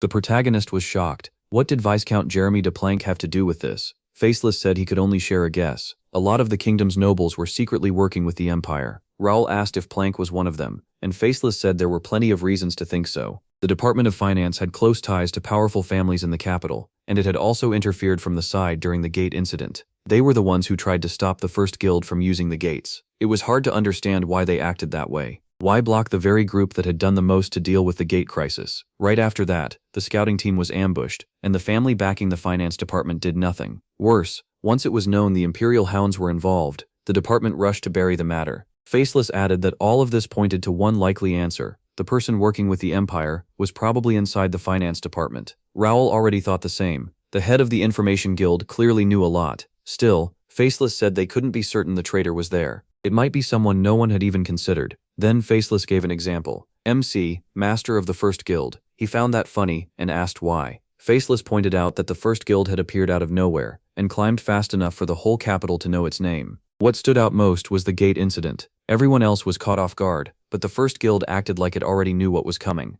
The gate locations, the monsters' strength, even their weak points. It almost looked like the first guild knew about the invasion before it happened. Raoul said causing chaos first, and then stopping it to become a hero was a risky plan, but an effective one. So Faceless's doubts weren't unreasonable. The protagonist decided showing the truth would work better than explaining it. Faceless was caught off guard. Show him how. MC said he should join the guild. Then Faceless could learn everything for himself and see whether MC was working with the Imperial Hounds or crushing them by the throat. Faceless said this had become a misunderstanding. He was the one who suspected him. He answered that he could suspect whatever he liked. The choice was still his. Raoul added that Wings of Freedom was gone, and he needed skilled informants. The deal would help both sides. Faceless asked if the protagonist shouldn't head to the ceremony since it mattered so much to him and his knights. The protagonist said they'd finish talking first. Faceless pointed out that the first guild knights were fighting for real recognition, while Ashton, their master, was acting surprisingly careless. MC said he trusted his people. Whether he was there or not didn't matter. They would win anyway. Faceless reminded him that famous knights from across the kingdom were in the ceremony and shouldn't be taken lightly. He answered that he knew his team would be tested. Even so, he believed in them. They'd survived too many battles to lose now. Faceless agreed and said he was open to working with Ashton, but needed time before joining the first guild. Raoul said that was the right call. Then Faceless said he was leaving. He hated staying in one place too long. Before going, Faceless told the protagonist he could call him Ken. MC felt the meeting had gone even better than expected. He wanted a useful informant and ended up getting the Master of Wings of Freedom. He only hoped the knights would forgive him for missing part of the event, but this problem had to be handled right away. Still, Raoul wasn't going to skip the whole ceremony. He needed to check on his knights. He headed back to the Colosseum for the competition. The duels were still going strong, and the crowd was fully caught up in them. Randall took the latest match, giving that family yet another win. The head of the Randall family noted they had used the unstoppable falling star strike again. In his eyes, only the first guild could rival them. Jake said he could feel the hostility. They were going way too hard. Philip guessed they wanted to wow the crowd and outshine the first guild. Pierce pointed out that only they and the Rendells were still undefeated, and the two sides still hadn't faced each other. Jake figured that, judging by the way they acted, they planned to go all out against the first guild. Jake asked Josh how he was feeling and whether he could handle it. Raoul said Josh had to win, or they could run into trouble. Josh was thrilled to see his master back. The protagonist showed Josh his next opponent, Roy, the 10th son of Viscount Randall, a known genius. MC said it would be a hard fight, but beating Roy was still possible. Roy was probably pleased to be up against a low-born beginner. Raoul told Josh to show his real skill and prove his worth. The knight asked if he was sure, since Roy would definitely try to crush him. He said not to worry. Josh wouldn't lose, even if he tried to. The two fighters stepped into the arena and faced off. Roy Randall looked completely sure of himself. Roy Randall said he had wanted to save himself for a match against the first guild, but instead they sent him some commoner. Roy sneered that it was boring, and said he'd put his opponent down with one finger strike. Josh knew Roy came from one of the 5 biggest noble families, and he was stronger than anyone Josh had faced before. Still, he refused to back down. He wasn't some ordinary kid or hired sword anymore. He was part of the first guild. He was set on winning for his master and the rest of his team. Roy struck first, but Josh knocked it aside with ease. Randall could tell his opponent had followed the sword perfectly. Roy kept attacking, and Josh stopped every hit. The crowd started buzzing. The first guild fighter blocked everything and still looked fresh. Who was this guy? Then Josh hooked Roy's leg and tripped him. Roy hit the ground hard, and the whole arena burst out laughing. For him, it was completely humiliating. Josh was stunned. Was this really all Roy could do? Every move was easy to read, and he didn't feel scared at all. If Roy had nothing better than this, then Josh already had the match in hand. The crowd couldn't figure it out. Why couldn't the Randall son push back at all? For a mercenary, Josh looked incredibly well trained. Roy couldn't believe a pathetic commoner was embarrassing him like this. Josh, on the other hand, didn't care about Roy's pride one bit. Roy snapped, asking if the boy even knew who he was fighting. Josh didn't care. Here, everyone was supposed to stand as equals. Josh told him that noble or commoner didn't matter. The only thing that counted was who was stronger. That only made Roy madder, and he yelled at Josh to shut up. Josh stayed cool and kept blocking every attack. Jake said Roy wasn't that special, even if people called him a genius. Raoul explained that among the Rendells, Roy was known as a fighter made by training, not natural talent. Even so, Josh was clearly stronger. Jake admitted the young man had gone way beyond his expectations. Maybe Randall thought acting fierce would be enough to win, but he got that badly wrong. The protagonist said Josh had already proven himself during guild missions, so there was no way he was losing here. Josh asked Roy how long he planned to keep hiding behind blocks. It was time for the noble to fight seriously. Josh finally broke through and forced Roy back. He didn't let up for a second and slammed a punch straight into Roy's jaw. Roy was furious. How dare a mercenary throw punches at him? This match was supposed to show swordsmanship, not turn into a street fight. Josh asked if Roy understood what real combat was like. There was no honor there, just survival. Then he kept the blows coming. George reminded Roy that he had wanted to crush Josh from the start, so if he was scared now, he could always give up. Roy swore he'd shut that bastard up. The fight rolled on, steel clashing again and again, and the crowd loved that Randall refused to fold. The match was getting better by the second. Philip pointed out that Roy was more stubborn than the others. Raoul said that's exactly why he was called a genius, but even that wouldn't be enough to beat Josh. Josh didn't slow down. He smashed his forehead into Roy's face. Roy reeled back, shocked and hurting, and blurted out, "What was that?" Josh told him that sometimes you have to use your head in a fight, and Roy should remember it. Roy called it a dirty move. Roy said he'd taken enough humiliation already. His opponent had pushed him too far, and now he wouldn't hold back anymore. Josh realized Roy was about to use the Randall family's shooting star. That technique had brought down many famous knights across the kingdom, and with a so-called genius using it, the strike should be even deadlier. Could anyone stop it? Roy charged in, shouting that this time he would destroy him. A nobody like Josh should feel honored to die by a Randall blade. Josh saw it right away. Roy's movements had turned fast and frightening, but compared to what Josh had gone through on missions with the first guild, it was nothing. Josh answered with one crushing strike, and Roy couldn't keep his footing. A second later, Roy Randall was flat on the ground. Josh said that in a real fight, everyone is equal. Then the judge declared the first guild the winner. Josh had won, and Roy Randall lay motionless in the dust. The crowd went wild. A newcomer had just beaten the Randall genius, an amazing upset, with the rising star losing to a fresh mercenary. With that, the first guild was named the winner of the competition. One young noble said these fighters were unbelievably strong.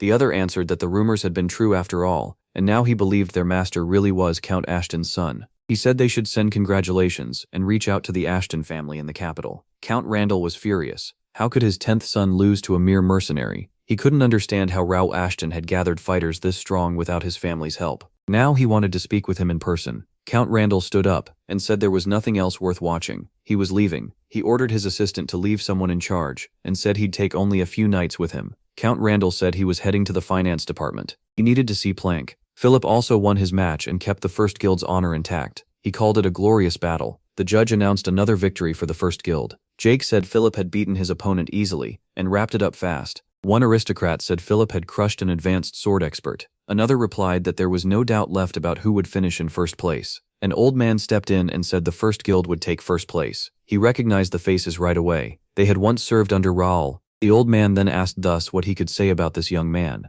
Thus said MC had been quiet and careful as a child, and the gate incident had helped him grow up fast. Jake D. Ashton, ruler of the Viscount of Jake, said the Ashtons had always been happy just swinging swords out in the field, but now, one truly ambitious young man had appeared among them. Medeiros, commander of the kingdom's holy knights, had heard the first guild in the capital was the best in the kingdom. After seeing this, he understood why they looked ready to march into war at any moment. Carson, commander of the Rowell Guard and president of the Knights Association, pointed out that the Rendells were the only major military family at the ceremony. The Templeton, the Greys, and the Order of the Golden Bear hadn't come. Carson was surprised. How could anyone choose the best guild without all 4 military families involved? Medeiros replied that beating the Rendells was impressive enough on its own. Carson turned to Mr. Gray and asked if their master was really studying at his academy. Alfredo Gray said he'd already had a chance to speak with him. Before answering, Gray asked Carson a question of his own. Did he really think the kingdom was peaceful right now? Carson said knights could never relax in times of peace. They always had to be ready for war if danger came,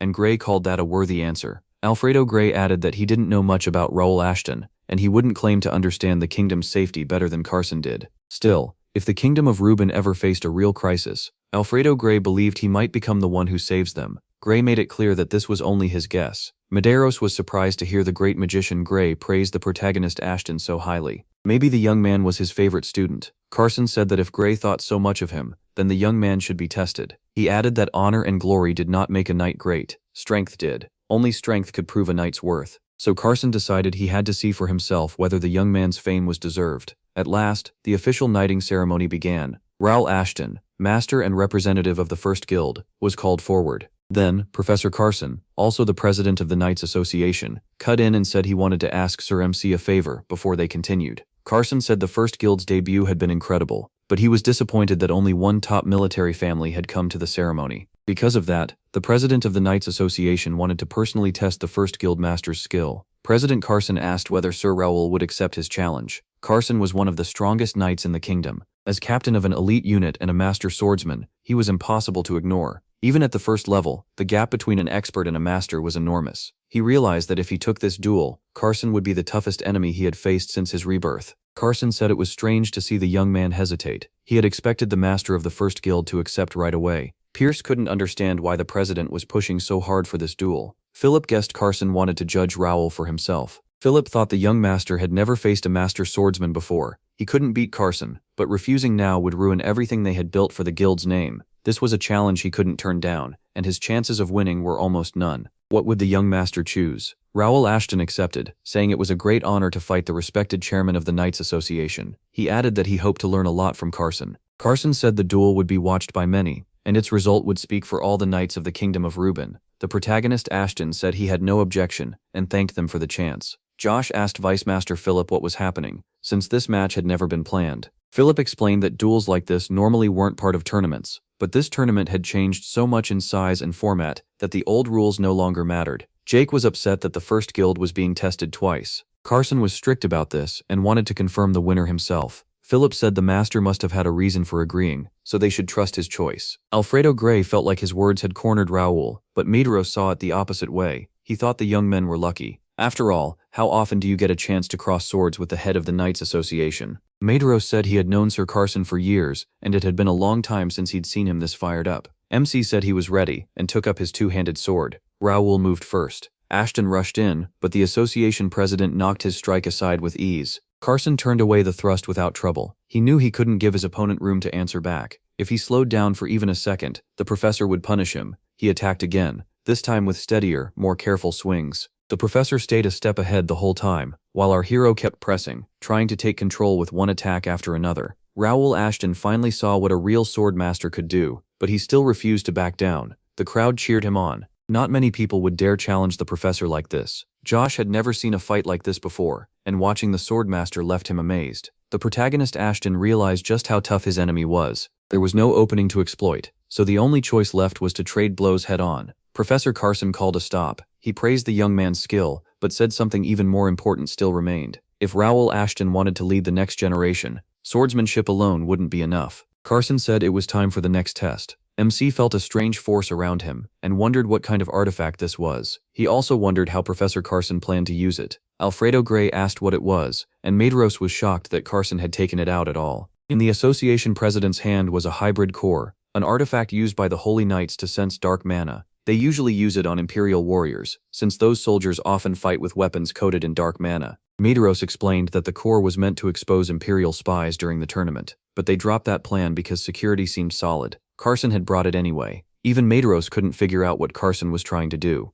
Carson said the First Guild had done so much for the kingdom that there was no real reason to doubt them. Still, he wanted to be completely sure. Then the association president said he hoped Sir Raoul would cooperate. Our hero suddenly felt a heavy, strange power spread through his whole body. Kingdom of Reuben, Minister of Internal Affairs. The minister said he hadn't expected Count Randall to be there during the ceremony, and asked if he was sure he should be. Randall shot back with the same question, asking if the minister really planned to ignore such an important event. The Count couldn't understand why Plank looked so calm. In his eyes, this was not something they could afford to dismiss. The minister admitted the First Guild had made a huge impact at the ceremony. Randall was certain someone would try to block them, and reminded him that stopping that was the minister's job. Mr. Plank told him not to worry. Small issues like this wouldn't ruin their plans. He went on to say that if all of Ashton County had set its sights on them, that would be a real problem. But Raoul and his knights were another matter. The First Guild works apart from Ashton County. Still, with how much the people of the kingdom praise him, he could become even more dangerous than the Order of the Golden Bear. The Count was stunned, and asked why the minister still didn't treat them like a serious threat. Minister Plank answered that Raoul and his guild were definitely a nuisance. But, he said, the protagonist might be a hero. He still couldn't fight a war by himself. Maybe MC didn't even know the war had already started. On the minister's desk sat a mask from the Imperial Hounds. President Carson kept holding the artifact that gave off dark energy, but the holy power coming from it only grew stronger, which made no sense. Raoul reminded himself of the knight's teaching. There is no peace for a knight, only watchfulness and readiness to fight. He said he knew the lessons the chairman taught his students, and as a knight of the Kingdom of Reuben, he had to show everything he had in this duel. The association president realized the young man had not only passed the hybrid core test, he could even draw out its divine power. That meant someone this young might already hold the highest divine rank. Bright wings of light appeared on our hero's back. Carson was stunned. The people in the stands had never seen anything like it, and many wondered if it could really be true. Once the power settled down, our hero asked the association chairman if he had passed. The crowd quickly decided that Master Raoul had to be a divine apostle. Everyone had seen the glowing wings.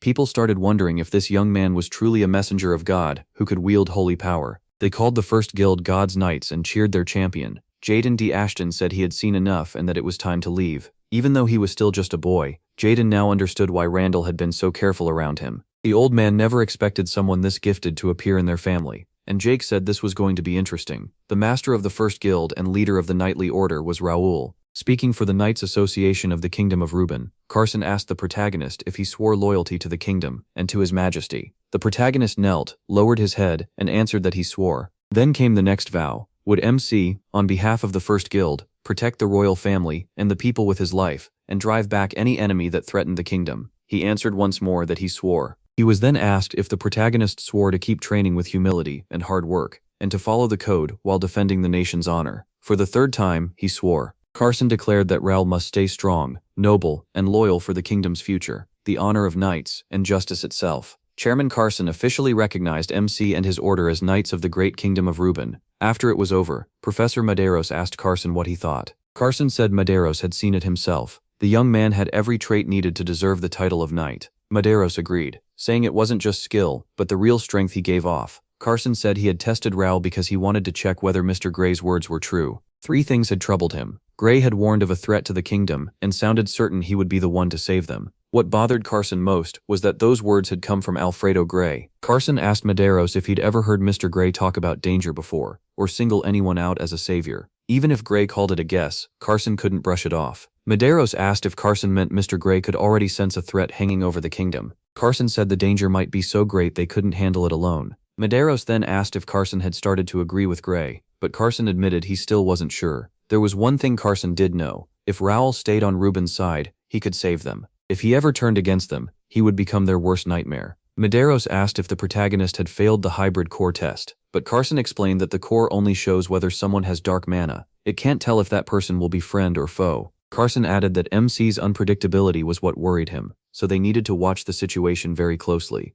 Medeiros thought Carson was as serious as ever. Time had not changed him at all. Jake kept pushing Josh through non-stop training until the young man was completely worn out. Josh asked how Jake kept blocking every punch. Jake told him his attacks were quick and strong, but too easy to read. That might work on the Rendels, not on people who had seen real battle. Jake went on to say that wild aggression can help sometimes, but against veterans it turns into a weakness. What Josh needed, Jake said, was to learn how to change up his style. Jake also pointed out that after the ceremony, their numbers had grown a lot because people were inspired by Josh's fight, and now Josh had to live up to that. He reminded him that Josh had become a role model, so they couldn't let the standard drop. Out of all those brave knights, Josh had been the one people looked up to, and Jake warned him that couldn't become a problem. Bernard told the young master that everything was prepared for the recruit's entrance test. Raoul said all the work put into the ceremony had been worth it, and now the guild would feel much more alive. Bernard asked why they suddenly needed to grow so fast, and Brandon said steady growth was good, but it was clear the young gentlemen were rushing. He asked Bernard if he really thought they were living in peaceful times.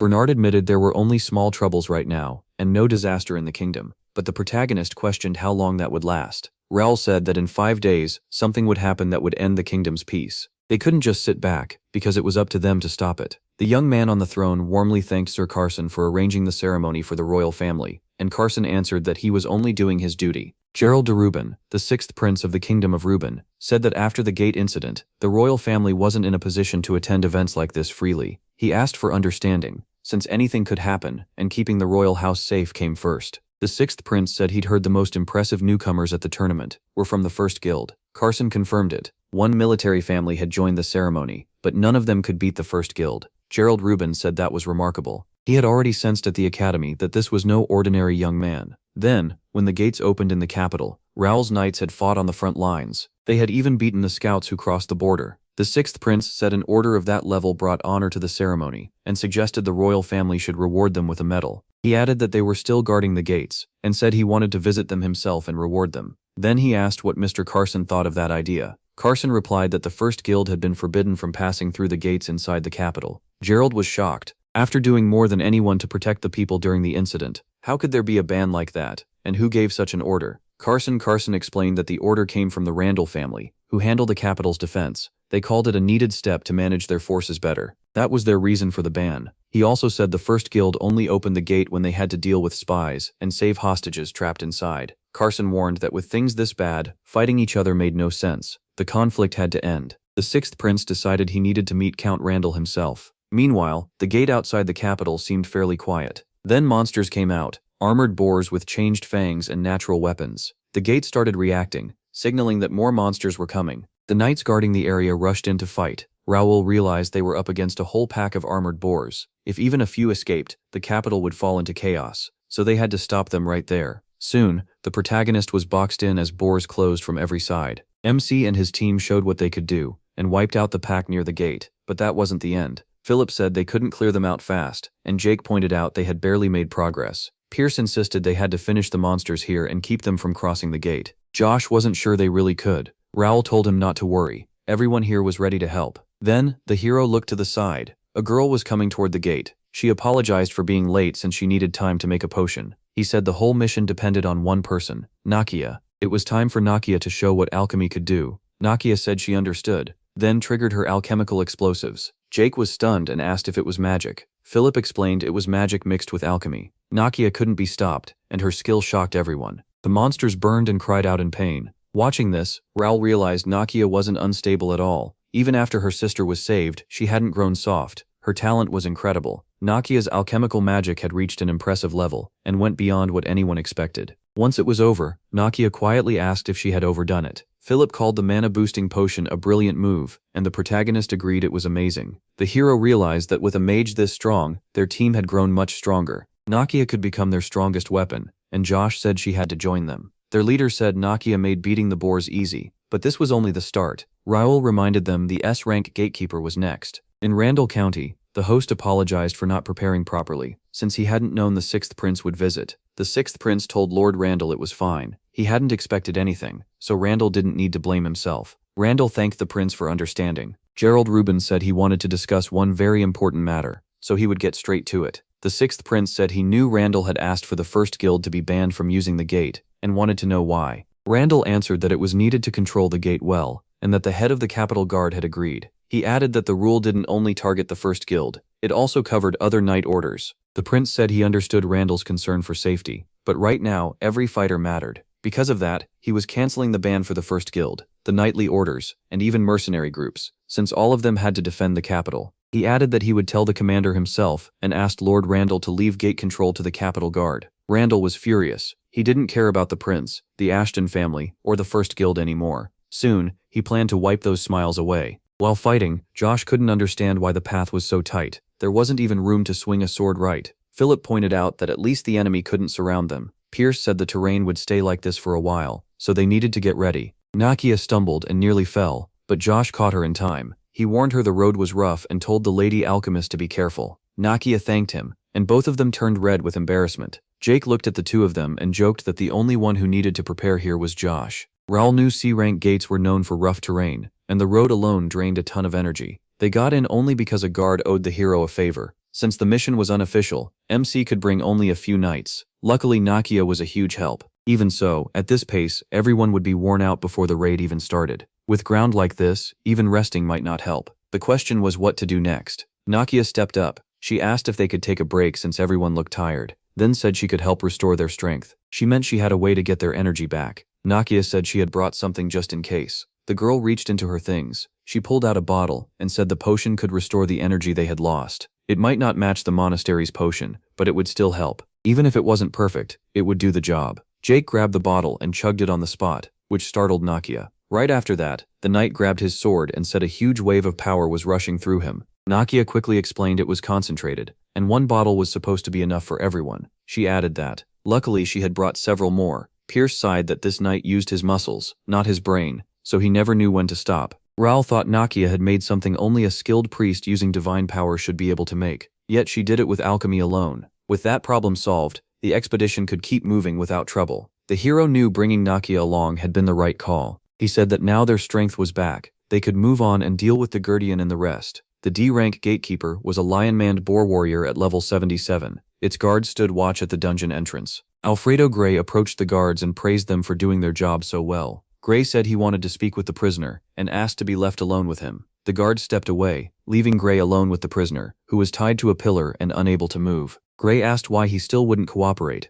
and why he stayed so loyal to the Empire. The prisoner laughed and mocked him. Had he come to show off? Then he asked how long this act could last, and whether Gray really thought the Imperial hounds were easy targets. Gray admitted the stories about the Imperial Duke's guard were true. Standing in the cell, Alfredo Gray said he partly understood why the guild had fallen apart because of the Empire. Gray's expression changed as he announced he was ready to begin. The prisoner was shocked. Was Faceless really going to question him? Faceless said interrogation was the better word. The prisoner answered that threats and torture wouldn't work, but Faceless calmly said he couldn't use those anyway. He explained that he was no longer with the Wings of Freedom and now belonged to the First Guild, and since the First Guild rejected torture, he had to follow its rules. The prisoner laughed again, mocking the great Faceless for serving a noble who wasn't even a knight. He said Faceless's old comrades must be outraged in the afterlife. Then he sneered and asked if Faceless really expected to get information with First Guild methods. Faceless said he'd show him how the First Guild handled this. No torture, no threats, no sweet talk. They used artifacts. In his hand was a glowing medallion. He claimed the item could numb the mind and loosen a person's tongue. With a few careful moves, he could even erase the prisoner's memory of the last few hours. Faceless kept explaining.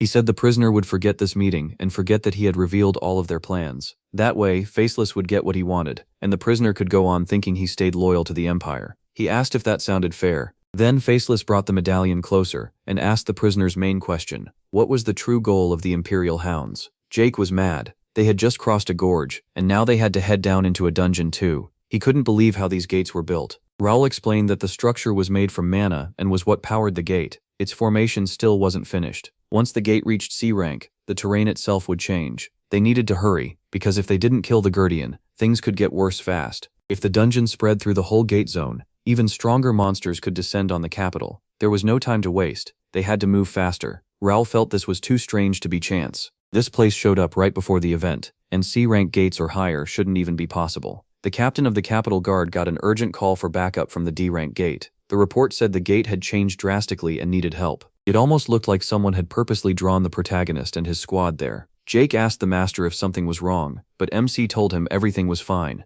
Then the commander gave an order. Before moving on, they needed to scout ahead. No one knew what was waiting for them, so they had to prepare carefully. Whatever lay ahead, they couldn't walk in blind. Maybe the hero was overthinking it, since there was still time before the event. Still, they couldn't abandon the gate now, so they had no choice but to push forward. From hiding, Imperial hounds watched Raul and his squad. In the dark, the knights followed their planned route, guided only by the lantern Josh carried as usual. Jake said it was way too quiet for such a huge place. Maybe the dungeon wasn't fully formed yet. Pierce agreed they still had to stay alert. Nothing looked dangerous, but the dark energy here was obvious. Josh asked if dungeons always looked like this, because he couldn't believe one had formed on its own. Philip said this one was built from ruins and was larger than most. Philip explained that dungeons form when a huge amount of mana gathers in one area. Their shape changes with the flow of that mana, which means not just gates but dungeons too can create monsters. Then Philip added one more warning. They had no idea what they might run into next, so it was best not to let their guard down. So no one should let their guard down.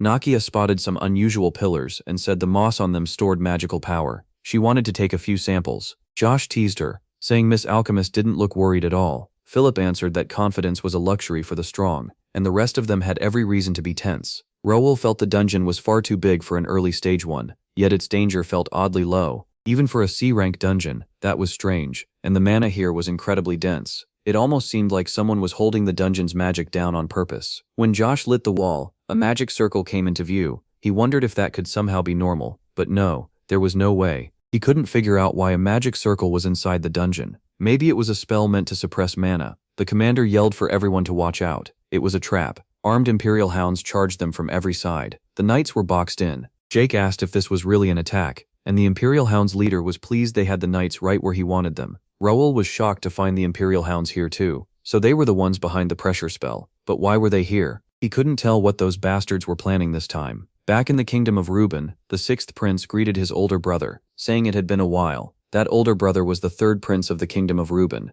Herdian asked if Gerald had gone into the city, and reminded him he was supposed to stay in the palace. The sixth prince apologized, and said he had been discussing the gates with Count Randall. Gerald added that it was urgent. He would report directly to his majesty, and accept whatever punishment came. Herdian replied that the king had no time for this, though he would understand soon enough. Still, next time, Gerald needed to send a messenger, or request an audience first. The king's commands were not to be ignored. The sixth prince promised it would not happen again, and his brother walked off. Herdian found it odd. Since when did Gerald care so much about gates? Maybe the king or one of the other princes had ordered it, but the girl beside him said the sixth prince acted on his own. She said Raoul Ashton's success had inspired his classmate, the prince. Herdian said again. Meanwhile, the leader of the Imperial Hounds hadn't expected the protagonist to actually fall for the bait. The rumors were true. These knights really were obsessed with gates. The first guild shouldn't have been this careless. Jake was furious that the Imperial Hounds had jumped them. He wondered if the invaders' squad was their real target. The enemy leader just said it didn't matter now. The knights were trapped. Something felt off to Raoul. Would they really prepare a trap like this with such a small force, without the deputy captain or anyone higher up involved? MC turned to Nakia. He asked if the circle was suppressing mana, and whether she could judge its strength. Nakia said it was high-level magic, and extremely strong. The dagger at the center was a powerful artifact boosting the whole spell. Raoul realized the gate's mana was being drawn into that circle, stockpiling there and raising their rank. That left him even more confused. Why go this far just to lure them in? What was the real point of this setup? Maybe they were after something else. Jake couldn't believe they thought they could win. The Imperial Hounds leader answered that they were completely sure of it. He said the knights couldn't beat them. Bait had done its job, and in 2 days the rest would be cleaned up. By then, even the dungeon would be hard to handle. The knights drew their swords, hoping they hadn't been cornered just for someone's amusement. Philip slashed once and badly wounded 2 enemies. Pierce fired 2 arrows hitting a pair of Imperial Hounds. Josh cut one down with his sword. The Imperial Hounds leader who remained said he expected this much, though he had hoped for more. Philip asked why he bothered with such a stupid trap then. The man said everything was unfolding exactly as planned, so there was nothing stupid about it. Nakia sensed that the artifact held another spell inside it. The enemy boasted that the Empire was stronger than the kingdom, and destruction was only one part of the plan. What really mattered had already been done. Then the magic circle flashed, and Nakia cried out. A second later, the light vanished and the circle died. Nakia explained that the artifact had a self-destruct trigger. Once the caster died, the mana stored inside would burst out and go wild. Raoul heard something coming from deeper in the dungeon. A pack of monster boars charged out from the depths. He warned that they were in serious trouble. There were too many monsters, and they had to get out now. He ordered everyone to leave the area at once, and the squad agreed. They immediately turned and ran back the way they came. But the route was cut off. The gate's exit should have been at the end of the passage, yet a powerful armed monster stood there blocking it. The third prince apologized for calling him in so suddenly. With the king's order blocking all movement in and out of the palace, sneaking inside couldn't have been easy. Herdian knew bringing Mr. Plank here was dangerous, but they had to keep their plan from falling apart. Plank said he understood and apologized for the trouble. The prince told him to skip the formalities. His reason for being summoned was obvious. Herdian asked when Plank would finish his part. Plank reminded him that from their first meeting, he had said ambition required patience. Herdian snapped that he hadn't taken such a risk just to hear a lecture. Did he really need to wait even longer? Plank said he understood the prince's worries. That's why he had come willingly, to make the wait easier with good news. He promised that tonight the prince would finally see what patience could achieve. Raoul shouted that he saw the exit. Once they got out of the dungeon, they needed to head straight there, but a huge monster was already waiting in their path. The protagonist thought it might be the gatekeeper, but why show up now? If they went into the gorge, they'd be forced onto a narrow climbing path. So was this the Imperial Hound's plan all along, to drive them to the Guardian and make escape impossible? Raoul realized he had underestimated them. Jake looked back and warned that the monsters were closing in and would surround them any second. MC knew the Guardian was a raid-class monster. Taking it down fast was impossible, and he had no idea what to do. Then, he remembered the Regnator. It might let him suppress both the monsters and the gatekeeper, but he still couldn't control it fully. If he used it now, his squad could be put in danger. Was there really any other choice? Before he could decide, Nakia stepped forward. Josh stared, wondering what the alchemist was about to do. Nakia told the commander she'd hold the monsters back. Clutching a bottle of liquid, she told the knights to help the young lord clear a path. Raoul said she couldn't fight alone, but the moment he saw the bottle, he shouted for everyone to get away from Nakia. The Guardian couldn't be allowed to reach her. He knew this wasn't the safest plan, but it was the best one they had. So he chose to trust Nakia. She moved straight toward the charging monsters. As Nakia spoke a spell and readied the liquid, she stayed completely calm. The spells made the monsters freeze and let out loud screams. The knights had no clue what they were seeing. Raoul had a guess, but he couldn't believe Nakia had reached this level. Nakia was using a kind of magic below only divine power, draconic magic. This was the true language of dragons, and it shut the monsters down completely. At the gate, the guards wondered why the knights were taking so long. Maybe the Randalls were late again. There wasn't even a backup squad where one should normally be. That felt strange, though they guessed the others were slacking off somewhere as usual. One guard muttered that if that was true, why were those people assigned to guard duty at all? Then a hooded man approached. The guards called out that he was late. Instead of answering, he swung his sword and killed them. His allies came up behind him, checked the area, and confirmed there were no witnesses left. The gate zone was now fully theirs. The masked man said it was time to start. They would now take control of the gate. Faceless ordered the prisoner to repeat everything. The man said the Imperial Hounds had already spread through every part of the kingdom, and the plan was underway. Faceless asked if taking the gate and wiping out the guilds was only a provocation. The prisoner said no, it was preparation for war. He added that the war would begin today, right in the heart of Reuben. Hearing that, Faceless turned and left the dungeon, furious. How had he failed to see that all of this was building up to war? If the prisoner was telling the truth, Reuben would fall today. Nakia hurled the bottle to the ground, and it shattered. A fiery magic dragon rose above her, and the monsters froze in fear. Nakia kept chanting in a language no one else could understand. Josh had no idea what he was watching, only that it was completely insane. Raoul felt the dragon's power shaking the whole dungeon. With strength like this, Nakia could probably kill the boss in one hit. The boss monster lunged at the protagonist, but he barely got his sword up in time. MC realized the monsters were going after Nakia. He couldn't let the boars reach her, so he ordered the knights to keep them away from Nakia. Nakia stood still as the monster came closer. She just needed a little more time. Then, Nakia finished and cried out. The monster froze again and screamed, this time purely from fear. When it was over, a long tunnel opened in front of Nakia, with light shining at the far end. Raoul was stunned. Nakia had blown away the monsters with a single scream. The gatekeeper trying to stop her proved it saw her as a real threat. This time, Nakia went far beyond all of his expectations. A moment later, Nakia passed out and nearly collapsed. But Josh caught her. Jake was stunned. That girl had wiped out a whole pack by herself, and even Philip called it incredible. Raoul told Josh to look after Nakia. Josh praised her. She just saved all of them. Then the protagonist and his knights raised their weapons and said they'd handle the rest. At Reuben's western border, the knights cleared out the monsters. Dylan asked for a report, and a knight said the area was quiet. No monsters, not even wild animals. Dylan was confused. He'd ordered an emergency cleanup because dangerous monsters were supposed to be at the border, but all they found were a few orcs and goblins.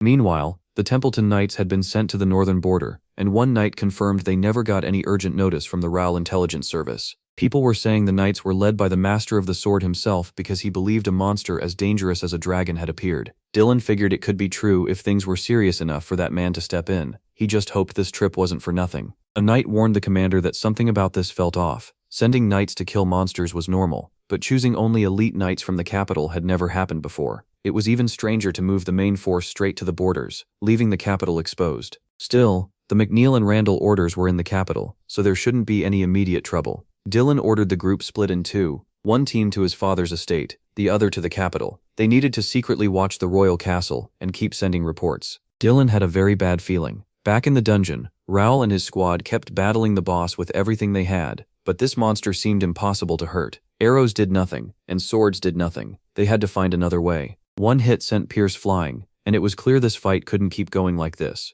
Jake and Philip kept attacking, but nothing worked. Then the monster struck again and blasted the knights backward. Jake got back up and admitted he'd underestimated it. When Philip asked if he could still fight, Jake said he was fine. Pierce realized this was far worse than expected. A creature that big shouldn't move like that, and the fight was only going to get harder. Out of all the monsters near the gate, this one was clearly the strongest. Raoul checked on Philip and asked if he could keep going. Philip said yes. Philip warned the young master to stay sharp. This guardian was on a whole other level from anything they'd faced before. MC said the gate's magic, which had been held back until now, had burst out and changed it. This thing was basically an S-rank guardian, but they still couldn't give up. The stronger the enemy, the more they could grow. That was what the first knightly order believed. Raoul made a plan. He'd open a gap, then Jake and Pierce would strike on his signal, hit the blind spot, and finish it in one blow. The knights said they understood and were ready for the attack. Philip reminded them this monster had amazing reflexes, so making an opening wouldn't be easy. He told them to leave it to him. He'd been waiting to try this in a real fight, and this enemy was perfect. He activated Radiant Aura, and his armor began to shine at once.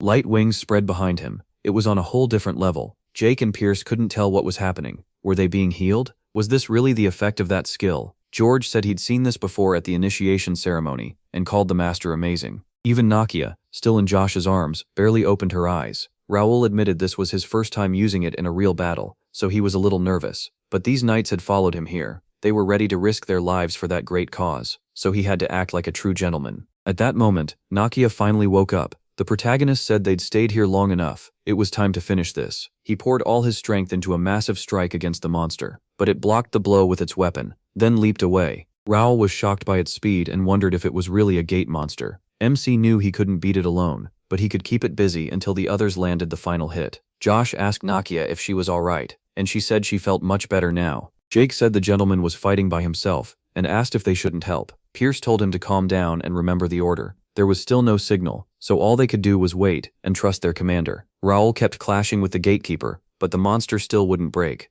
Ashton thought that if he held on a little longer, his telekinesis could affect the enemy's weapon. Then, the chance finally came. The protagonist's telekinesis caught the monster's weapon, and a shockwave hurled it backward. The monster sprang up, turned, and tried to run. That's when Raoul shouted for everyone to attack. Philip called it their moment, and they rushed in together. This time, the gatekeeper finally started bleeding. The knights kept pressing the attack, and the boar monster was nearly finished. MC Ashton stepped back only after the monster stopped moving completely. It dropped and lay still on the ground. Philip walked over and asked if his master was alright. Raoul said he was fine, but he needed a little rest. Jake said the master had pushed too hard by using his healing skill on them. He answered that he couldn't beat the monsters alone anyway. They had to trust their comrades. The commander added that the alchemist had done her part too. Then Bernard contacted the master with urgent news. Bernard reported that things had gone terribly wrong. The Empire had attacked. His Majesty said his own son had attacked his king and even murdered his brothers. One prince's body lay at the king's feet. The king could only ask in shock if he had gone mad.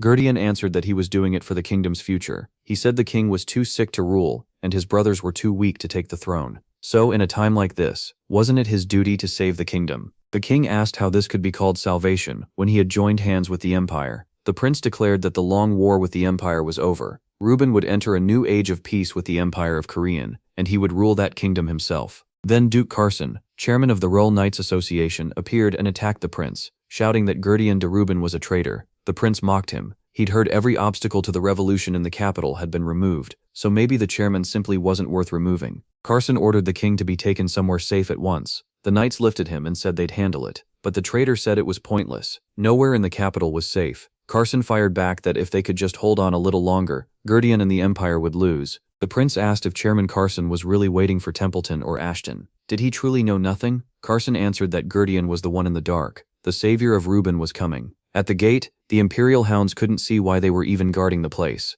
No one was getting out today. In fact, no one would leave at all. The plan was perfect. Then Raoul burst out of the gate and cut down the Imperial hounds with crushing blows. He glanced back and saw they were finished. The protagonist figured Bernard had probably been right. If things were this bad on the outskirts, MC knew the royal castle had to be in even worse shape. They had to move fast. Jake asked where Randall's soldiers were. There were only Imperial troops here. Could Randall also be hurt? Someone pointed out that if that were true, there should be signs of battle, but the area was far too clean. Josh then suggested that maybe he escaped. A hooded man stepped in and said Randall hadn't run. He never needed to. Then the man pulled back his hood and welcomed the gentleman back. Raoul recognized him at once. Could it really be Mr. Ken, the faceless one? He immediately asked what was happening in the capital. Ken said there was no time. The Imperial hounds hidden there had started attacking openly, and the one leading them was the Randall family. Ken added that they'd joined forces with the Imperial hounds and launched an attack on the royal castle. Raoul realized it was true. This was the rebellion in Reuben, the one where people inside the kingdom joined the empire, tried to seize the throne, and brought down the Ashton family. He always knew this day would come, but he thought there was still time.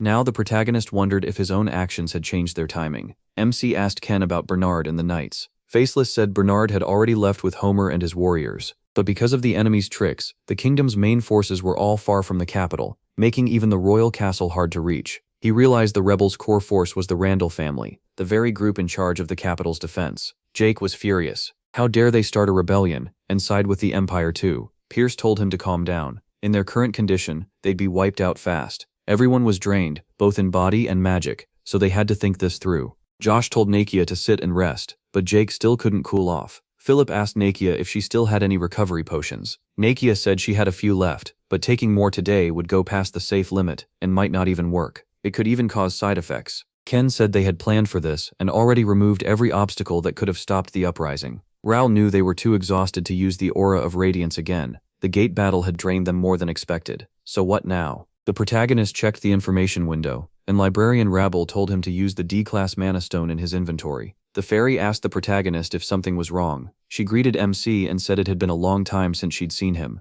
Raoul was shocked. How was Rabble here? The Imperial hounds were stunned. Was there really someone this strong still left in the capital? They wondered which Night Order Marco came from, then decided it didn't matter. He had to die. Marco gripped his sword and stood his ground to protect the civilians. One Imperial soldier recognized him as Marco, the former captain of Viscount Carrington's guard, who ran after the gate incident. He added that if Marco had stayed with Carrington, he could have joined this revolt. Templeton and the Ashton forces had been sent to the border, while McNeil and Greer were missing. That left only a few guards to resist, and Marco wondered if this was the end. The Imperial soldier said asking Marco to join the Empire would be pointless. He'd refuse anyway, so out of old ties, he'd kill him quickly. Then a young man behind him asked who said they were going to win. The young warrior rushed in and cut down the Imperial soldiers. He looked annoyed because he wanted to keep at least one alive for answers. He asked if Marco was the Carrington captain he had seen at the gate. Marco said yes and introduced himself to Lord Dalton. Marco was taken aback. Was Dalton still in the capital? Marco had heard Templeton's knights were sent to the northern border.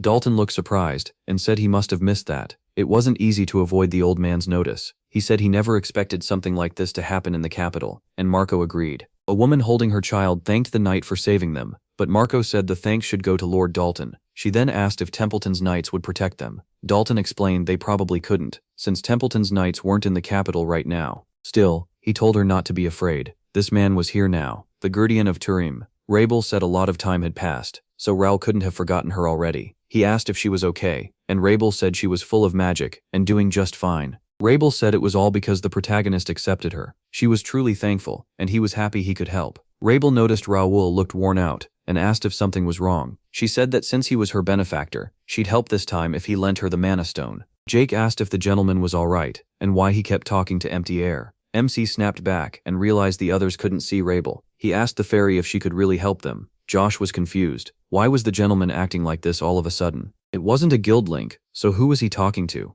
Then, he sensed a weak kind of magic and figured the gentleman might actually be speaking to someone. Nakia guessed the young gentleman had a plan and said they should wait a little longer. Rabel explained that with the mana stone, she could temporarily restore everyone with spirit magic, except Raoul, since potions didn't work on him. She stressed the word temporarily because her healing burned through stamina. They had to end this before dawn. He told the group they couldn't waste even a minute. Everyone was exhausted, but he'd found a way to get their strength back. He warned that the next fight would be even worse than taking the gate, and there was no promise everyone would live. Even so, he asked if they were ready to keep fighting with him. The knights of the First Guild answered that they would follow their lord. The knights fought off the advancing Imperial soldiers. They couldn't fall back. If they did, the people would be put in danger. They had to hold the line. The Imperial soldiers mocked them, saying the people of the kingdom were already as good as dead, so fighting was useless. They also sneered that no army was coming to save them. The empire already had the kingdom, but everything changed at once. Magic swords suddenly flew in and struck the imperial soldiers, leaving them confused. A squad from the first guild had arrived. Their commander shouted for them to wake their courage. The warriors of the kingdom of Reuben had to rise. Raoul charged straight into the imperial ranks on horseback. The knights of the kingdom of Reuben were fired up at once. Lord the protagonist and the first knightly order had arrived. The Guardian of Turim was here. Following the first knight's command, they launched a counterattack as MC led his force to free the city from the invaders. Philip suggested the rebels might have already taken the castle, so maybe they should gather the knights and reclaim it first. Jake exploded, asking why he should retake his own castle. He swore he'd never forgive the Randall bastards. Raoul said he'd enter the castle alone. His knights needed to find Bernard and Homer while defending the capital. Rabel worried it was too dangerous. No matter how strong he was, he couldn't face an entire army by himself. The protagonist said he wasn't planning to fight them head-on. The longer this dragged on, the more uneasy they'd get. A small group sneaking in and causing chaos would work better. Meanwhile, his men would clear the capital of invaders. Philip said he understood, but the master had to come back safe. Jake told him not to worry about the outside fight, and just show them what he could do. They'd clear the capital and meet him at the castle. Raoul asked if Rabel was ready, and she said yes. A knight faced the prince with sword in hand, and admitted he didn't know him that well. The sixth prince had kept his true strength hidden. The captain of the royal guard, Reuben Josh, said the prince could fight several imperial power armor users one after another. His academy training had clearly paid off. The prince said he never imagined the captain would side with the empire. Wasn't he ashamed before the ancestors who had served the royal family for generations? Josh cut him off and said there was no point preaching. Didn't the prince understand what was happening? The captain said the sixth prince was only alive because he had shown him respect. Wasn't that obvious? Then the third prince stepped in and told Josh to calm down. He would handle his brother himself. The captain needed to lead the troops and guard the rear of the castle. The third prince told his brother he had already dealt with Lord Carson. Did the sixth prince really think someone like Carson would slow him down? Guardian said he had gotten a message. The guard was gathering behind the castle. He would handle things there himself, so the soldiers had to move out at once. Josh agreed and left. His younger brother then asked what was happening. Was Guardian leading the rebels? He couldn't understand how Guardian could do this when he carried the name of Reuben. The older brother told Gerald to calm down. They were safe for now. Guardian apologized and said they had no choice if they wanted to fool the enemy. Then he revealed he was Ken from the First Order of Knights. At that moment, Guardian fully changed back into Ken and reported that Lord Raoul had sent him to rescue the sixth prince. Ken added that MC was also heading to the castle, and Gerald would stay under his protection until the commander arrived. The sixth prince was stunned. Was he Ashton, the master of the First Order of Knights, really coming? The protagonist said the protagonist was right. There were barely any soldiers at the main gate. He said that was great. Ken seemed to be handling his job well, which meant they could move. Raoul was confused. How were they supposed to do that? Those walls were far too high to jump. The protagonist answered that if there wasn't a way in, he'd make one. He took a running start and vaulted over the wall, leaving everyone watching in shock. After landing, MC attacked every Imperial soldier he could see. He paused and scanned the area. The guards were with the Imperial hounds. Maybe they had joined the rebels too. If so, the castle was in even worse shape than he thought. There was no time to waste. He warned that the battle ahead would be hard, and asked if Raoul was ready. The answer was yes. The knights told the civilians to follow orders and head to the shelter. One knight warned the lieutenant that the fire could spread through the whole village. The lieutenant said protecting the residents came first, so they had to move around and evacuate everyone. Bernard said the rebels had finally started setting large fires, and they couldn't handle them alone. Homer asked if wind magic could help, but Bernard said they'd need a spell strong enough to put everything out. With his level of power, he'd only make it worse. Nakia suddenly arrived, apologized for being late, and said she'd handle it. Bernard asked if everything was all right, since he heard the gate battle was brutal. Nakia said putting out the fire came first. If they couldn't stop the rebels from burning things, then they had to leave nothing left to burn. A magic circle formed over the city, and Nakia fired a strong beam into its center. Everyone watched closely, and soon heavy rain started pouring down. Now they had the chance to evacuate the residents. Nakia was happy her spell worked. Homer asked if this was the famous rain magic, and praised Lady Nakia as incredible. She was glad she could help, and Bernard admitted the rebels' fire plan was no longer a problem.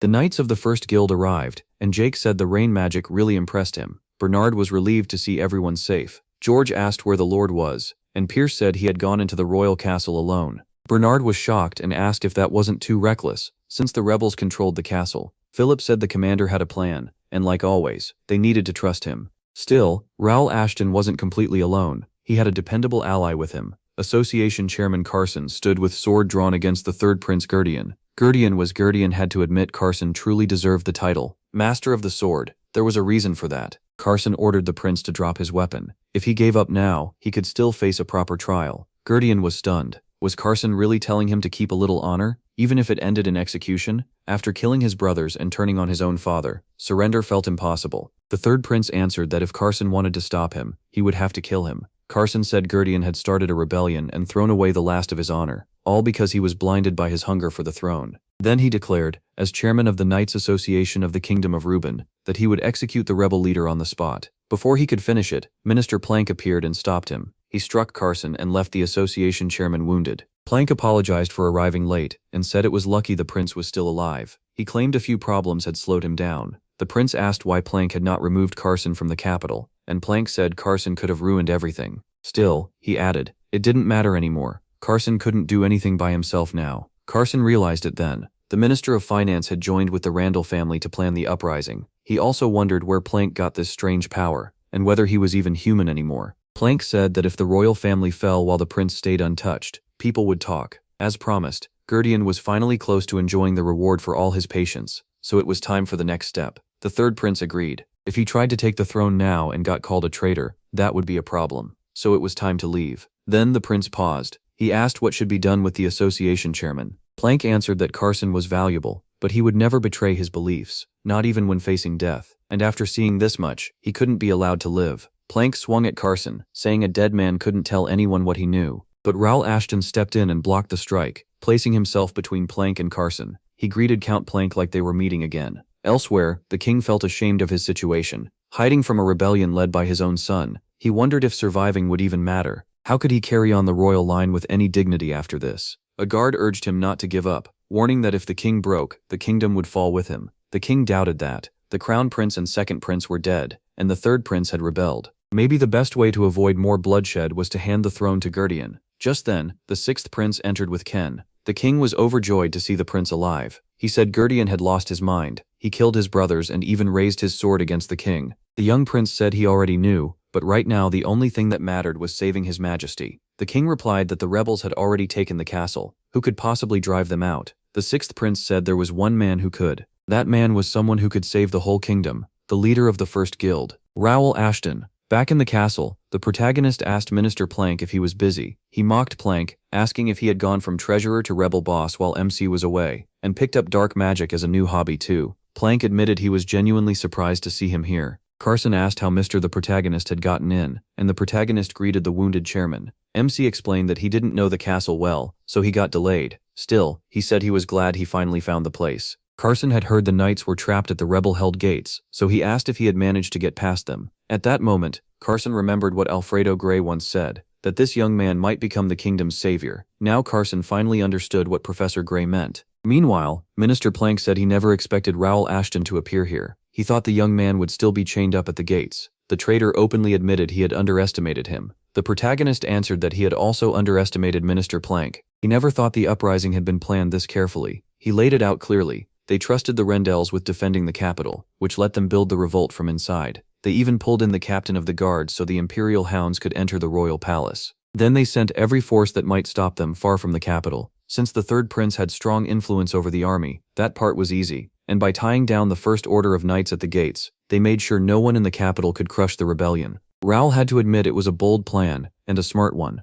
The third prince said MC was just as sharp as expected, but coming here was a mistake. He shot back that a man who murdered his own brothers had no right to talk. He wasn't a prince anymore, just a rebel, so he should stay quiet before he cut him down himself. Plank brushed it off as cheap bait meant to stall the third prince, and warned him not to fall for it. He said he would handle the protagonist himself, and they couldn't afford to waste more time. MC told the prince to leave. He was only in the way. The prince snapped that once the rebellion ended, and he took the throne, the Ashton family would be wiped out. Raoul realized the sad part. The prince still had no idea the Empire was only using him. He told Plank he had worked hard to turn the third prince into a puppet. Did Plank really think he'd become the next king of Ruben after the rebellion? That made Plank smile. He always found a way to surprise him. Then he admitted the truth. The prince really would take the throne. Even if he ruled only as a puppet king, his wish would come true. Of course, that would only last until the Empire spread its power across the whole kingdom. Raoul wasn't shocked. That was exactly how the Empire operated. Carson warned the protagonist to stay careful, Plank was using some strange power. It looked a little like dark magic, but also nothing like anything Carson had ever seen. He couldn't identify it, only tell that it was extremely dangerous. Carson even said no one had likely seen power like this before. Raoul said that made it more interesting. He'd dealt with hard-to-understand powers before. Elsewhere, Jake and Pierce finally finished off the Imperial Hounds. Even so, the knights warned there had been way too many enemies, and more could still be coming. Jake said they had one more thing to check and asked about Josh. Josh replied that he had the enemies tied up so they couldn't hurt anyone anymore. Then looked at the prisoner and said he never thought he'd meet the noble Lord Roy, the 500th Randall again. Roy sneered that the boys still acted like they were equals, just like at the knighting ceremony. Josh fired back that Randall still didn't get it. What status was left for him to brag about now? If rank mattered that much, Josh said, he never should have joined the rebellion. Knights of the kingdom do not bow to rebels. Roy laughed at that. In his eyes, they had already lost the capital, so what honor was left for a knight who couldn't protect his country? He told them to go get ready for MC's funeral, because MC had foolishly entered the capital alone. Jake was getting sick of Roy and suggested killing him, but Philip pointed out that Prince Randall might still be useful as a hostage. A voice praised Sir Philip, saying one of the Golden Bear Knights sure knew how to judge a situation fast. The knights turned and saw the head of the Randall family. He said this young man had defeated an elite Imperial squad, and even his useless son had spoken highly of him. The head of the Randall family said he wanted to give the young man his proper credit.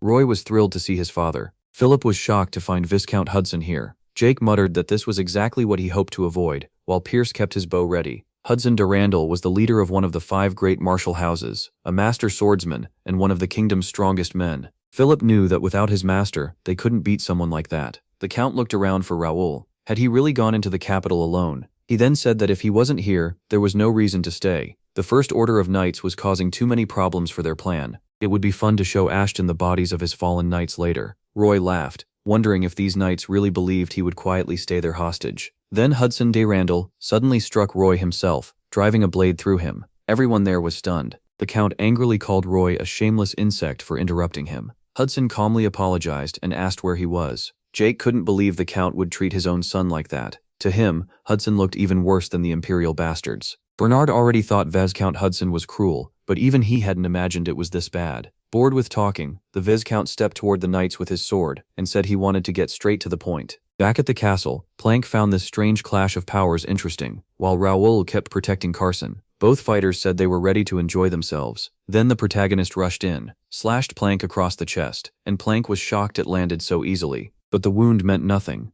Plank smiled and said the wait for this fight had been worth it. He added that there wasn't enough room here, and suggested moving the battle somewhere else. Then Plank unleashed a blast at Raoul, and the shockwave hurled him through a window. Carson and Raoul worried about MC, while Plank just laughed and said the real fun was starting. He hit the ground on his back, but he wasn't hurt and got up right away. He knew that had been close. One more hit, and he was done. The fairy asked if the protagonist was alright. He told her not to worry, but Rabel warned them to stay sharp. This man knew black magic. MC realized normal attacks wouldn't work. Looking at him in the temple, Plank said this should do. Plank said this place was too tight to show everything he could do, so he moved the fight somewhere wider and asked Raoul if that was better. He didn't want to fight seriously in the chapel, but he had no choice. Plank told him that meant they could finally battle for real. Then the real fight began, and both of them came at each other without holding back. Still pressing hard, Plank mocked him. Did the protagonist really think one sword was enough to win? But it wasn't just one blade. More swords came in from behind,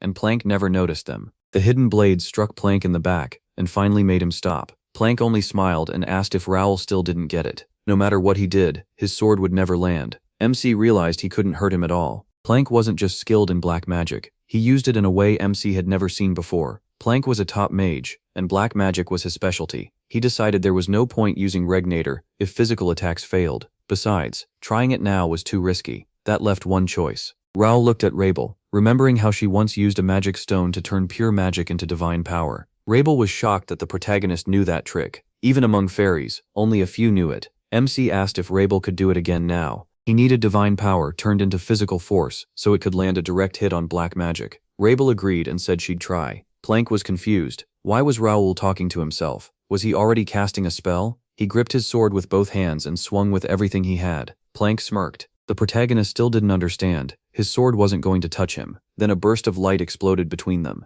Rabel had made it happen. Stunned, Plank asked if that was divine power. How could a young man use something like that? Raoul thanked Rabel. Because of her, he could finally reach Plank, and his radiant aura attack kicked in. Rabel warned that using divine power was advanced magic and would burn through 10 magic stones. Was MC sure? He told her not to worry, he had plenty. Plank saw he wasn't backing down, so he decided it was time to get serious. He said the warm-up was over, now the real fight would begin. The protagonist told him to stop talking and show what he could do. Plank rushed in with 2 swords, but Raoul blocked both attacks with ease. MC struck back and blasted the minister away, though Plank barely managed to stay standing. Plank admitted he was impressive, then charged him again. Plank told the protagonist he was trapped. He had stepped into a magic circle, and his legs wouldn't move. Plank even mocked how simple it was. Telekinesis wouldn't help against this. Even so, MC forced his way through and broke the magic circle. He leaped aside, and Plank admitted he was impressed again. His power was strange, but the way he used it made it even more interesting.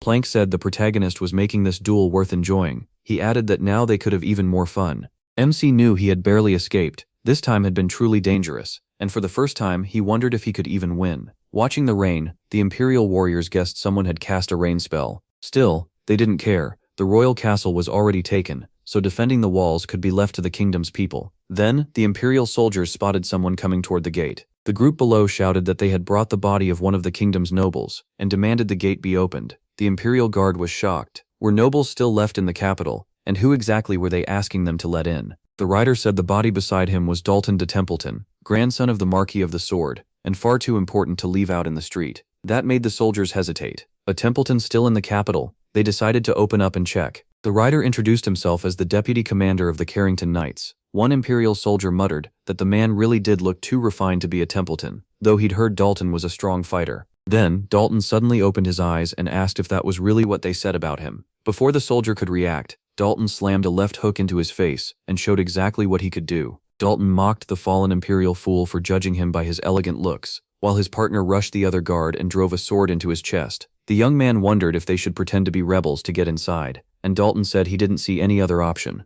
If the royal castle had really already fallen, then sneaking in that way might not matter anyway. A knight appeared and told the young man that his highness had been mistaken. Help was needed at the back of the royal castle, but when they got there, they found only 2 tiny pests. Marco asked if one of them was Josh, captain of the royal guard. Dalton couldn't believe even the royal guard had joined the empire. Josh said he'd heard Dalton was the disgrace of the Templeton family, abandoned even by the Marquis. So why had he stayed in the capital instead of following orders? Dalton sounded impressed that even the captain of the royal guard had heard so much about him. He shot back that Josh was a nobody who still hadn't become a master swordsman despite his title. And now, even after switching sides, he was stuck guarding walls. Josh replied that he could surround Dalton and kill him right now, but he'd rather let him struggle a little first. Dalton asked why he was being so generous. Josh said he was bored, so this worked out nicely. He'd take Dalton's head back to the Marquis of the Sword after returning to the capital in ashes. Dalton said he was ready to see what Josh could actually do, because so far he'd only proven he could talk. The untouchable Plank slowly walked toward Raoul. Plank admitted he had done better than expected, but said this was the end. The power he used to stand against the Empire's swordmasters cost too much, and he wouldn't last under this pressure. He had to admit it too. He never thought Plank was this strong. Sword skill alone didn't decide a fighter's level, and Plank had something else. Dark magic of unbelievable strength. The protagonist felt there was still more to it. Another force was mixed in there. Plank asked why Raoul had gone quiet. Had he finally decided to give up? Then again, did he even know what that meant? Give up? MC said he might have been wrong. Plank didn't get it. Was he surrendering? But he said he had one question first. What was this power that could stand against the masters of the sword? Plank said he could explain, but the protagonist still wouldn't understand. It was really a matter of awareness. If anything, awareness was the right word for gaining power. Plank said his body, his mind, and even his magic had become one with this world. He said it felt like he himself was the world. A supreme swordsman was one of the Kingdom of Reuben's greatest protectors, and people like that were extremely rare. But there were also others with talent equal to swordmasters who were never recognized. Plank asked how he was supposed to take the Empire from monsters like that. One thing was clear. Dark magic alone would never let him surpass them. So Plank chased more power and carried out countless experiments. He added that those experiments demanded many sacrifices. Raoul understood exactly what kind of sacrifices Plank meant. Plank went on, saying that while chasing endless power, he reached a realization. He realized he was connected to the world itself. Plank said that gave him a kind of dark magic he had never imagined before. Raoul understood why he couldn't use telekinesis. This magic was locking down both his body and his powers. Plank said that ever since gaining this power, he kept surpassing himself. He had become one with the world, and now his growth had no limit. Plank attacked MC, but a fairy jumped between them and blocked the strike. Plank was stunned. and MC immediately worried about Raubel. It wasn't easy for the fairy, she was barely holding on. Plank couldn't believe it, and asked where this power came from, while he kept worrying about Raubel. Then a book appeared in the air between them. Plank said it looked like a binding spell, but how was it working? Ignoring Plank, Raoul asked Rabel if she was okay. Rabel said she was fine,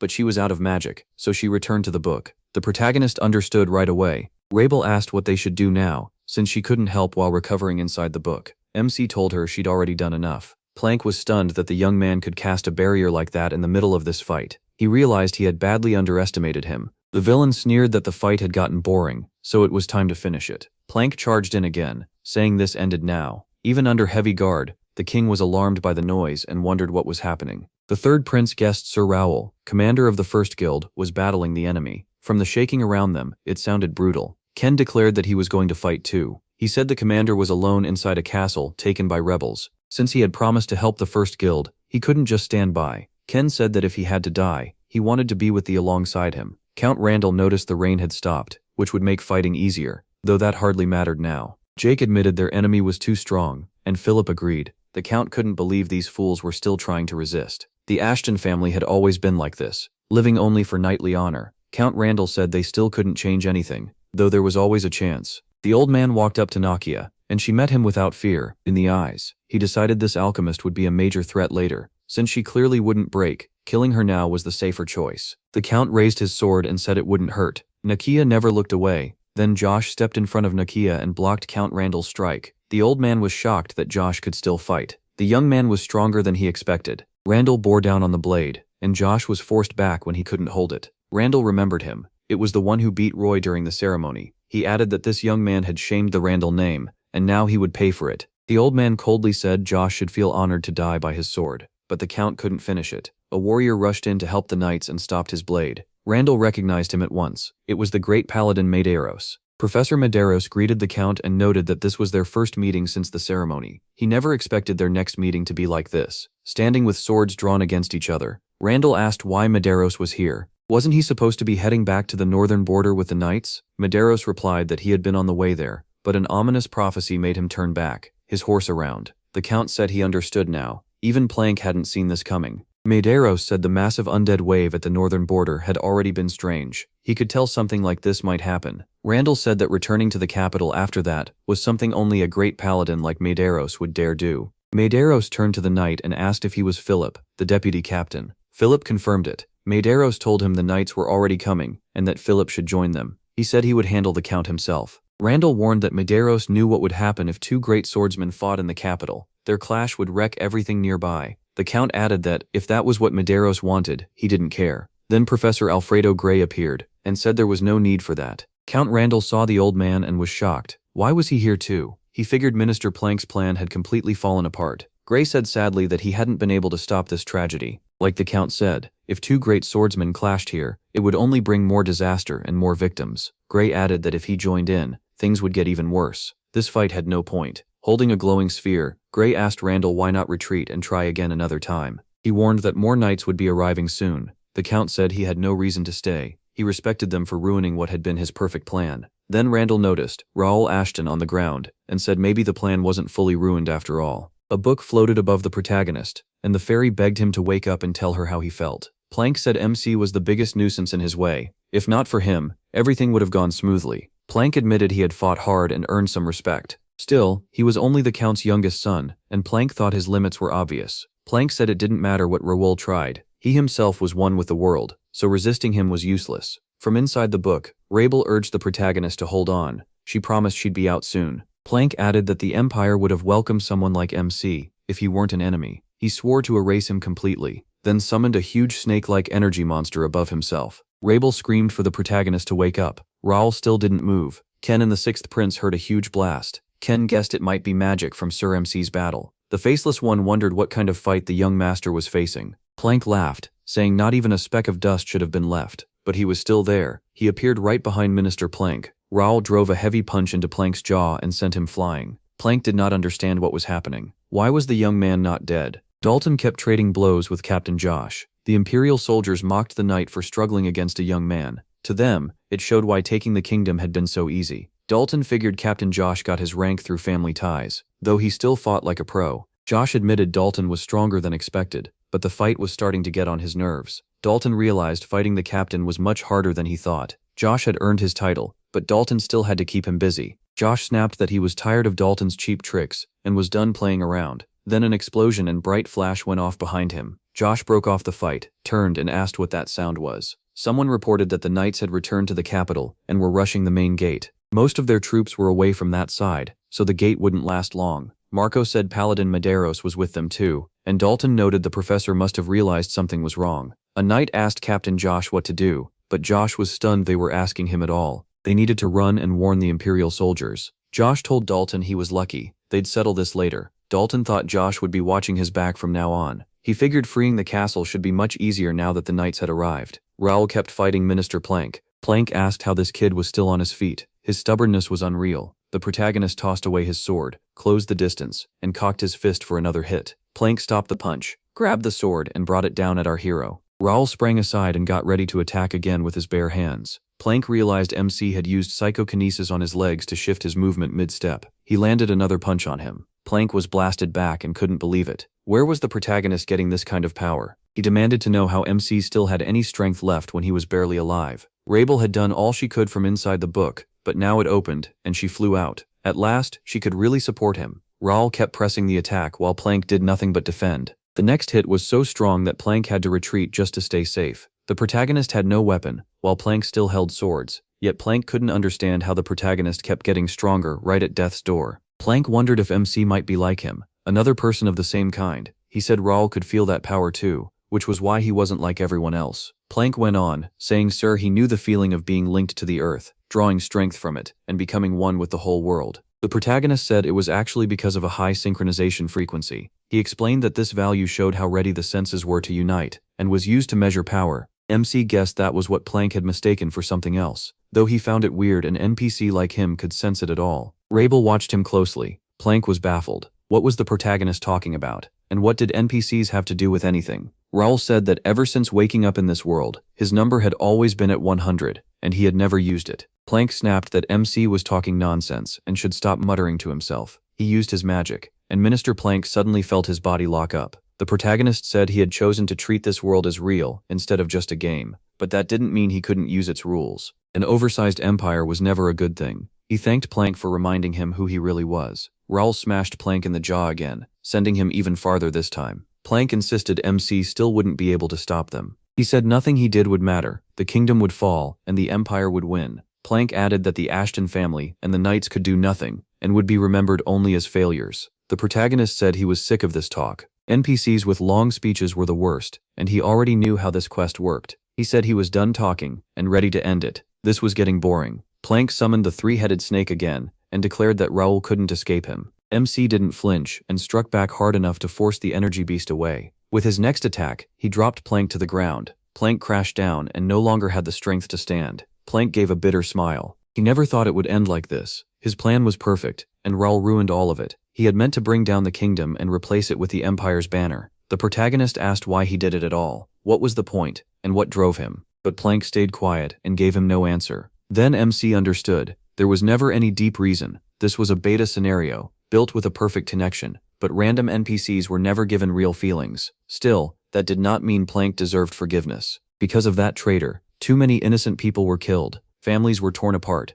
and the survivors could only hide in fear. Raoul said that ever since he woke up here, he chose to treat this place as his real world, so he could never forgive anyone trying to destroy it. Plank suddenly yelled, asking who he really was. The protagonist hit him again and answered, "I'm a player." With that, Plank was completely wiped out. Raoul called it a tough quest. MC sighed in relief and said it was finally over. He had expected a rebellion someday, just not like this. It came at the worst time, and turned into something far more dangerous than he imagined. He figured his own actions had changed the Connect scenario. Even so, there was no turning back. He had to get stronger, build more influence, and be ready for what was coming. The rebels admitted that the protagonist had won. When Raoul went down, the fairy thought everything was over. She could not understand why he had hidden that kind of power until now. MC said he had not planned it. It just happened. And now that he could not hide it forever, he decided to tell the truth. But before he could go on, his legs gave out and he collapsed. The fairy panicked, wondering what happened. Then, morning came. Rabel said she had a lot to ask, but that could wait.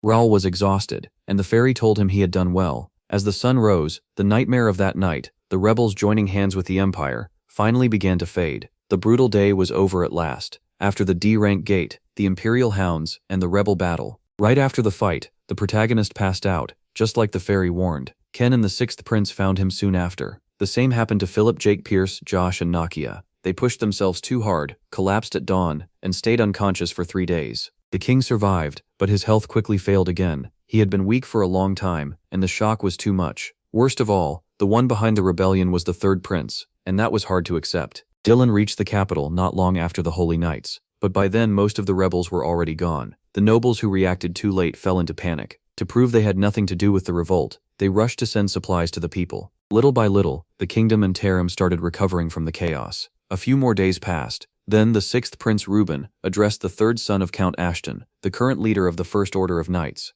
That was Raoul Ashton, the man who crushed the rebel forces threatening the kingdom. He had protected both the royal family and the people, and he had raised the honor of the royal knights. On behalf of the king, Prince Gerald de Reuben thanked MC Ashton for his great service. Raoul Ashton was granted the title of Viscount, along with land and a mansion in the capital, and was told to keep serving the kingdom well. 6 months after leaving the Ashton estate for the academy, he had finally made a place for himself. That same day, another major event took place. The prince thanked everyone for coming, despite everything that had happened. Gerald de Reuben said that because of his father's illness, he had to stand in for him even though he felt unqualified. Melvin, head of the Ashton family, admitted they had not even been on the battlefield, and felt deeply ashamed. Marquis Templeton, head of House Templeton, answered with silence. Fidel de Grierson, head of the Grierson family, was furious. How could one minister plan a revolt this huge without anyone in the ministry noticing? Professor Carson said Minister Plank was not the only one involved. The third prince, nobles like Randall, and even the Empire had all taken part. It went far beyond one man's betrayal. Medeiros said, calling it a rebellion was misleading. In truth, it was an invasion backed by the Empire, so it should be treated as war. Clifford Dye McNeil, head of House McNeil, argued that was absurd. The 5 great clans were already in the Empire's hands. Professor Gray said the capital was not the only place hurt. The academy had also taken a major blow, and many of its top students turned out to be rebels. Still, there was some comfort in the fact that the one who stopped the uprising also came from the academy. They then asked what Lord Raoul Ashton thought. As the leader who faced the rebellion head-on, the protagonist said he had not stopped it alone. The First Order of Knights and the Kingdom's Knights fought to the very end beside him. After all that happened, he said they should focus less on what was lost and more on what remained, then work together. MC added that only then would they be ready for future threats, and the professor agreed. Prince Gerald agreed as well. Lord Raoul was right. The Empire might be silent, but the war had already started. The kingdom was weakened and in deep crisis, so he asked the 5 great clans to do everything they could to protect it. He knew the Empire was dangerous, but an even bigger problem was coming. The real chaos was only starting now. The knight could only say this was unbelievable.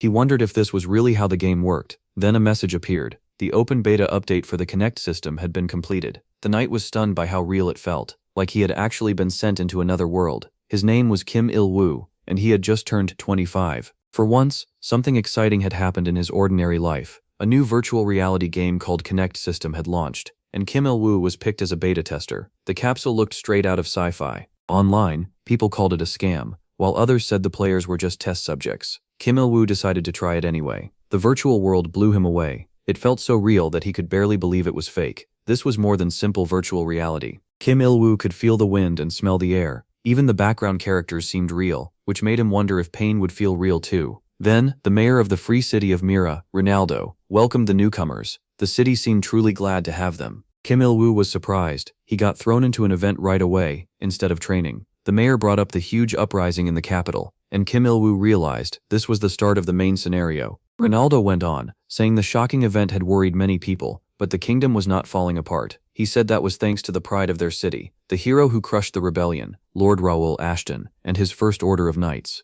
The mayor assured the visitors that Mira was safe, so they could relax and enjoy the freedom there. Ronaldo was pleased. It had been a long time since one of his speeches got such strong applause, and he was glad he had sided with Lord the protagonist Ashton. Kim Il-woo guessed the First Order of Knights was a major faction in the game, maybe even tied to the main plot. He started wondering who Raoul Ashton really was. Count Ashton called MC a hero. Not long ago, the boy had begged to attend the academy, and now he had brought great honor to the Ashton family. MC only said he got lucky. Dylan asked his father what they planned to do about the Randall family, since everyone still in the capital, even the side branches, had been arrested. The Count said the final choice belonged to His Majesty, but most of them would likely get off lightly with public disgrace. Anyone who truly took part, like the Randall family, had already escaped to the Empire. The relatives left behind were probably not involved. Even so, they still needed watching, so house arrest was the best option. Dylan agreed. Raoul said the Jadens should be watched too. The Count asked if he meant his older brother's family. He said his uncle had indirect ties to the Rendells through Baron Zender,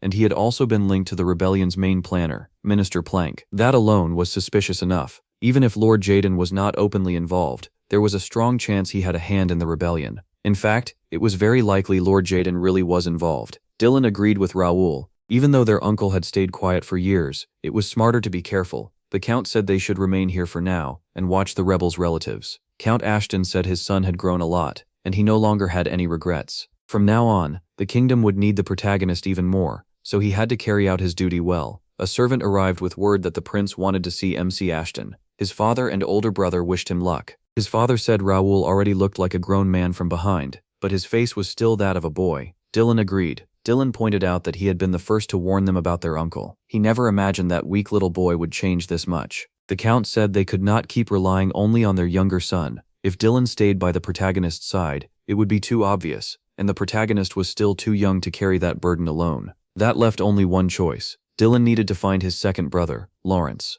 Raoul admitted it wasn't easy facing the heads of the four great families. Just sharing a room with them was hard. Gerald told him not to worry so much. They were all loyal to the prince, and he didn't need to be so formal. Gerald said he invited MC as a friend and a fellow academy student, so there was no need for stiff manners. He said Gerald had been through a lot. Gerald answered that it was embarrassing, but he was the one he leaned on. The protagonist reminded him that he fought the rebels to the very end, and did all he could. Gerald thanked him for saying that. Still, Gerald wondered if the people in the capital felt the same way. Because the royal family failed, many people got pulled into the rebellion. Some died, some were hurt, and others lost their homes. Worst of all, the revolt started with a royal. Gerald figured the people of the city blamed the royal family for all of it. Raoul said they could find out for themselves by hearing what the people of the capital were really thinking. The Count said the young man kept surprising him. He knew his son valued freedom, but he never expected him to ignore the king's order. The young man answered that the royal command was given to the family, not directly to him, though he admitted that barely changed anything. The Count said he sent his son to the academy to teach him discipline.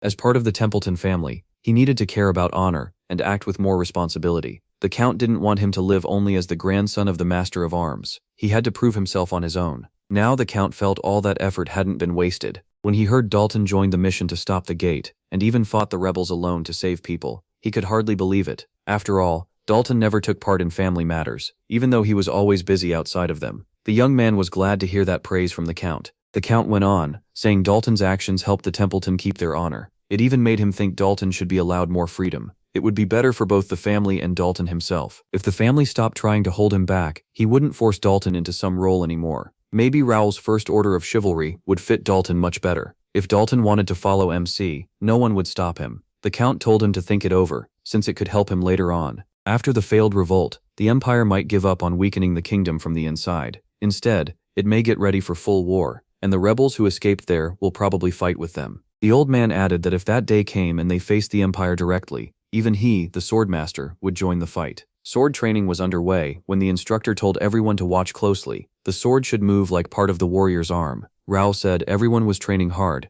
Then the students noticed the master coming over. The instructor asked why the prince was there. Gerald said not to mind him. He came only as an academy student to watch. He added that the new recruits wouldn't know who the prince was anyway, so they could just act like he wasn't there. The protagonist had heard a lot of new recruits came in, and the place was packed. The instructor confirmed it. Every spot was filled, and some had to join as cadets instead. A lot of them were boys who suffered during the recent rebellion. Raoul said they should speak with them. He noticed one boy training especially hard and asked how old he was. The answer was simple. He was 13. MC was surprised. Wasn't that too young to join a knightly order? He asked why the boy wanted to join. The boy said he wanted to grow strong and punish bad people. The young man added that he wanted to protect his family from the Empire, and one day defend the kingdom. He wanted to be like the kingdom's knights, like Viscount Raoul, who beat the rebel leader. He also wanted to be like Prince Gerald, who never gave up and kept fighting with courage against the Empire. He told Gerald that boys like this were coming in from all across the kingdom. To him, that showed exactly how the survivors of the rebellion felt about the royal family. Gerald asked the boy's name, and the boy said it was Arthur. Gerald told him Arthur was a fine name. Then Prince Gerald knelt in front of the young recruit. The knight training the recruits was stunned,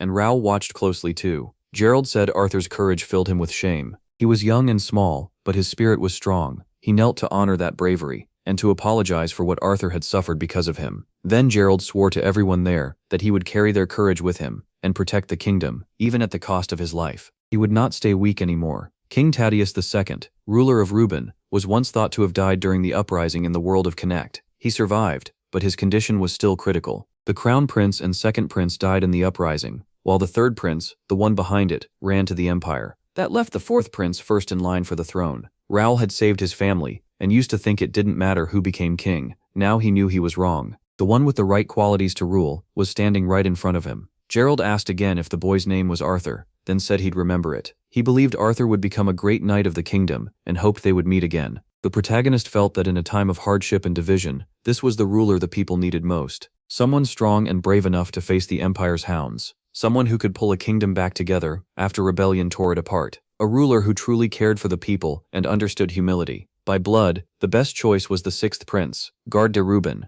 The protagonist realized the next king of Reuben had already been decided. Raoul said it was a good thing the commoners didn't know a prince was kneeling before them. If they did, the place would have exploded into chaos. Garde agreed that was probably true. Gerald said he wanted to thank them, even like this, because these children had helped him understand something important. MC said those children would grow stronger for sure, but right now, the kingdom needed someone it could rely on. Gerald said that person was standing in front of him. Tarima's guard, Raoul. But now, he said, he should be called the Guardian of Reuben, because the whole kingdom already depended on him. The protagonist answered that being support alone wasn't enough. They needed someone who could gather the kingdom's forces, knights, nobles, mercenaries, even wanderers, and lead them with both strength and kindness. The king was badly ill, and most of the heirs were dead or gone. MC added that Guard was the only one who could fill that role. Speaking as a friend, Raoul asked if Guard understood what he meant. From now on, he warned, the empire wouldn't move as openly as before. First it would rebuild its strength, then it would be ready for all-out war.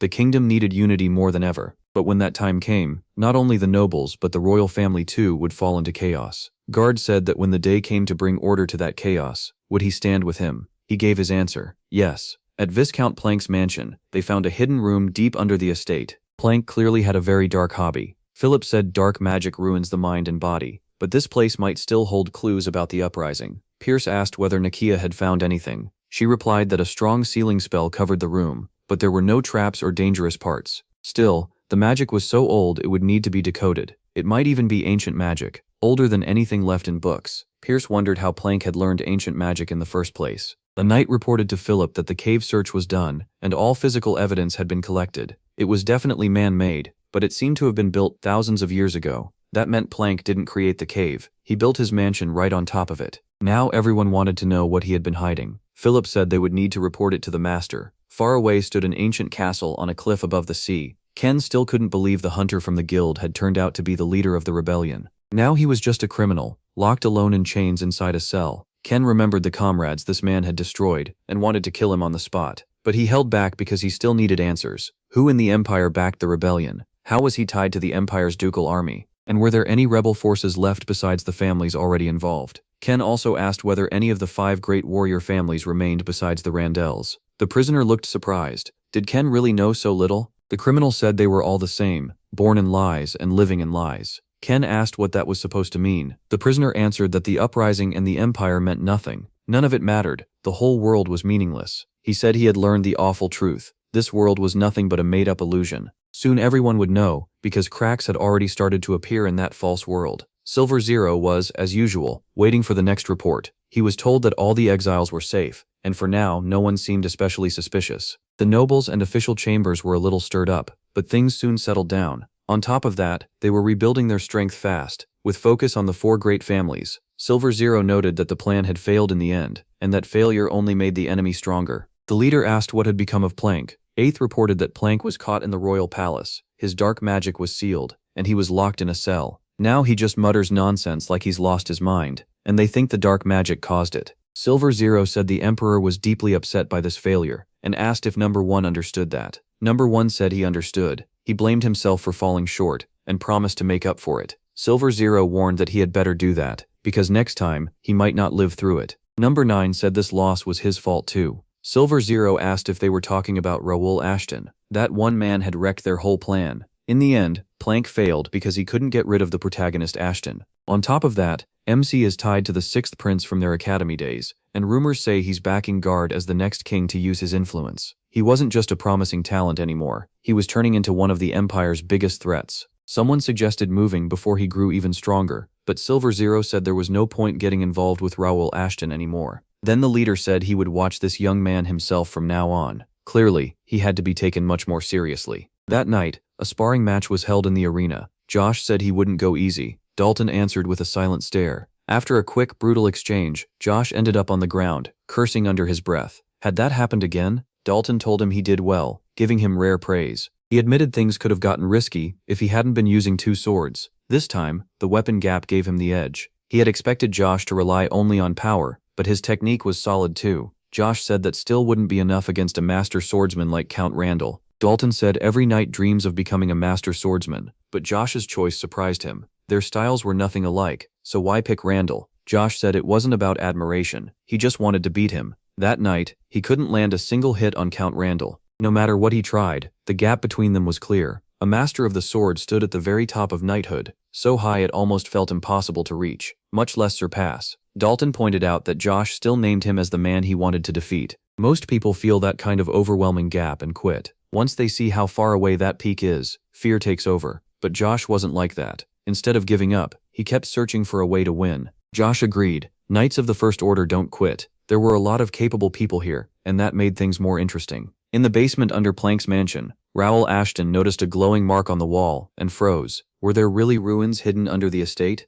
Nakia said it was clearly a strong magic seal, and removing it could be dangerous. Philip said they had no idea what was sealed inside, but if Plank had anything to do with it, it couldn't be good. Maybe leaving it alone was safer. The protagonist thought that back in the Crusher era, they had searched every ruin in county, yet he'd never seen anything like this. He wondered if this change in Connect was because of him too. Raoul told everyone to move back. He would handle it himself and check it out. Philip offered to stay nearby just in case, but MC said it wasn't necessary. If danger showed up, he said he'd be the fastest to react, so nobody needed to worry. He hadn't explored ruins in a long time. Now they had to figure out how to open the door. Even Nakia couldn't solve the spell, and Raoul thought brute force probably wouldn't break it. If it was lost ancient magic, or fairy magic, then he knew nothing about it. Then it hit him. He did know someone who could help with fairy magic. The protagonist Ashton called for Raybell, and the girl answered that she was always close by. Raybell was happy MC needed her. She told him she was always ready if he just asked. He pointed at the marks and asked whether Raybell recognized them. After a close look, Raybell said it was fairy seal magic, a high-level art used since ancient times. That shocked her. Why was something like this here?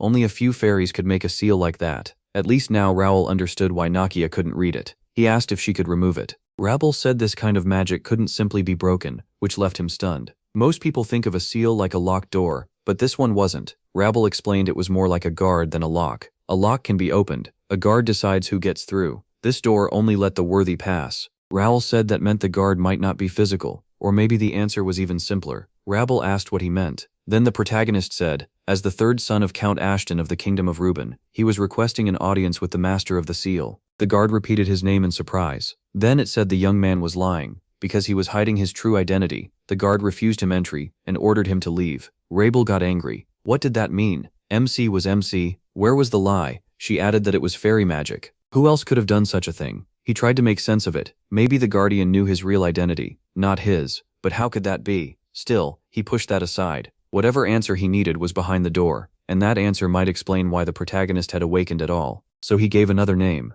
Player Connect Paik Do Hyun, nicknamed the Destroyer, and requested an audience with the keeper of the seal. At once, the seal vanished and the doors opened. Raoul shouted in surprise that it had worked. So that was the key? How did the guardian know that name, and what was waiting inside? Raoul told Raoul it ended up being easier than he expected. He knew she had a lot of questions and promised answers later, but for now they needed to keep investigating. Raoul said she understood, and MC said they would keep going into the unknown. Player Kim Il-woo sat in a game capsule, with glasses resting on his head. He took them off and said the whole thing was incredible. Kim Il-woo moved to his computer and joined a chat. Then he said Connect was a total game changer. It didn't feel like a game at all, but a real trip to another world. The wind, the smell of horses, the streets, everything felt real, and best of all, it all happened live. Anyway, He had started in a place called Fairy City of Peace, and right away something exciting was happening. The person in chat said they were jealous. Kim Il-woo had won a beta tester slot. Was Connect sponsoring him or what? Kim Il-woo shot back that anyone who didn't believe him could keep clicking mice and chasing fake 3D models. He said Fairy City of Mira was an amazing starting area,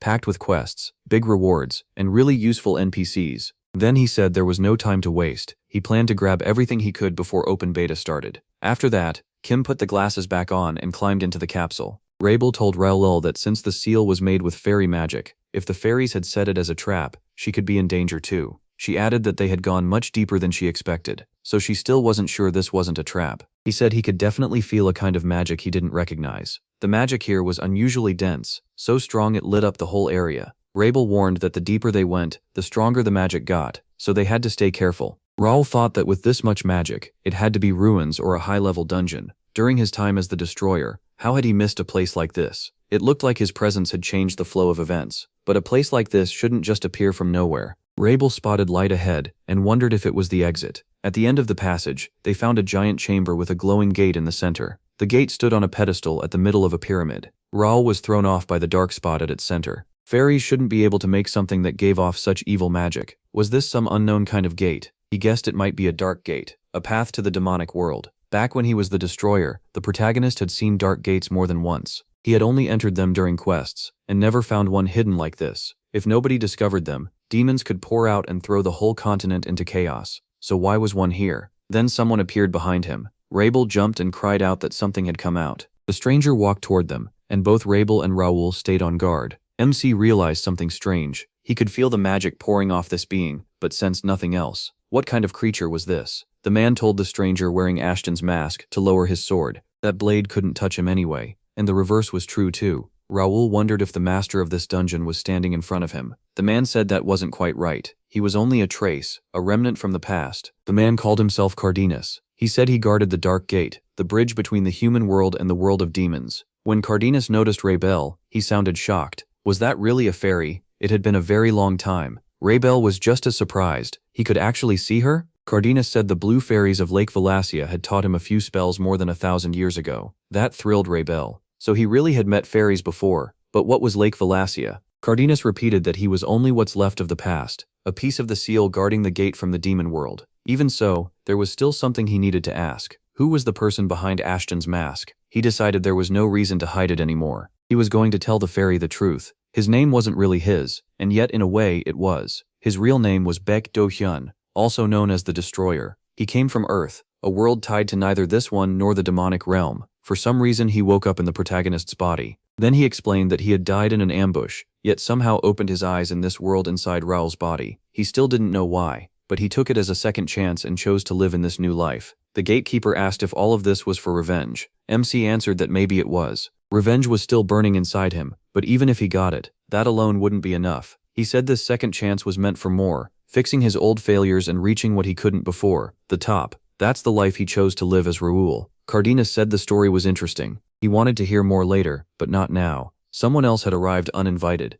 and the gatekeeper drew his sword. He turned to the gate. It was obvious something was coming from the other side. A demon stepped through and greeted Cardenas like an old ghost from the past. It mocked the gatekeeper for growing weaker, saying even he couldn't escape fading away. Cardenas identified it as a demon of the 98th rank. He mocked its stubbornness, saying even after centuries, it still hadn't learned. The demon only smiled and called him an old friend, saying his temper hadn't changed at all. Then it said they didn't have time to enjoy the reunion. He told Cardenas they should get straight to business. Cardenas told Raoul to stay back. This was his fight, and a man from this world didn't need to step in. He swore to stop the demon from ever crossing into this world again, calling it a cast-off creature. The demon answered that it wouldn't leave until its debt was repaid. Elsewhere, Philip, Pierce, and Nakia stood before the sealed doors. Philip noticed their master was taking too long, and wondered if something had gone wrong. Maybe breaking the seal wasn't easy, or maybe the master was still searching for a way around the magic. Philip said they just had to trust the master and wait. Pierce noticed Nakia looked uneasy, and asked what was bothering her. Philip guessed it was the magic seal. Nakia said the magic felt too unfamiliar, and that made it dangerous.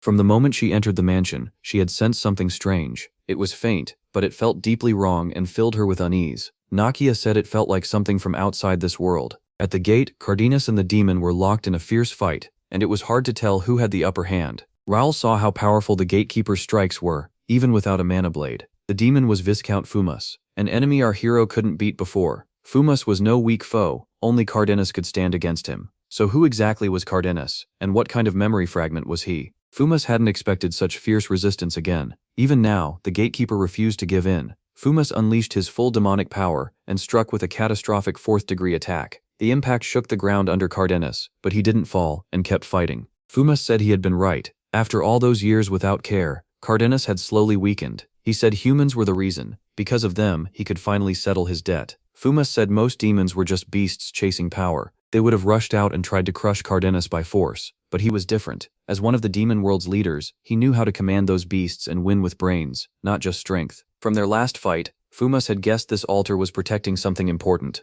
It was almost disappointing that a battle he had prepared for over centuries might end so simply, but that didn't matter. Once Cardenas fell, Fumas planned to enjoy every second of it, but that didn't happen. Raul blocked the demon's strike, shocking both Cardenas and Fumas. Fumas couldn't believe a mere kid had stopped a demonic sword. The protagonist didn't waste words. He slammed Fumas with a heavy punch and sent him flying. MC realized his fights against dark mages had paid off. Luckily, his shining aura worked on demons too, and he announced he was joining the fight. Fumas was stunned that a human would dare face him at all. He didn't know how Raul got there, but anyone meddling in demon business would pay for it. He shot back that Fumas relied more on demonic power than brains. He was done talking and wanted to see what the demon could really do. Cardenas still warned him to move aside. This enemy was too much for him. The protagonist said he used to be a destroyer, so he had to try. Even at 100 synchronization, his body and magic still had limits. He told Cardenas he'd explain synchronization later. First they had to take down the demon. Fumas called MC a bug that would be swallowed by the demonic realm once the seal broke. He mocked MC's attitude, then decided being the first human he killed wouldn't be so bad. He grabbed his head, wondering why every enemy talked so much. Were they really trying to stall? He said playtime was over. All this pointless talk had already ruined his mood. Then Raul and Cardenas rushed Fumas together, and the fight exploded again. Fumas pushed back hard. His rank alone showed he wasn't an easy opponent. He kept striking back again and again, while even the fairy worked to weaken the demon's attacks. Rabel formed a magic circle and quickly asked if Raul was hurt. Fumas spotted the fairy and sneered that the human had an annoying little partner. He couldn't understand why a fairy would serve a human, and wondered if the proud fairies who once fought demons were gone for good. Rabel snapped that she wasn't a servant, she was a friend. That idea was beyond the demon's understanding. The protagonist thanked her and asked if she could fight with him. Rabel said there was no way she could stand aside against demons. Fumas laughed at the sight. A human, a fairy, and a ghost joining hands against a demon commander. To him, it was funny and revolting. He said they had pushed him past the point of holding back. Out of mercy, Fumas said he'd let them watch the gate's seal break before he killed them, and then they'd see demons flood into the world. Cardenas cut him off and charged again, declaring that would never happen. Fumas mocked him, asking if a fading ghost really thought he could still protect the seal. Cardenas answered that he wouldn't be the one to defeat Fumas. The human Fumas had looked down on would do it. Fumas refused to believe that, insisting the man couldn't do anything. Meanwhile, Rebel kept the magic circle going. She moved it above the demon's head. Fumas suddenly felt his body stop obeying him, and he had no idea why. Rebel shouted to Raul that it was time to move. MC swung his sword, ready to land a finishing blow. Cardenas struck at the same time. Their combined attack worked. Fumas was defeated and collapsed, bleeding demonic blood. Raul realized Rabel had saved him. Without her, he would have gone down, and she reminded him she hadn't earned her name for nothing. Cardenas warned them it still wasn't over. With the altar weakened, the thing behind it had time to recover. If the altar fully broke, the result would be disastrous. To keep the seal in place, they needed a powerful force to suppress it. They needed something that could hold magic down. Raul said he had exactly that, Regnator. Cardenas asked what that was. He explained that it was a kind of ego object. It usually held a soul, but now it was empty, which meant it could replace the broken seal stone. That meant moving the old seal into the object itself, and binding Lord Cardenas to the seal once more. But the choice was his: end his long existence with the seal, or take a different path. Cardenas thought about the 1,000 years he had spent guarding it, unable to leave the royal tomb while teaching the royal family and their knights. He had faced strong invaders and even royal descendants who betrayed him. Yet he still protected the seal. Now he stood before a choice that would decide what came next. Raul rushed in, hoping to stop Cardenas, but he was too late. When the protagonist reached the tunnel's edge, Cardenas was already gone. Then a notice appeared. The world's mana level was rising. People were becoming more compatible with mana. Mana-related achievements would progress faster, and the dark force activity had been erased. MC realized the real trial was only starting. Stronger enemies would come next. As the seal weakened, the people of this world would grow stronger too. They still couldn't match the players yet, but someday they could. Cardinats asked if Raoul was sure about using Regnator as the new seal. It could become a curse, so he needed to choose carefully. He said it would be fine. He'd turn even that curse into strength. Cardinats accepted. He said he understood and agreed to the stranger's offer. The young man told him to just call him the protagonist. Cardinats said MC could call him Cal. Raoul said he hoped he and Cal would work well together. At his estate, he figured new info should have shown up in Connect by now. He opened the status window and found a notice saying the update was complete.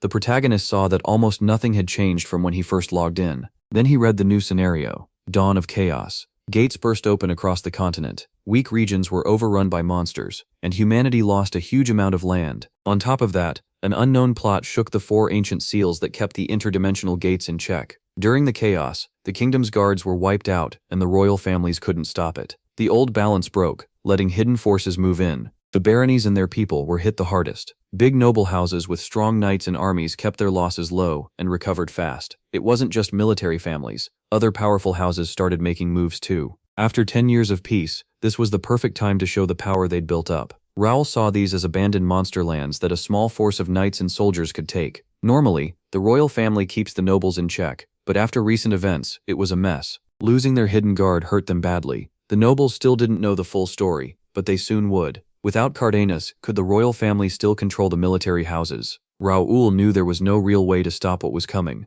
so the only choice was to adapt and gain what he could. He had no big dream of saving the world. MC just wanted peace and a good life for his people, and he'd choose whatever path worked best. At least he'd already reduced the losses. He even stepped into the capital's troubles and saved many guards and knights, so he made up his mind. The royal family wouldn't be as helpless as before. Still, the schemes against the Count weren't going to stop. From his own investigation, Raoul learned the plot against the House of Ashton had been building for a long time and tied to major factions. He needed to sharpen his next plan and reset his goals. The protagonist called for Rabel and asked what was going on. Why hadn't she answered? Rabel sounded confused and asked if he didn't already know. That only made MC more puzzled. She said it was amazing. Now she understood what the internet was, a sea of information linking the whole world. Raoul replied that last time he was in too much of a rush to explain it well. He promised that this time he'd explain it properly, so she could understand. But once again, things changed. He saw Call ahead, and Call asked why he had called. The protagonist wanted to go back to something he had mentioned before. Call guessed it was about MC's real identity and his past. He said he had avoided the subject before, but now he wanted to tell the whole truth. After all, they were tied to the same path now, and he wanted to be fully honest about himself. So Raoul began explaining everything from the start. Cal asked if the protagonist truly came from the same world as the strangers, from Earth. He then asked why MC hadn't said it sooner. MC answered that the story sounded too unbelievable, and even he wasn't fully sure at first. But more and more people like him started appearing, and seeing it happen for himself confirmed it. Rabel finally understood. What Raoul had said about the communication cafe wasn't a prophecy. It came from things he had already lived through. The fairy had believed he was a messenger of God, but now she learned that he wasn't. Even so, Raoul felt an ordinary person couldn't possibly go through reincarnation. Cal said it was hard to believe, even hearing it for the first time. Still, one thing was obvious. There had to be a reason Raoul was reborn. Cal said a day might come when the protagonist would have to choose, just like he once did. People with special power have to carry responsibility too. What mattered was that when that time came, MC had to choose for himself, not let someone else decide for him. He said that first he needed to grow much stronger, or he'd get swallowed by the tide of events. Cal looked at him and saw a young man full of drive and promise, much like himself in the past. He only hoped Raoul wouldn't make the same mistakes. Cal wanted the protagonist to walk his own path proudly, and not give in to the evil and unfairness that might cover the world. A long time had passed since Cal settled inside the core of Regnator. His soul couldn't affect the real world, but when Regnator was used, Cal could appear in a half-physical form. Since Cal moved in, Regnator had grown stronger and more useful. He still appeared now and then to help MC train, as thanks for letting him stay there, and MC's sword skills had clearly improved. On the training grounds, Raoul kept practicing swordsmanship under Cal's teaching. Cal said the Estons were truly great swordsmen. A huge two-handed blade had amazing destructive power, but when a style leans too far one way, its flaws become clear as skill levels rise. He explained that the Ashton clan's sword style was prized because of their incredible bodies. Their strength let them pull off moves ordinary people simply couldn't. Cole said that kind of style didn't fit him. Raoul already knew his body had limits. No matter how hard he trained, he would never match his father or older brother. Cole said that didn't mean he had to throw away the family style, but using it the same old way would only hurt him. Instead, Cole offered to teach him his own sword style, saying the protagonist should pick it up fast because their backgrounds were alike. He admitted it wasn't pleasant, but once MC got strong enough, he could reshape the family style to fit himself. MC gladly agreed. He hated giving up the style he already knew, but this was too good a chance to ignore. The fencing style of Cardenas, called the Endless Sword, used an endless range of techniques. It was also very close to Raul's usual way of fighting, and Cal had probably noticed that. He knew he still had a long road ahead, and for the people around him, he had to push even harder. This time, the protagonist swore he'd do everything he could to protect himself and not repeat the failures of the past. A few days went by, and as Raul's territory grew, so did his workload. He ordered the guards to keep checking new gates so they wouldn't turn into dungeons. Both gates and dungeons needed constant watch. Any monsters or resource-rich dungeons were handled by guild squads. After long fights against monsters and guards, the hunting gauge fills up. Once it was full, the final boss, the dungeon master, would appear. If a fighter defeats the dungeon master, the dungeon disappears. It was also possible to avoid the guards on purpose, or keep the hunting gauge from filling all the way. Now that Raul had reached level 80, clearing gates and dungeons wasn't worth much anymore. He'd have to wait for higher level quests. Old dungeons could still erupt, but thanks to difficulty scaling, they were safe for now. An assistant came into MC's office with the documents, a list of the foreigners under review. Out of 2,000, only the 17 who arrived in the first and second weeks still hadn't been checked. He added that he had looked especially closely into every foreigner from the fairy city of Ignat in the kingdom of Marcus. He praised him for handling the informants and keeping everything under control. Ken just said he was doing his job. Raul told Ken to go get some rest. New players were arriving every week, and half a month later, the third group appeared. The protagonist felt the information he wanted most might be in this batch. A lot could change depending on what he found. He focused on the reports, eager to see what had happened. He was looking for the Destroyer, the top Connect player, the last solo player who fought the authorities to the very end. Where was he now? But no matter how hard Raul searched, he found nothing. He even used every lead he personally had, but it still got him nowhere. The Destroyer was supposed to be Connect's strongest player, yet there wasn't a single trace of Baek Do-hyun. MC had kept wondering whether to get involved or act like he knew nothing, but now that question didn't matter anymore. Even so, Raul still wanted to meet him. Baek Do-hyun was an orphan with no one to protect him. His life had been brutally hard. Still, that had once been his own life. Baek Do-hyun kept everyone at a distance and thought mostly of himself. Without Connect, he probably would have stayed a nobody, but he also hated unfairness and never backed down. He wanted to find his real parents. Baek Do-hyun wanted to prove that even a poor orphan could rise, not just inside a game, but in real life. He wanted to reach his goals and finally live happily. Raul wondered if this was only a pointless attachment, since Baek Do-hyun had vanished without leaving a trace. The old Baek Do-hyun and the protagonist were the same person, but they'd changed so much they almost felt like strangers. MC hadn't even noticed when he got used to having people around. Now being alone felt strange. From the outside, he might look like a hypocrite, but this one place remained different. What made his goal simple was this. His things, his land, and his friends mattered to him, and he would never forgive anyone who tried to hurt them, even if every player had to die for it. Raul thought things might actually be easier without Baek Do-hyun. If people learned about those skills, a brutal struggle would start. Baek Do-hyun was beyond all normal anchors. With him gone, he could move freely for a while. Players would start standing out once anchors learned to use their skills in the real world and awaken their unique powers. About 2 weeks after Connect launched, one bit of news shook the whole community. An early notice for the first Connect event, the first Guild Academy student recruitment. The free cities in the Kingdom of Ruben got a lot of attention for how well they were treating players. At the center of it all, the first guild opened an academy just for players and announced admissions. Any player who had finished their work shift could apply, no matter their class or job. They planned to take 600 students across 4 branches, and the training would last 3 months for free. Anyone who graduated would get honorary guild member status and first pick on first guild quests and missions. Top students would also get a shot at the exam for full guild membership, along with special gear, a rank-based salary, and support for harder training stages that matched their class. The moment the notice went up,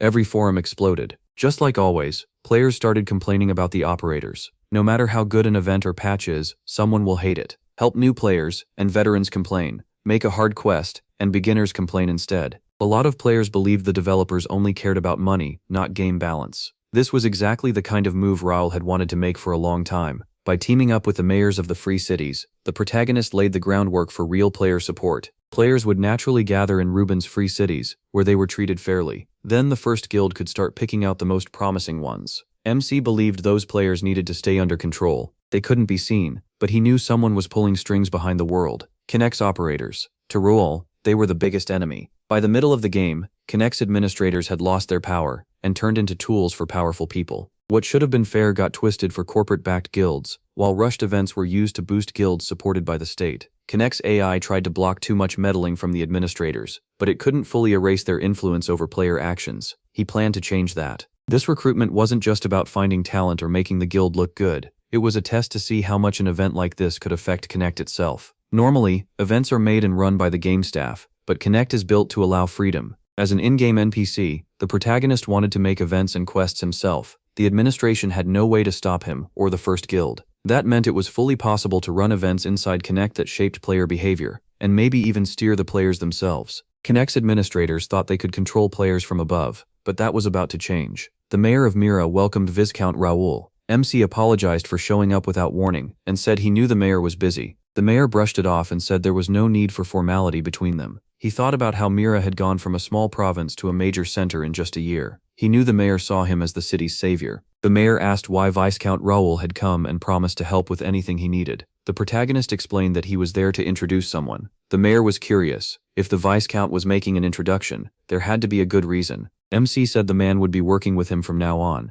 His name was the Destroyer. The young man greeted the mayor and introduced himself as the Crusher. The mayor welcomed him warmly and said the Crusher would become an important client for the city. Raoul stood back and watched the exchange between the mayor and the Destroyer. The mayor told the young man to come to him anytime he ran into trouble. He'd handle it personally. After Crusher left, he told the mayor the newcomer was unusually talented and a rare find. He expected big things from him. The mayor listened closely. He said that since the Viscount recommended him, he would keep an eye on the man. The protagonist and the mayor parted ways, and the protagonist apologized again for the interruption. Once they were alone, the Destroyer asked how the mayor had taken it. MC said the mayor still didn't fully trust him, but he had decided to watch him for now. He told his partner the disguise had been flawless. Ken still couldn't believe they had fooled the mayor. He was happy he could help Raoul. The protagonist thanked him for the help. Then MC said the item clearly worked. It was the same polymorph ring he had gotten from Vice President Gray at the academy. The ring could also be used with a second ID, giving the user another identity they could change. That second ID was a consumable item added in a recent update.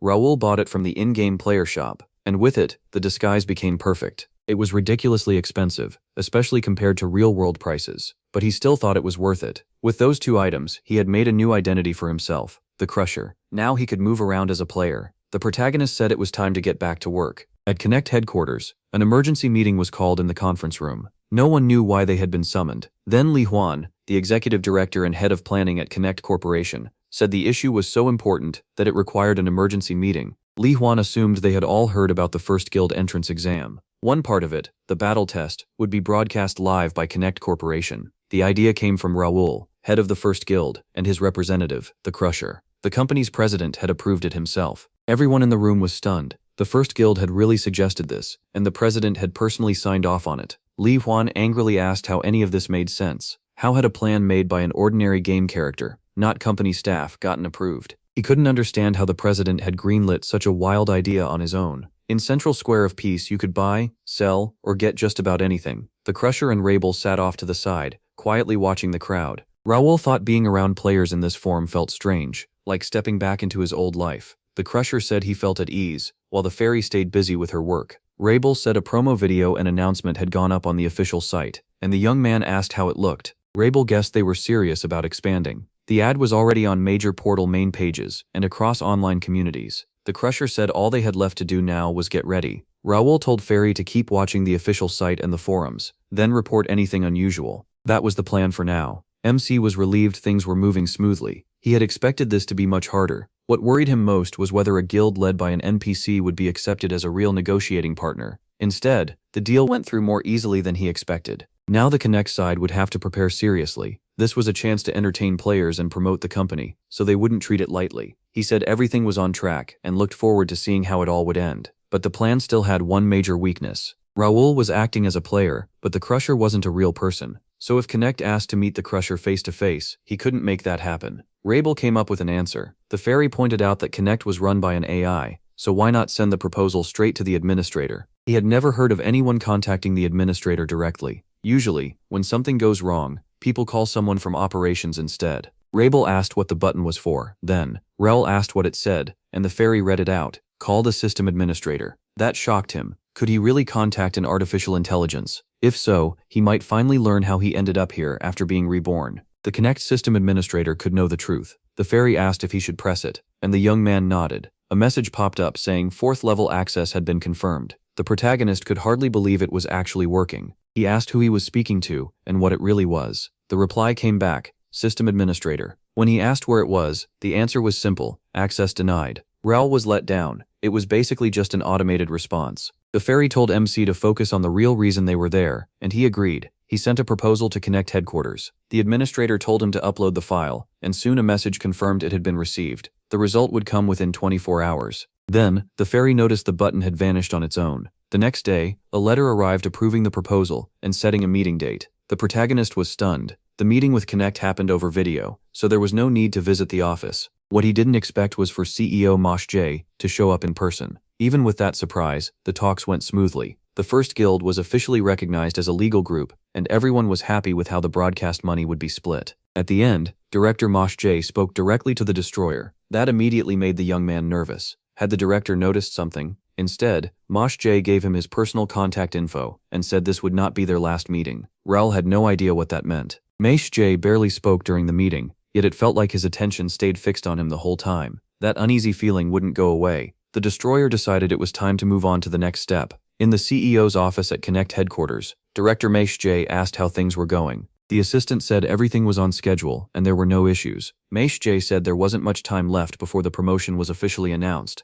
so they had to get ready fast. The assistant said the whole project was pointless. He couldn't understand why the company was betting everything on a single NPC player and urged them to end the partnership now. The director shut that down right away. This wasn't his call alone. The approval had come from higher up. He made it clear that the chairman had signed off on the plan himself, and on top of that, the chairman had taken an interest in the destroyer. That caught the assistant off guard. Was this really the chairman's decision? The director admitted it was hard to believe, but none of that changed the job ahead of them. They had to make the project work, and the assistant said he understood. At the first guild forge, the blacksmith welcomed him and said the master had already explained everything, so was he here to buy the full set of basic weapons they made. The destroyer confirmed it. Noticing the scars on the destroyer's hand, the blacksmith guessed these weapons were meant for real use. Then the armorer told the warrior to come along so the grips and guards could be adjusted to fit his hand properly. The blacksmith presented the weapons and explained that these were the forge's standard models. After testing the sword in his hand, the destroyer felt the craftsmanship seemed pretty basic. The blacksmith explained that was intentional. They followed the master's order exactly. These looked ordinary, but they were actually top-tier weapons made by the forge's best craftsmen,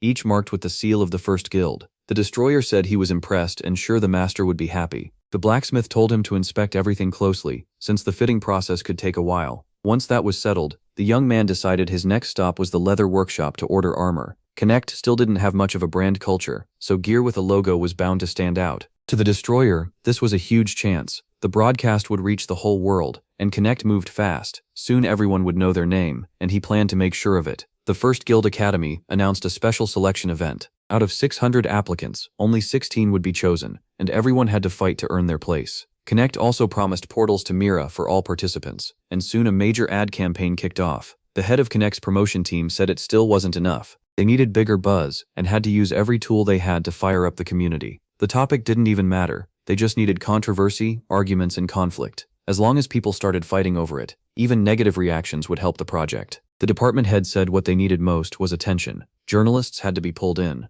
commentators hired, and the forums had to explode. Only 5 days remained before the academy entrance exam. The manager felt everything had moved too fast, but he wasn't going to let himself get played again. This wasn't just the director anymore. Even the chairman, whom no one had ever seen, was involved. That made it clear something was off. And if this destroyer ended up at the center of it all, the manager swore he'd crush him. The assistant reported that the integrated bulletin board was ready, and they had even expanded the server in case things got out of hand. The boss then checked in with planning and marketing to ask how preparations were going. They reported that all the data had been gathered and organized, and marketing was fully ready too. Hearing that, the boss said it was time for the next phase, drawing attention. Meanwhile, he kept working steadily at his desk. Rabel suddenly excitedly announced a new ad. Connect had just released the second official promo video for the battle tournament. Raul said it was finally happening. The video showed knights and bold warriors moving along their route, while monsters waited in hiding for the clash. A brutal fight followed, and the monsters were quickly wiped out. Its message was simple: if you want to become the main character, you have to fight and win. Raul was thrilled. He had been waiting for this, and it was even better than he imagined. Viewers were blown away by both the video quality and the look of the game character. At that point, it was clear the development team was better than people had given them credit for. Rabel said that with reactions like these, making the promo had absolutely been worth it. The video looked great, but what surprised him most was Connect's reward system. Anyone who reached the main stage would get 1 month of free Connect access. Finalists would earn part of the battle broadcast profits, and the winner would receive 10 million coins, plus a 6-month contract with Connect. There were also extra rewards. Connect wanted players involved in building the game, so they prepared a lot of bonuses. Raoul thought spreading prizes across players nationwide was a brilliant move. By making it an international competition, they would pull in not just players but regular people too. The integrated bulletin board was already a mess, but in a fun way, the whole place was heated up. Then the day of the entrance exam finally came at the first guild branch. The square was packed with participants, and MC watched them from his office. Faye pointed out that even after filtering people out, the number was still huge. More than 6,500 players had applied, and every one of them was above level 10. From that group, only 2,000 passed the review stage. After removing non-combat classes, the total dropped by another 20%. Some candidates were furious. One complained that working people were being excluded, while another said she had a higher level than some of the beginners who made it through. The selection, however, was based on both level and time spent online, so the highest total scores advanced. Talent and personality mattered, but steady effort mattered even more. Even someone gifted can struggle to succeed if they only play once in a while. On the other hand, a less talented player who stays committed and plays regularly is exactly the kind of person they want. Inside the guild, the central square buzzed with activity. The mayor of Mira congratulated Raoulche on opening the academy, and nearby stood the mayors of the free cities of the Kingdom of Ruben. He thanked the mayor for making the trip, and the mayor replied that it was an honor to take part in something this important. Looking around, the protagonist realized these were the same foreign mayors he had once asked to invest. Unlike the mayors of Ruben, who agreed to help and provide land, those men had dismissed his plan as foolish. Now that the project was succeeding without them, they looked sick with envy. Bernard informed the master that every player had already entered. Raoul Ashton said everyone was clearly waiting, so it was time to begin. The host thanked everyone for their patience and announced that the first academy entrance exam was about to start. He introduced himself as Palmer, manager of the First Knights Guild branch in Mira, then said he needed to explain a few rules first. A total of 1,600 players would be split into 8 groups. Each battlefield would hold 200 players, and they would fight until only one remained. The participants were shocked to hear it would follow Battle Royale rules, and they immediately wondered how advancement would be decided. Palmer explained that only 8 people from each group would move on, the final survivor, the 5 players with the most wins, and 2 more chosen by special conditions. He added that statues would be hidden across the battlefield, and the first 2 players to gather 5 would also qualify. Once someone collected 5 statues, a pillar of light would appear for 5 seconds. Then, that player had to protect the statues for 1 full minute to lock in their spot. If the player died or lost the statues, they would vanish. The full-time limit was 100 minutes. If time ran out with multiple players left, or if no one found any statues, the 8 players with the most kills would advance instead. Palmer also warned that there were hidden rules meant to keep things fair, and everyone would discover them during the exam. The young man was annoyed to end up in Group A. He had wanted to watch the other groups first, and come up with a strategy. Still, complaining wouldn't help. He needed to check the list of players again. The highest level in his group was 25, and around 30 players were level 23. At least the top 2 players in the rankings weren't there. Kim Il-woo noticed 5 players in his group were ranked in the top 20 at level 23, so those were the ones to watch. An archer walked up and asked if he was Korean, and Kim Il-woo said yes. The archer happily proposed they team up, saying cooperation made the most sense, and Kim Il-woo agreed. Another player stepped in and introduced himself as Pierce Sun-ho. He admitted he felt a lot safer with fellow Koreans around. Pierce Sun-ho said the qualifiers would probably turn into a team fight anyway. They could call it Battle Royale, but who was really going to play it like that? He wanted them to work together because everyone else would probably do the same, and early kills wouldn't matter much. One player couldn't beat a whole group, and in team fights the kills would get spread around. Better to stay alive and keep earning points. Kim Il-woo understood the logic. Alone, they didn't have many options. Then Pierce Sun-ho asked if he was really Kim Il-woo, and the young man answered that he was. Pierce Sun-ho said it was an honor to meet him. That praise caught Kim Il-woo off guard. He couldn't figure out why this guy was flattering him so much. Pierce Sun-ho explained that this test mattered to their nation, and the more Koreans who reached the next round, the better. So he asked Kim Il-woo to spread his eliminations around. If one person took too many, fewer Koreans might qualify, so it was smarter to split the kills evenly and decide ahead of time who would advance. Kim didn't like that idea at all. Still, the others supported equal sharing, saying it would make their group more united. Kim Il-woo thought that if they really cared about Korea, then all the kills should go to the player with the highest rank. To him, it looked like Pierce Sun-ho was only trying to slow him down, and maybe he really thought he could beat him later. Pierce Sun-ho said they couldn't stay with someone who planned to act solo. Kim Il-woo could feel everyone blaming him with their eyes, so he agreed to stick with the group, and Pierre Sun-ho and the others were glad to hear it. Still, Kim Il-woo didn't mean it. This was a competition, and he'd leave them the moment they stopped being useful. Pierre Sun-ho said he felt a lot safer now. They just had to show everyone they wouldn't back down. Kim Il-woo was already annoyed, even before the match began. He could tell this wouldn't be easy. Palmer told Viscount MC that everyone was waiting, and Group A was set. He asked if MC had made this exam himself. Kim Il-woo was shocked. Was this really the battlefield? Why was it so tiny? He said not to worry. Special devices had been prepared for the exam. Just as our hero expected, the players quickly split into teams, and he didn't like that. Palmer proposed betting on the winner, and plenty of people liked the idea. He even told Raoul to join in, since that would make it more fun. The protagonist hadn't expected to find player Kim Il-woo here. Kim Il-woo was rank 16 in the world, and Korean. He looked ordinary, but he was actually a unique singularity in Connect. In his past life, Kim Il-woo was the only person the protagonist truly trusted. The two had grown up in the same orphanage and were basically brothers. Il-woo's life turned out better. He got a job at a small company and married well. Unlike the protagonist, who spent almost all his time in Connect, Il-woo lived a normal life. He was the only person our hero could really talk to. That version of Kim Il-woo had never even played Connect. Raoul thought Kim Il-woo shouldn't be here. Had this life changed because of him? Our hero had believed he couldn't affect anything on Earth, so meeting Kim Il-woo here caught him off guard. Maybe he should help Il-woo leave Connect, or, if that wasn't possible, help him survive inside it. The protagonist had no idea what to do with this. Palmer started the timer and declared the test had begun. Magic circles lit up under the players, and a blinding flash filled the area. Many shouted that they couldn't see. Kim Il-woo looked around in confusion. Where was he? The young man froze for a moment, trying to understand what had happened. He checked the area and found himself in a hut. The other players were nowhere in sight. They had been split up. If that was the case, all that talk about teamwork meant nothing. Then Kim Il-woo spotted a glow in a crack in the wall. He reached for it. It was a golden hawk. A lucky break. Kim Il-woo felt sure he'd pass now. Things were off to a great start. He also noticed a badge he had never seen before and wondered what it meant. After tapping the icon, Kim Il-woo opened a minimap with 11 zones. He was in Zone 4 and decided to check the others. Kim Il-woo peered outside. It was bright and way too quiet, so he wondered if he should leave. Raoul watched the crowd staring at the players through huge monitors. He knew none of this would have worked without Gray's Seija. Now the audience could follow everything happening inside. That was exactly the response the protagonist wanted from them. He planned to keep using this place after the trial, so he poured a lot of money into it. It cost a fortune. The mayor said it was impressive, and separating the players had been a smart move. Still, he pointed out that if everyone just stayed put, the match might get boring. Raoul agreed nothing would happen if players stayed in one spot forever, so a special device had been added. Then it looked like the real action was starting. Red dots on the map marked the players' positions. One player suddenly fired a crossbow. The bolt sank into another player's shoulder, and he screamed as blood poured out. The attacker followed up right away and blasted his target backward. Kim Il-woo then moved toward an injured player resting under a tree. An arrow zipped past his head, barely missing him.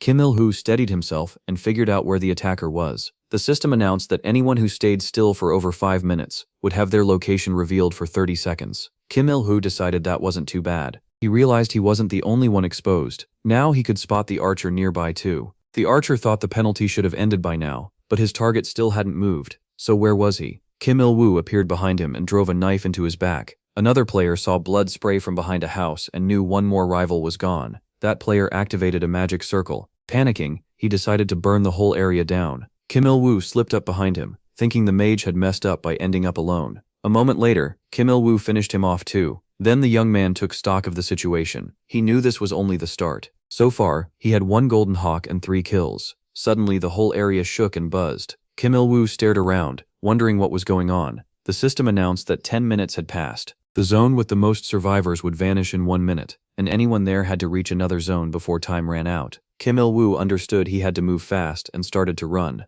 From a high branch, he spotted a small settlement down in the valley. Elsewhere, a group of players ran from their collapsing zone in panic, desperate to escape in time. But they realized too late they had walked into an ambush. Archers were waiting at the border and opened fire. The system declared time was up, and the zone was disappearing. One player screamed that he hadn't made it out. Those who escaped turned back and watched the unlucky player melt into the darkness. He had really vanished. Panic spread as the players felt the ground shaking. The battlefield itself was changing when the zone disappeared. Even Palmer was shaken and asked why the terrain was changing so much. Raoul Ashton said everyone should now understand that standing still was not an option. Palmer argued no one could have seen this coming, and inside it had to be total chaos. MC agreed. Inside, the players were tearing each other apart. It was every person for themselves, a living hell. Pierce Sun-ho moved through the forest with knights, unable to believe someone had created such a crazy test. Getting the Korean players together hadn't been hard. They had numbers on their side, and even some ranked fighters, so the plan should have worked perfectly. But being split apart at the start ruined all of it. Still, he figured that was expected.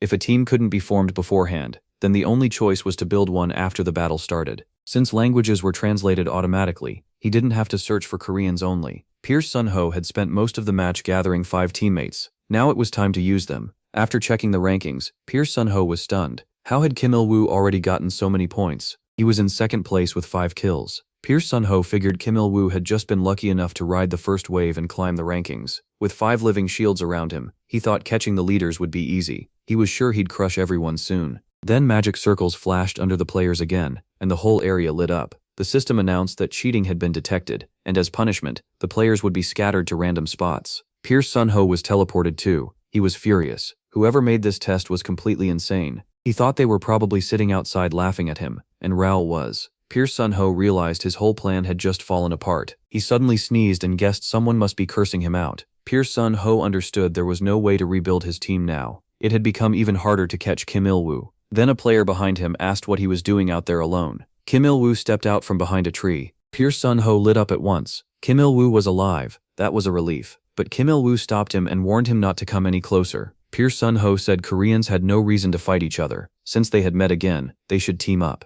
Kim Il-woo couldn't believe it. After pulling something so low, this guy still had the nerve to say that. He said no, and told Pierce Sun-ho they should go separate ways, but Pierce Sun-ho kept pushing him to reconsider. Then Pierce Sun-ho yelled that something dangerous was behind Kim Il-woo. When he turned, he saw a huge dragon over him. Kim Il-woo was stunned. Where had that fire dragon come from? A level 20 player couldn't beat something like that. At that moment, Pierce Sun-ho slipped behind him and stabbed him in the back with his sword. He coldly said their farewell had come. Pierce Sun-ho's special ability was called Trickster. It was a rare A-class talent that let him twist words and create illusions to fool the senses. So of course, the fire dragon was just another trick made by Pierce Sun-ho. He told Kim Il-woo the real attack had been right in front of him all along. Pierce Sun-ho thought he had caught Kim Il-woo off guard, but he was wrong. Kim Il-woo had hidden golden statues inside his chest armor. Not one, but several. Pierce Sun-ho already had 3 statues, and he believed taking Kim Il-woo's would guarantee his success. But this time he had made a mistake. Kim Il-woo had already put a shield on his back. Smiling, Kim Il-woo asked if Pierce Sun-ho really thought he was the only one who knew how to cheat.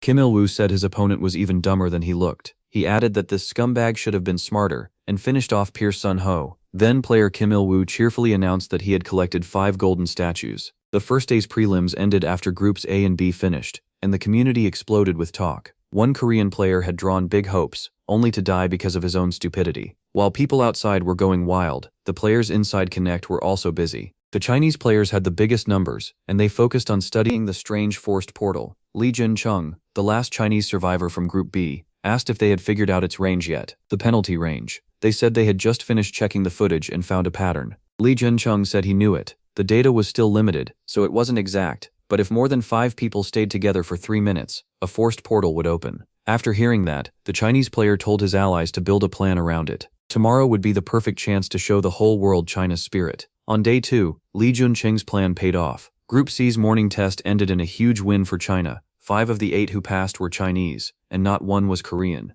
The Chinese players linked 2 zones and picked rough meeting spots ahead of time. Once they met up, they stayed in teams of 4. If a bigger fight broke out, nearby groups joined in with solid teamwork. Because of that, their choice turned out to be the right one. The Chinese players were incredibly efficient and cleared the preliminary round. People watching could only be amazed and a little nervous. They started wondering if only the Chinese would move on. That seemed impossible. Were the others really unable to team up too? Since they didn't have the numbers, they had to join with players from other countries. Wanting to survive pushed everyone to unite fast. So in the preliminary tests, most players moved in groups of 4. In the end, survival became a team fight. Raoul had expected this. The Chinese moved faster than he thought, and their goal was clear. They wanted to create stars through battle. One-on-one fights don't leave a big impact, but in huge group fights, individuals disappear. 4 people was the sweet spot. Aside from China's strong showing in Group C, no country completely took over, and no top player got knocked out just because of numbers. The strongest players from each country still found ways to stand out early. The Destroyer checked the chat and said the main character always shows up last.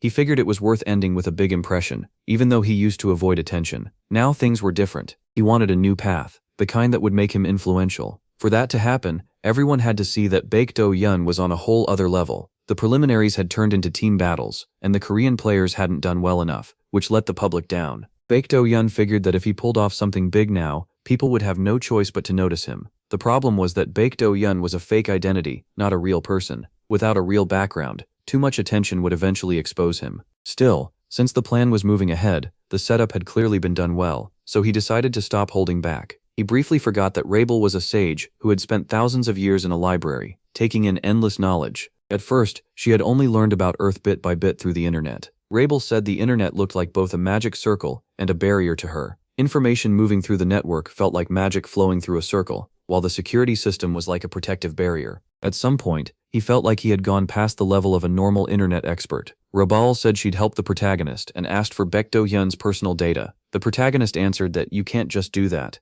There are strict laws. He figured that if it failed, he'd just let it go. A while later, MC was holding Baekdo-hyun's ID card. Rabal called it a gift and emailed all the detailed information too. He didn't really need a physical copy, but even if he couldn't get the past back, it still felt good to have something left of it. Rao realized Rabel had lost her home and friends too, just like he had. He could still learn about Earth online, but she had no way to do the same. Something worthless inside Connect became a precious gift because it carried Rabel's care. That made him decide he had to find Rabel's relatives again. Rabel told him this wasn't the time to worry about later. It was time to act, and show everyone who Baekdo-hyun was. He said he'd do exactly as Rabel asked. Baekdo-hyun looked around and saw everyone focused on the newly posted guides. A girl walked up and asked if he was Korean. She told him there was a Korean group nearby he could join. One of the players said this must be the last one. Then he introduced himself as Pierce Sungjun. Baekdo-hyun greeted him and introduced himself too. Pierce Sungjun said he'd be leading them for now. Baekdo-hyun said he didn't mind, but he wanted to say something first.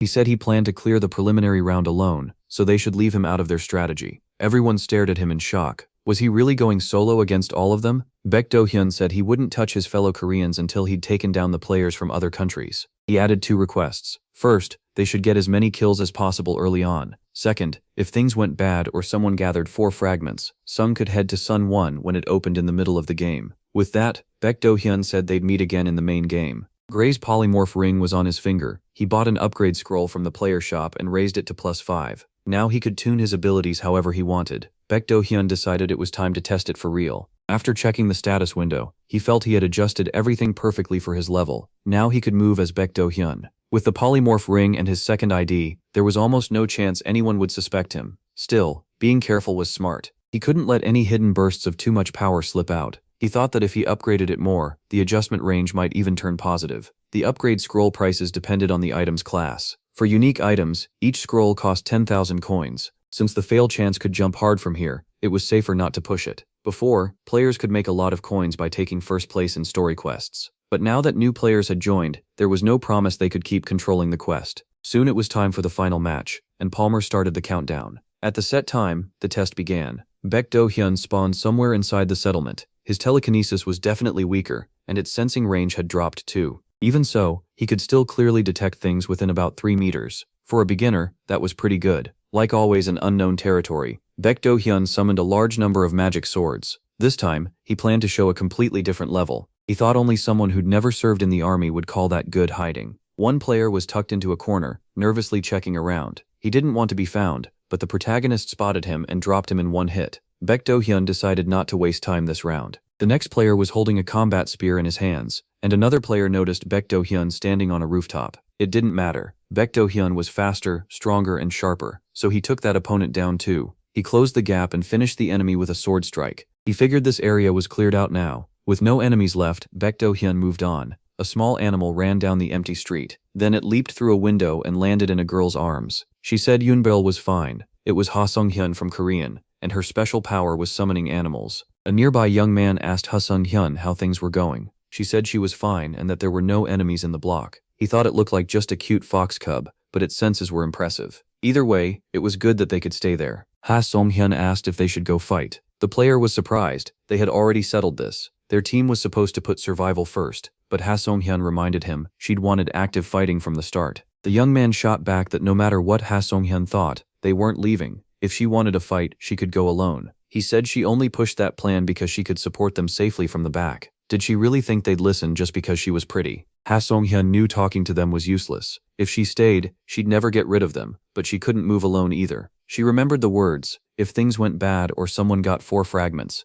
go to the first zone when it opened mid-game. Her only hope now was the 2 statues. One player said the destruction zone would be decided soon, so they needed to get ready to move to another planned area. Then, the players saw new destruction data. What was the current ranking? Had 21 eliminations really been done this quickly? The players said the Koreans were definitely up to something. They must have found a way to gather up. Shoichiro from Japanese stood off to the side in silent second place on the live ranking. The others said there was no need to worry, they had another plan. If it came down to it, every Japanese player was ready to give their life for Shoichiro. Shoichiro said they needed to move faster now. Baek Do-hyun was stacking eliminations and speeding everything up. He explained that scared players would start gathering in even bigger groups, so they had to collect everything they could while some people were still relaxed. Then Shoichiro ordered one of the fighters to get reconnaissance ready at once. One player thought it was smarter to avoid overdoing it and just survive for now, but he still felt uneasy. If Baek Do-hyun kept tearing through people and the survivor count dropped fast, finding prey later would get much harder. Just where had this monster Baek Do-hyun come from? Soon, everyone else was down, leaving Baek Do-hyun alone with Shoichiro. Shoichiro couldn't believe it, and criticized his setup. If you're defending, you protect and steady the team, not rush in. The swordsman and spearman should have attacked together from the second line. Pak Do-hyun said he had some advice for him, something only an older player could teach. After a brief clash, the only ones left standing around Pak Do-hyun were the losers he had beaten. Pak Do-hyun felt the whole thing had gone too easily, even if he wasn't really in a place to judge anyone. These players clearly had talent, but most were still weak because they lacked real battle experience. If anyone wanted to make proper use of them, that had to change. They couldn't keep fighting like half-trained players who only leaned on their skills. That was the reason the academy existed. Of course, most of them hadn't come to learn. They were drawn in by the rewards and perks, which is why Baek Do-hyun wanted to prove there was more to fighting than stats and skills. Looking at the fallen knights, the Japanese player wondered if Baek Do-hyun was really some kind of monster. The live rankings already had him in first place. Shoichiro couldn't understand how anyone could reach that score in only 10 minutes. It felt impossible. Then the system announced that 20 minutes had passed, and the zone with the most survivors would be removed. The Japanese player was shocked. More than half were already gone.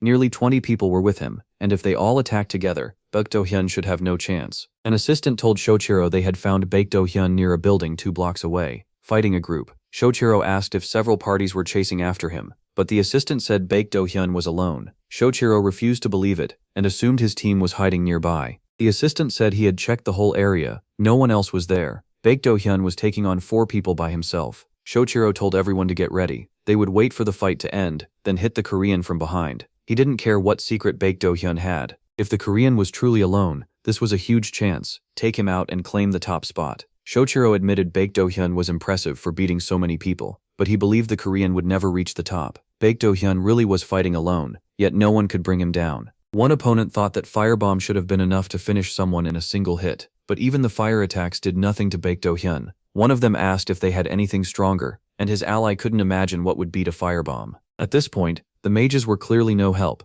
The knight gave up on teamwork, pushed his shield out front, and charged Baek Do-hyun alone. Baek Do-hyun leveled his spear and stopped the attack cold. The knight thought getting in close would give him the edge against a long weapon like a spear. Instead, Baek Do-hyun knocked away his weapon and slammed him to the ground. He told him to watch his opponent's hands more carefully next time. Baek Do-hyun beat him too, though he did admit it had been a decent fight. The magician realized he was next. He tried to run, but Baek Do-hyun's blades caught him and pierced his back. Baek Do-hyun muttered that his spear was completely wrecked, which made sense after stopping that charge. Then the destroyer felt several people nearby, and the situation suddenly seemed more serious. That aura felt familiar. Was it Shoichiro? Shoichiro had loved ninjas long before Connect ever appeared. With backing from powerful people in Japanese, he built the Rakuin Guild. As one of its leaders, he put together a strong ninja unit on Connect. But one of that group's leaders was known for hunting solo rankers. He used cheap tricks to torment anyone outside the guild. He set ambushes, mocked people, ruined hunts, and even kidnapped NPC tied to quests, just to bait rankers into traps.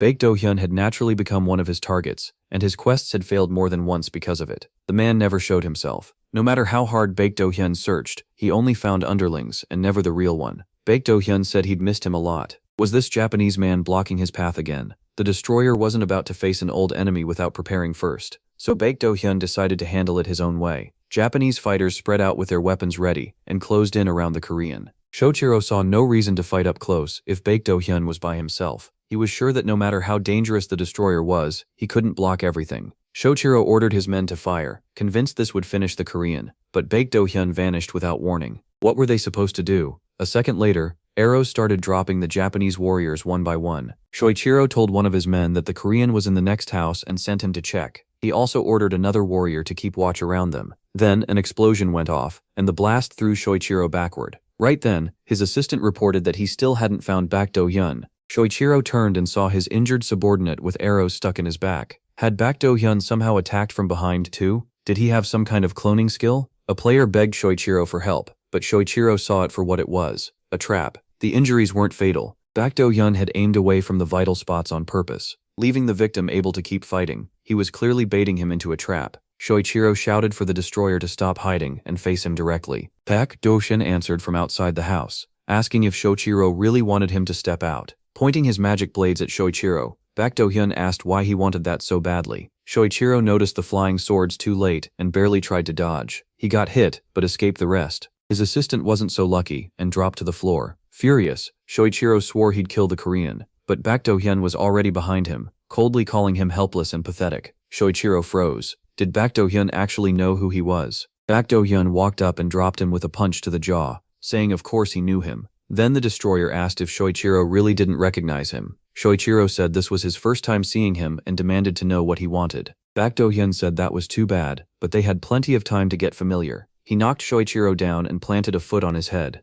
Shoichiro couldn't do a thing, yet still swore that next time he'd kill him with his bare hands. Baek Do-hyun aimed several magic swords right at Shoichiro's head. He didn't hesitate. Shoichiro was destroyed. Checking the status window, Baek Do-hyun saw only a handful of players left. Strange, but it was time to keep moving. He figured Sun 1 would close soon. The system announced there were 81 survivors left. Once one more person fell, the gates would open. This space had been made to make the exam even crueler, an artificial battlefield where whoever arrived first got the terrain advantage. With 10 minutes left, every zone except the first would start disappearing, forcing all the players to gather there. The protagonist sat in a chair to wait and looked ahead, already sure he wouldn't be bored. Then Baek Do-hyun spotted an angry-looking girl. It was Ha So-hyun, and she was running from pursuers. The fox cub bit one of the enemies, trying to slow him down. Ha So-hyun knew she was being chased by a Chinese team with over 10 members. Jun-bil could buy a little time, but sooner or later they would catch her. All her teammates were dead, and she was the only one left. The only thing she could do now was trust what that guy had said.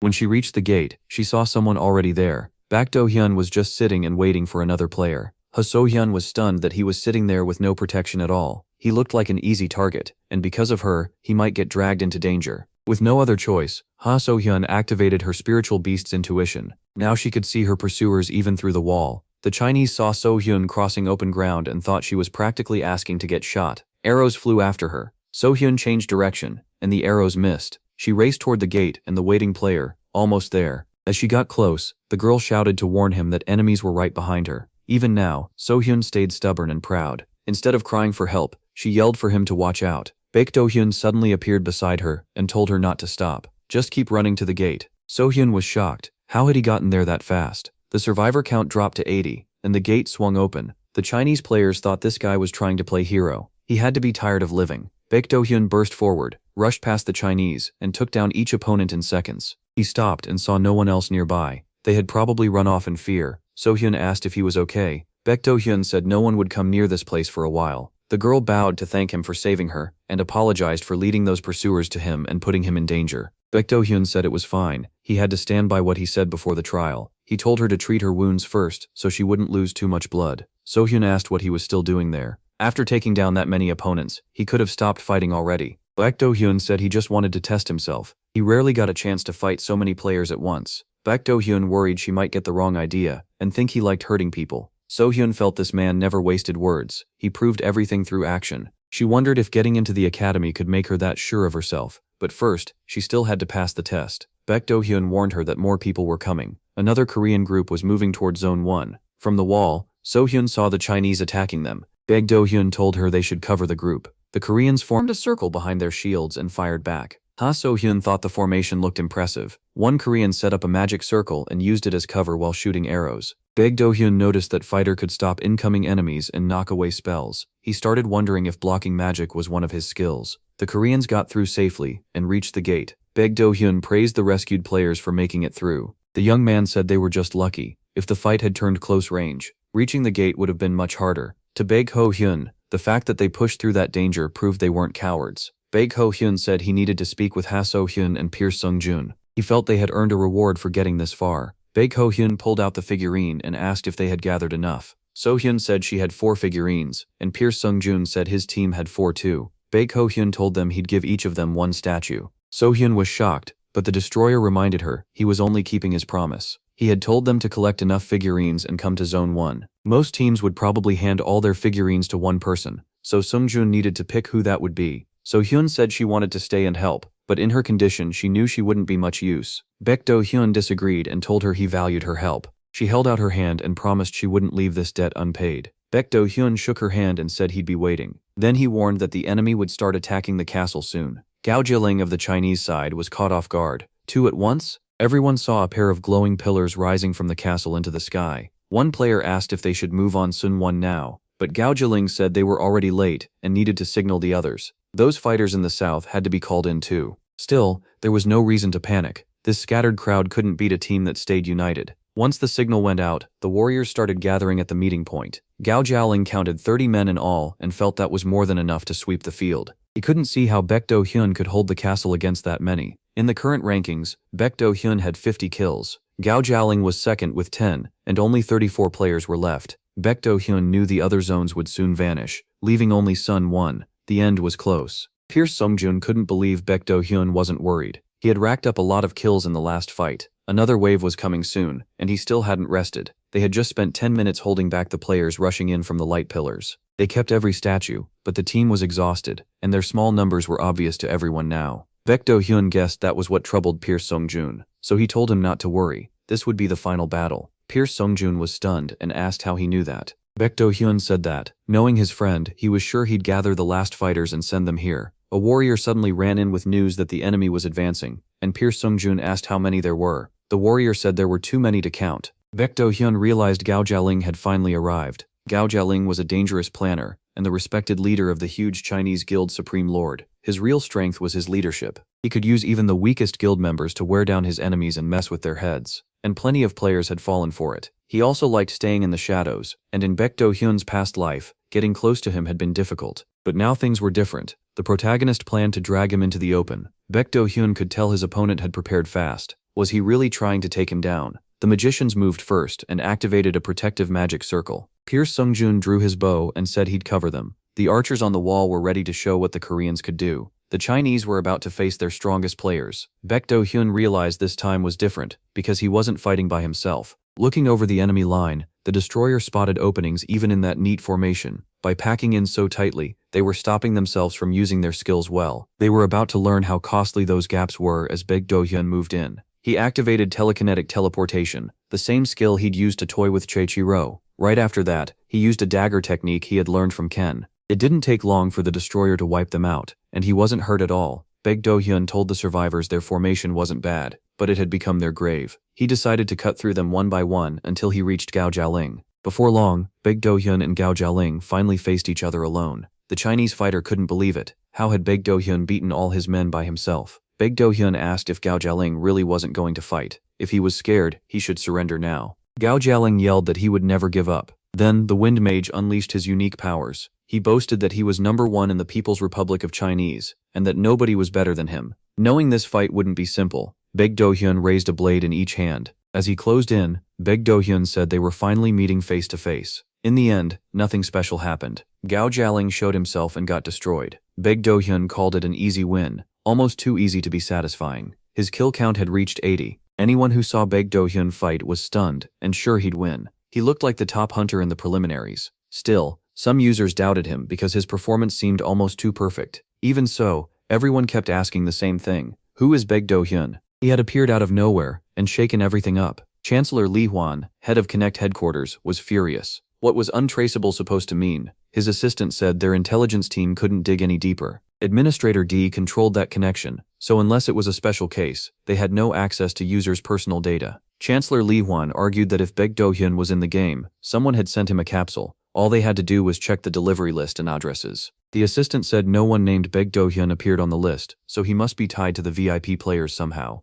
The assistant added that their team still wouldn't be allowed to handle it. The headquarters chief knew the building only carried the Connect name. Artificial intelligence actually ran everything, while the company just managed the game. Even CEO Mok Jake Woo was only a figurehead. The chairman and the AI made the real decisions. As for the VIP players, some owned Connect shares, earned profit from them, and got special treatment. For example, every one of them had a capsule. The capital headquarters was just a front. To reach the truth, you had to get to the real office. Choi Li-hwan believed the destroyer might be the key to that. He needed to keep gathering information, because sooner or later that player would become important to the connection. The chief also knew he had to be careful. There was no telling what kind of person he was. In Rubin County's capital, at Comfort Palace, Raoul Ashton thought about how it had been 9 full months since he'd been home. Even after the recent gate incident, the people hadn't lost heart. Passing the site of the Protagonist Academy entrance tournament, he found himself remembering the past. Ivan greeted the young master and welcomed him back. MC Ashton hugged the servant and asked how he'd been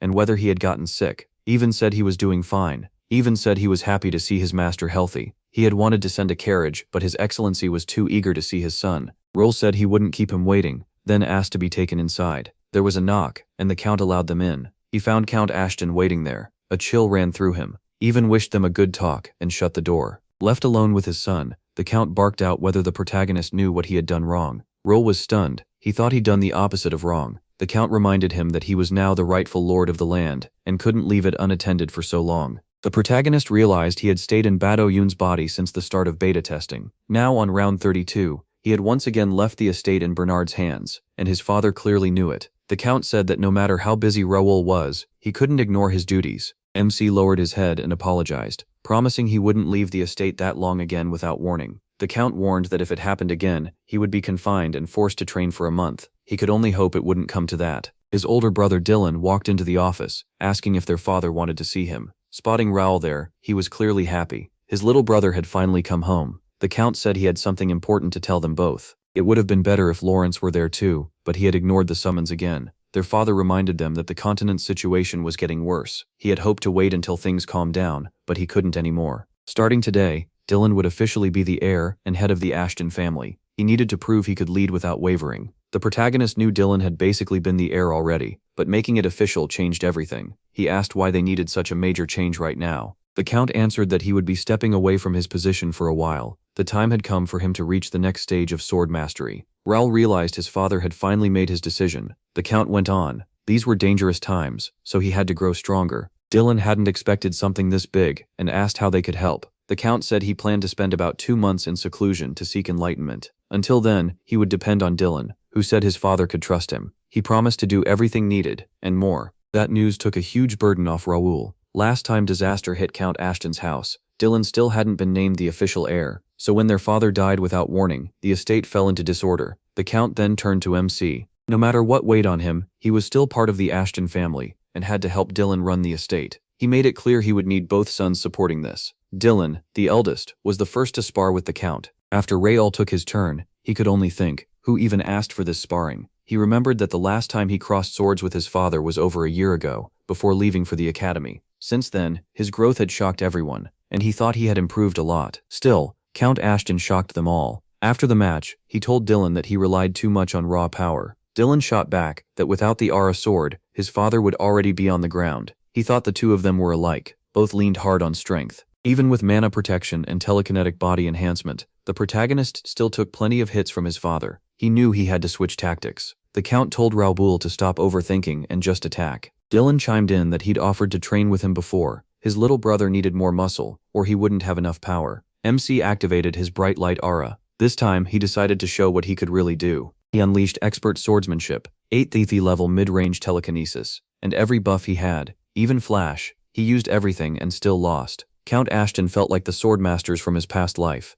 If anything, he might be even stronger. This was a completely different level. If Count Ashton was already this powerful, Raoul could only imagine what he'd be like after reaching the next stage and becoming a swordmaster. The Count asked why the protagonist was so upset. Was losing to his father really that embarrassing? His father told him he'd grown a lot and sharpened his skills. If he had seen that potential sooner, MC might not have suffered so much. He answered that those hardships were what made him who he was. Dylan admitted he should have paid more attention to his brother too. No matter how tough things were, he claimed he would have taught the protagonist a special training method. The protagonist could only think that would have sent him to his ancestors way earlier. The count said it was getting late, so they should end it there. They had trained well today. Later in the family library, Raoul asked Dylan if he had heard anything about Lawrence. Dylan said yes. Lawrence's knights had been keeping him updated. From what he heard, Lawrence hadn't left the wall since the gate incident. Decades earlier, during the war with the Empire, the Kingdom Alliance had pushed the enemy back to the continent's north and ended the conflict. The border between them became the Great Canyon of Despair. But there was still one crossing, the Road of Destroyed Bodies, the only path linking the Empire and the Kingdom. Fearing another invasion, the Kingdom Alliance built a massive fortress wall there after the war and sealed the route. Raoul was stunned. What was his brother doing in a place that dangerous? Dylan said he had no idea.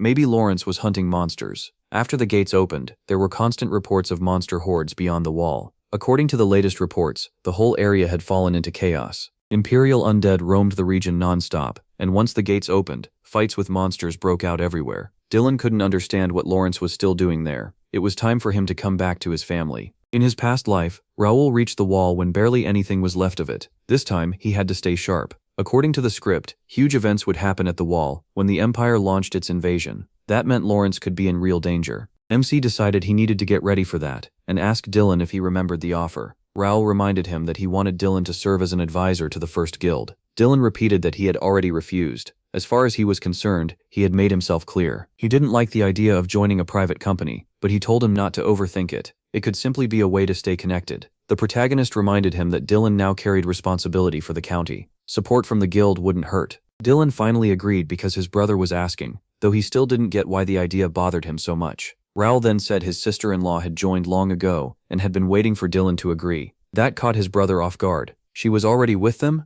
MC added that with the help of the he, Dylan immediately felt like he'd agreed too fast. Even so, Raoul felt a little more at ease. With the Empire starting to show its true colors, he needed everyone close to him inside the guild for their safety. If he could find sword skills that matched Dylan's physical strength, another monster would rise in the county. He felt like the real fun was only starting now. The young man greeted the viewers and announced that caster Pierce Jonhwan would be hosting today's broadcast. The first semi-final matchup was announced. Baek Do-hyun versus Blake. Whoever won this round would move on to the final, so both fighters had everything on the line. First into the arena was Baek Do-hyun, Korea's standout fighter. Then came Blake, one of the top contenders from the United States of America. The tension was heavy. Everyone was waiting to see how this fight would play out. The match began, and Blake rushed in right away. Blake quickly realized Baek Do-hyun seemed off today. Normally, he could have ended this with one hit whenever he wanted, but for some reason, the Korean just kept taking the attacks without fighting back. At last, Baek Do-hyun decided it was time to enjoy himself a little. Blake thought Baek Do-hyun was the kind of fighter who coldly crushed anyone in front of him, but today, he was acting strangely nice. That gave Blake the perfect chance to show off every technique he had. Then Baek Do-hyun suddenly closed the distance and told him he'd gladly fight again next time they met. A punch to the nose came right after. Blake dropped, completely overwhelmed by Baek Do-hyun. With Blake from the USA defeated, the win went to Baek Do-hyun. Blake thanked him for going easy today, and asked if another spar sometime would be rude. Baek Do-hyun said he'd always welcome a match with a strong opponent. They parted on good terms, and wished each other luck. Baek Do-hyun had been nice on purpose. If he got close to Blake and earned his trust, who in the first guild could stop him? Then came the announcement. After Li Juncheng was knocked out, Wang Tianming would move on to the finals. Baek Do-hyun realized it had been a long time since he had seen Wang Tianming. He was one of the people he remembered most clearly. Wang Tianming stayed with the Chinese players, and mostly kept to himself. From the start of Connect, he never left the top 100, and even when Baek Do-hyun died, Wang Tianming was still ranked near the top. His swordsmanship was among the best of this era, so he had a real shot at winning the final. Baek Do-hyun knew this was the kind of opponent you couldn't easily read. Wang Tianming loved martial arts novels, and was a total oddball, always saying he'd bring chivalry and the romance of marimba into Connect. He got so deep into that fantasy that he started acting like a real martial arts hero. That had caused plenty of arguments with Baek Do-hyun before, since that mindset was the complete opposite of his. Now they were basically strangers, so there was nothing to worry about. Wang Tianming said he had been watching Baek Do-hyun in the preliminaries, and admitted his skills were excellent. The destroyer answered that Tianming had also fought well and showed impressive swordsmanship. Wang Tianming said he acknowledged the Korean's talent, but he saw no proper dignity in him. In his view, a strong fighter shouldn't show off power, but protect the weak with respect and compassion. Baek Do-hyun thought the Chinese player hadn't changed at all, still the same self-appointed hero of justice. Baek Do-hyun replied that he had never called himself especially strong, he just always fought with everything he had. Wang Tianming accused him of being dishonest, and said he was ready to prove it in battle. Baekdo Yun said that sounded good to him, and he looked forward to seeing Tianming prove those words with action. Baekdo Yun thought Tianming wasn't a bad person, just stubborn and narrow-minded. This time, he planned to break that stubbornness quickly. Baekdo Yun decided he was going to crush his opponent this time. The final match was about to begin. The long-awaited fight everyone came to see had finally arrived. Both players stepped onto the field. First up was South Korea's pride, Baekdo Yun. Facing him was Grandmaster Wang Tianming from Chinese. A clash between two monsters was about to start, but only one could win. Wang Tianming made the first move, boasting that he'd win and show the world how a real warrior protects the honor of the Jianghu. Baekdo Yun could only think this guy never got tired of hearing himself talk. Still, he knew he couldn't lose. In a fight like this, the one who catches the right moment wins. Before the fight even started, Baekdo Yun drew a warning circle around himself. He could already tell the gap between their skills was huge, so he set a rule for himself. If he stepped outside that circle even once, he would count it as a loss. Wang Tianming took it as an insult and swore he'd crush the Korean. Baekdo Yun figured they'd see about that. He'd adjust to his opponent, but the fight would go his way.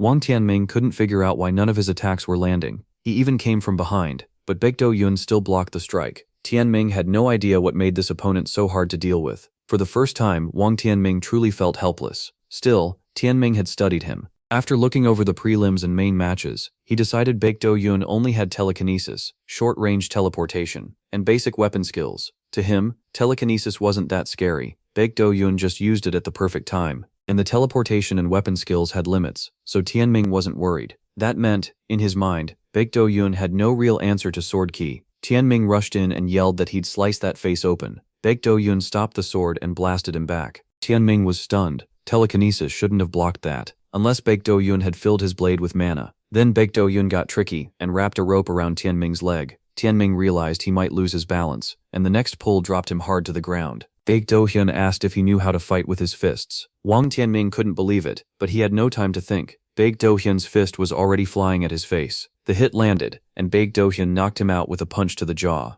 Baekdo Yun had beaten Wang Tianming without leaving the circle, but then why didn't he finish it right away? Wang Tianming suddenly gave up, which even surprised Baekdo Yun. After all those attacks, was he really quitting after only a few punches? Baekdo Yun decided his opponent should suffer the way he had suffered in the war. But Baekdo Yun reminded himself that in this world, Wang Tianming could revive without any penalty. Instead of backing off after one hit, he could just die and come back. In the end, Baekdo Yun was declared the winner and took first place. He figured Wang Tianming would watch his mouth next time, after getting beaten that badly. Baekdo Yun had won the final in dominant fashion. After the tournament ended, the final list for the first Guild Academy was announced. Around 600 players got in, including more than 60 non-combatants, all as top-class students. The new students got 3 months of housing and meals at a level close to a 5-star hotel, plus fresh clothes every day. On top of that, 16 specially chosen players earned extra rewards. Along with better living conditions, they received gear made to match each player's abilities. They also got a portal pass for free travel between the starting city and the academy during training, plus permission to enter the capital city of Turim.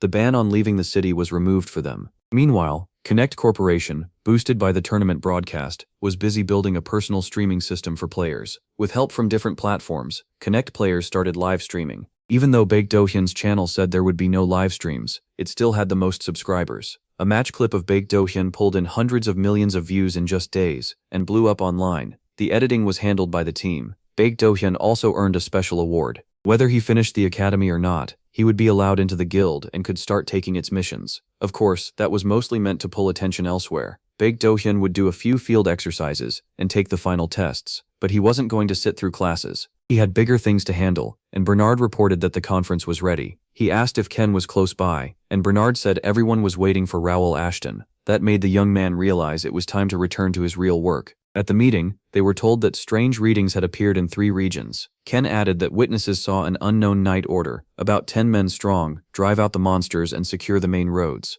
The protagonist thought about the chaos after the gate incident. The barons had barely managed to gather enough troops to protect their own lands, so maybe another noble house was trying to quietly take those territories. Raoul asked if they had learned which order the knights belonged to, but Ken said they wore no symbols. Worse, the moment they spotted the scout, they vanished without a trace. MC found that odd. Knights were usually proud of the house they served, so why hide their crest? Ken said no barony could send out a dozen knights alone. Either the barons weren't behind it, or someone else was backing them. He then asked if any noble houses or military forces had started moving. Ken answered that Duke Templeton and Margrave Greer were still quiet. though they usually stayed out of politics anyway. Marquis McNeil's house had reacted the fastest. Reports said the Marquis personally joined the fighting, and some people even thought he had been ready for this all along. That made Raoul think the whole kingdom needed to stay alert. After all, that side had already betrayed the kingdom once before. When the Empire invaded, the kingdom led by the Templetons stood firm, but the McNeil refused the alliance and went over to the enemy. An informant exposed the betrayal, but it still left a dangerous political gap.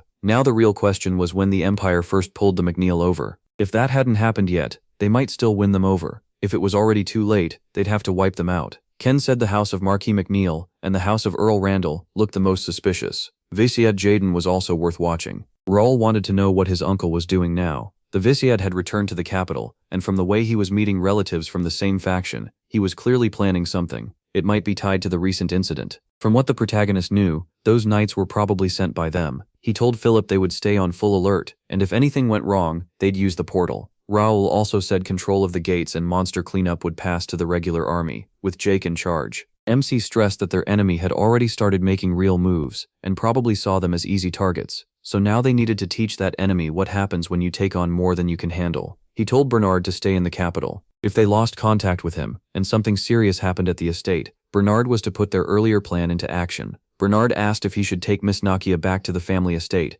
and the young master said yes. It was also important to ignore any order or request for cooperation from anyone except Dylan. They still had not identified the Imperial spy hiding somewhere in the estate. Raoul believed the enemy's goal was still the same. They needed his father because of his huge power and influence. If he fell, the Ashton house would sink into total chaos. He knew they couldn't fully move forward while that threat remained. Still, this might be the chance they needed. They had to root out every enemy hiding inside the Ashton house. Elias, the head of the first guild branch in Turim, welcomed the group. The young men shook hands, and Elias said things were going smoothly here thanks to Mr. Raoul Ashton. Elio had become one of the first 6 followers. Now he was an expert and one of the first guild's top managers. By now, they had recruited about 500 fighters and 20 knights in Turim. By royal order, they were managing several dungeons in the capital and carrying out tasks for the joined the first guild together with Dalton. As talented S-rank recruits, they had grown a lot with the guild system's help. Both were first-rate swordsmen and were close to reaching intermediate expert level. Raoul asked if they had really found the entrance to the ancient dungeon and whether they could explain more about it.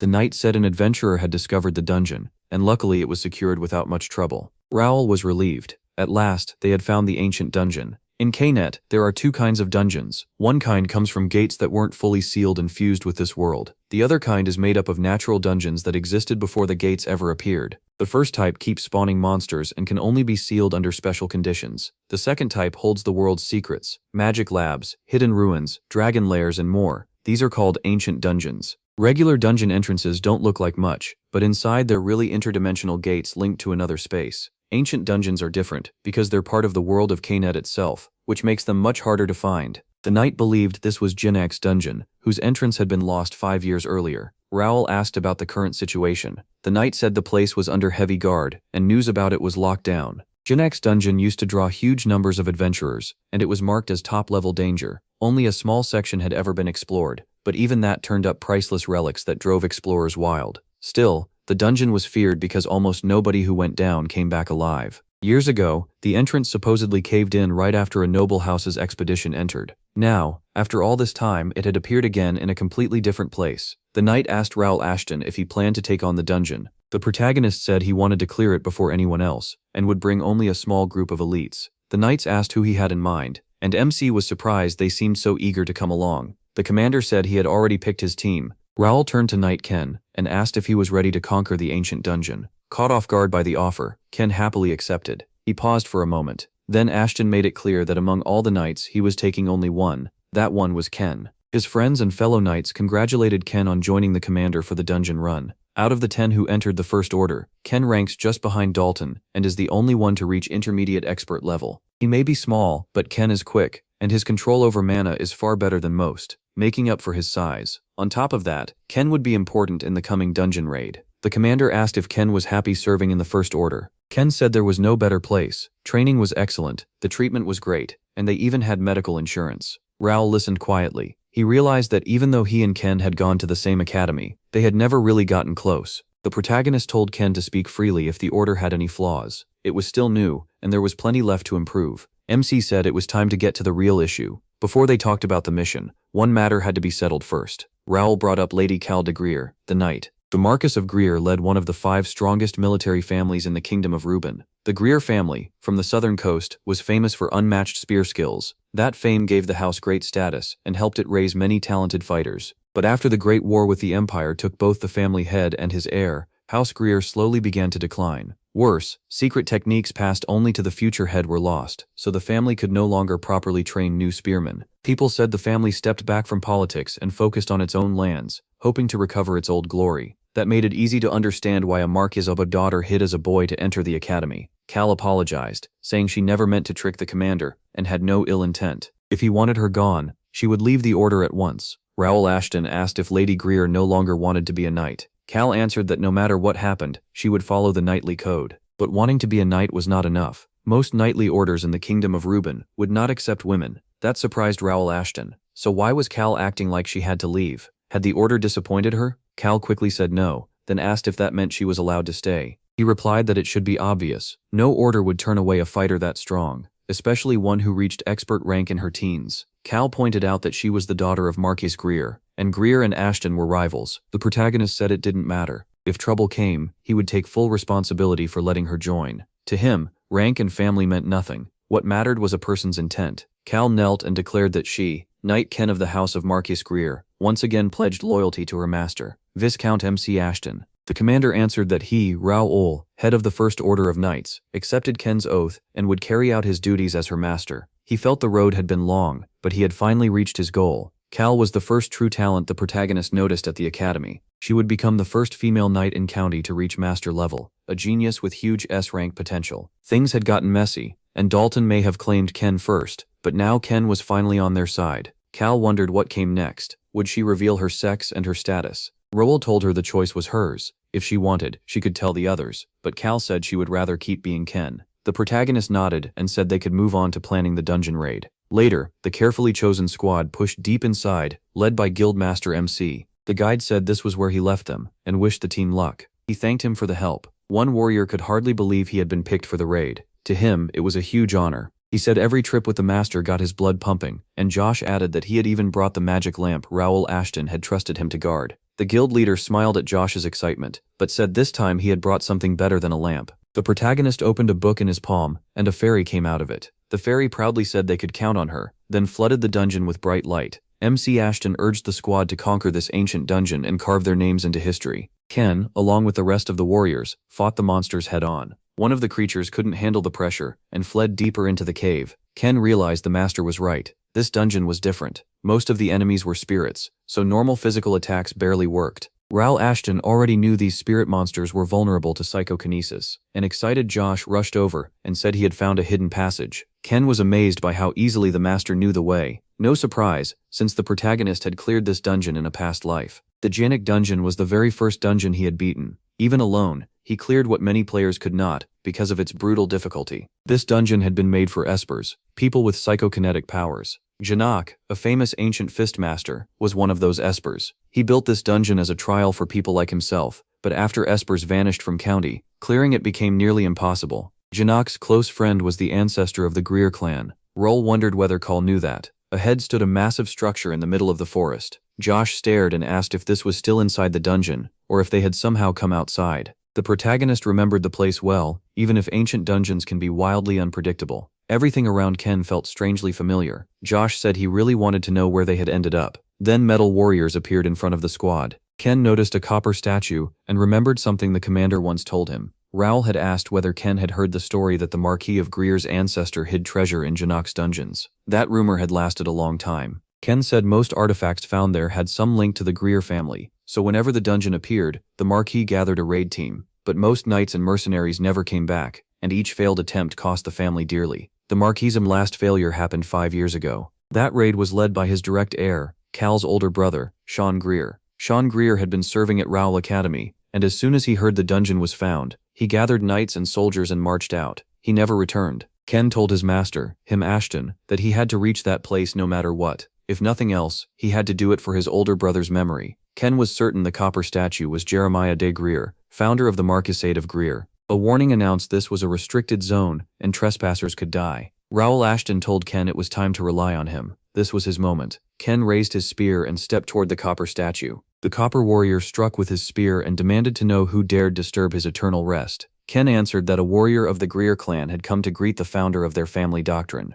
The old copper warrior laughed and said Greer blood would earn no mercy. He wanted to see whether Ken was truly worthy. Ken tried to block the opening strike, and quickly realized the technique aimed at him was the Marquis of Greer's wave of fury. Cal knew he couldn't miss a single detail. Raoul Ashton said he would not interfere in a fight between relatives. Then he moved to another warrior statue, saying he would handle that one himself. The protagonist Ashton pointed his magic swords at it, and the warrior answered that the duel was over. He had won. He said he was pleased to meet such a gifted opponent. The required task, Jinok's trial, was complete, and the player earned the mansion vault key plus a huge amount of experience. The warrior said he looked forward to seeing how strong his foe would become at full mastery. What he learned from this battle would help later. At the same time, the copper warrior formed a glowing orb in his hand. Raoul was taken aback. Weren't hidden quest rewards supposed to be fixed? The old man stopped the fight and said time was up. That was enough. He could not defeat the young warrior. Cal objected that she was not finished yet. The old man said the test was cleared, and he respected her combat skill. Ken of the Marquis Greer family cleared the trial of the Empire. The required quest was complete.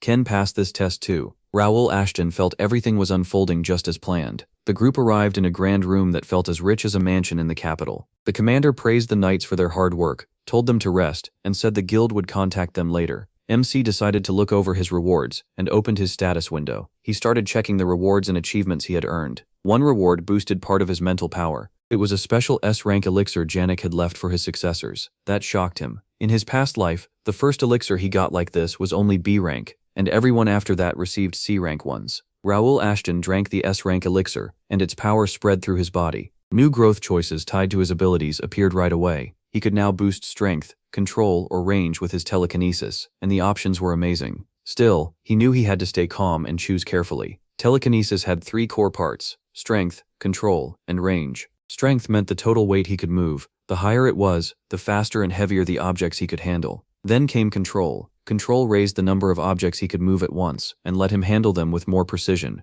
Range was the last part. It decided how far away he could use that force. Raoul Ashton chose range and control. Excited to try it out, he tested his new power at once, and the results were incredible. This felt nothing like his past life, even after he had mastered telekinesis back then. Right now, he felt he might even surpass that version of himself. Thanks to the Converge's meditation method from Ruins, he now had psychic energy equal to about 15 years of what he built up in his past life. On top of that, his strength and control were far better than before. Thinking it over, Raoul felt like he had gained a hidden reward. Ken had gotten one from Jeremy too. After fighting the Copper Warrior, Ken Greer found a ring in his hand. He figured that Cal Greer had awakened as well. Josh rushed in and told the gentleman they had a serious problem. During the break, Josh had gone for a walk behind the mansion and discovered what looked like a grave. The group followed him over. The guildmaster and the knights stared at the horrible sight in silence. Bones were scattered around the grave, and a knight's armor lay nearby. Raoul said this was worse than he expected, and wondered if they were supposed to find something here. The protagonist decided to use his new power to uncover the mystery. Then the skeleton inside the armor began to change, and a ring on it started to glow.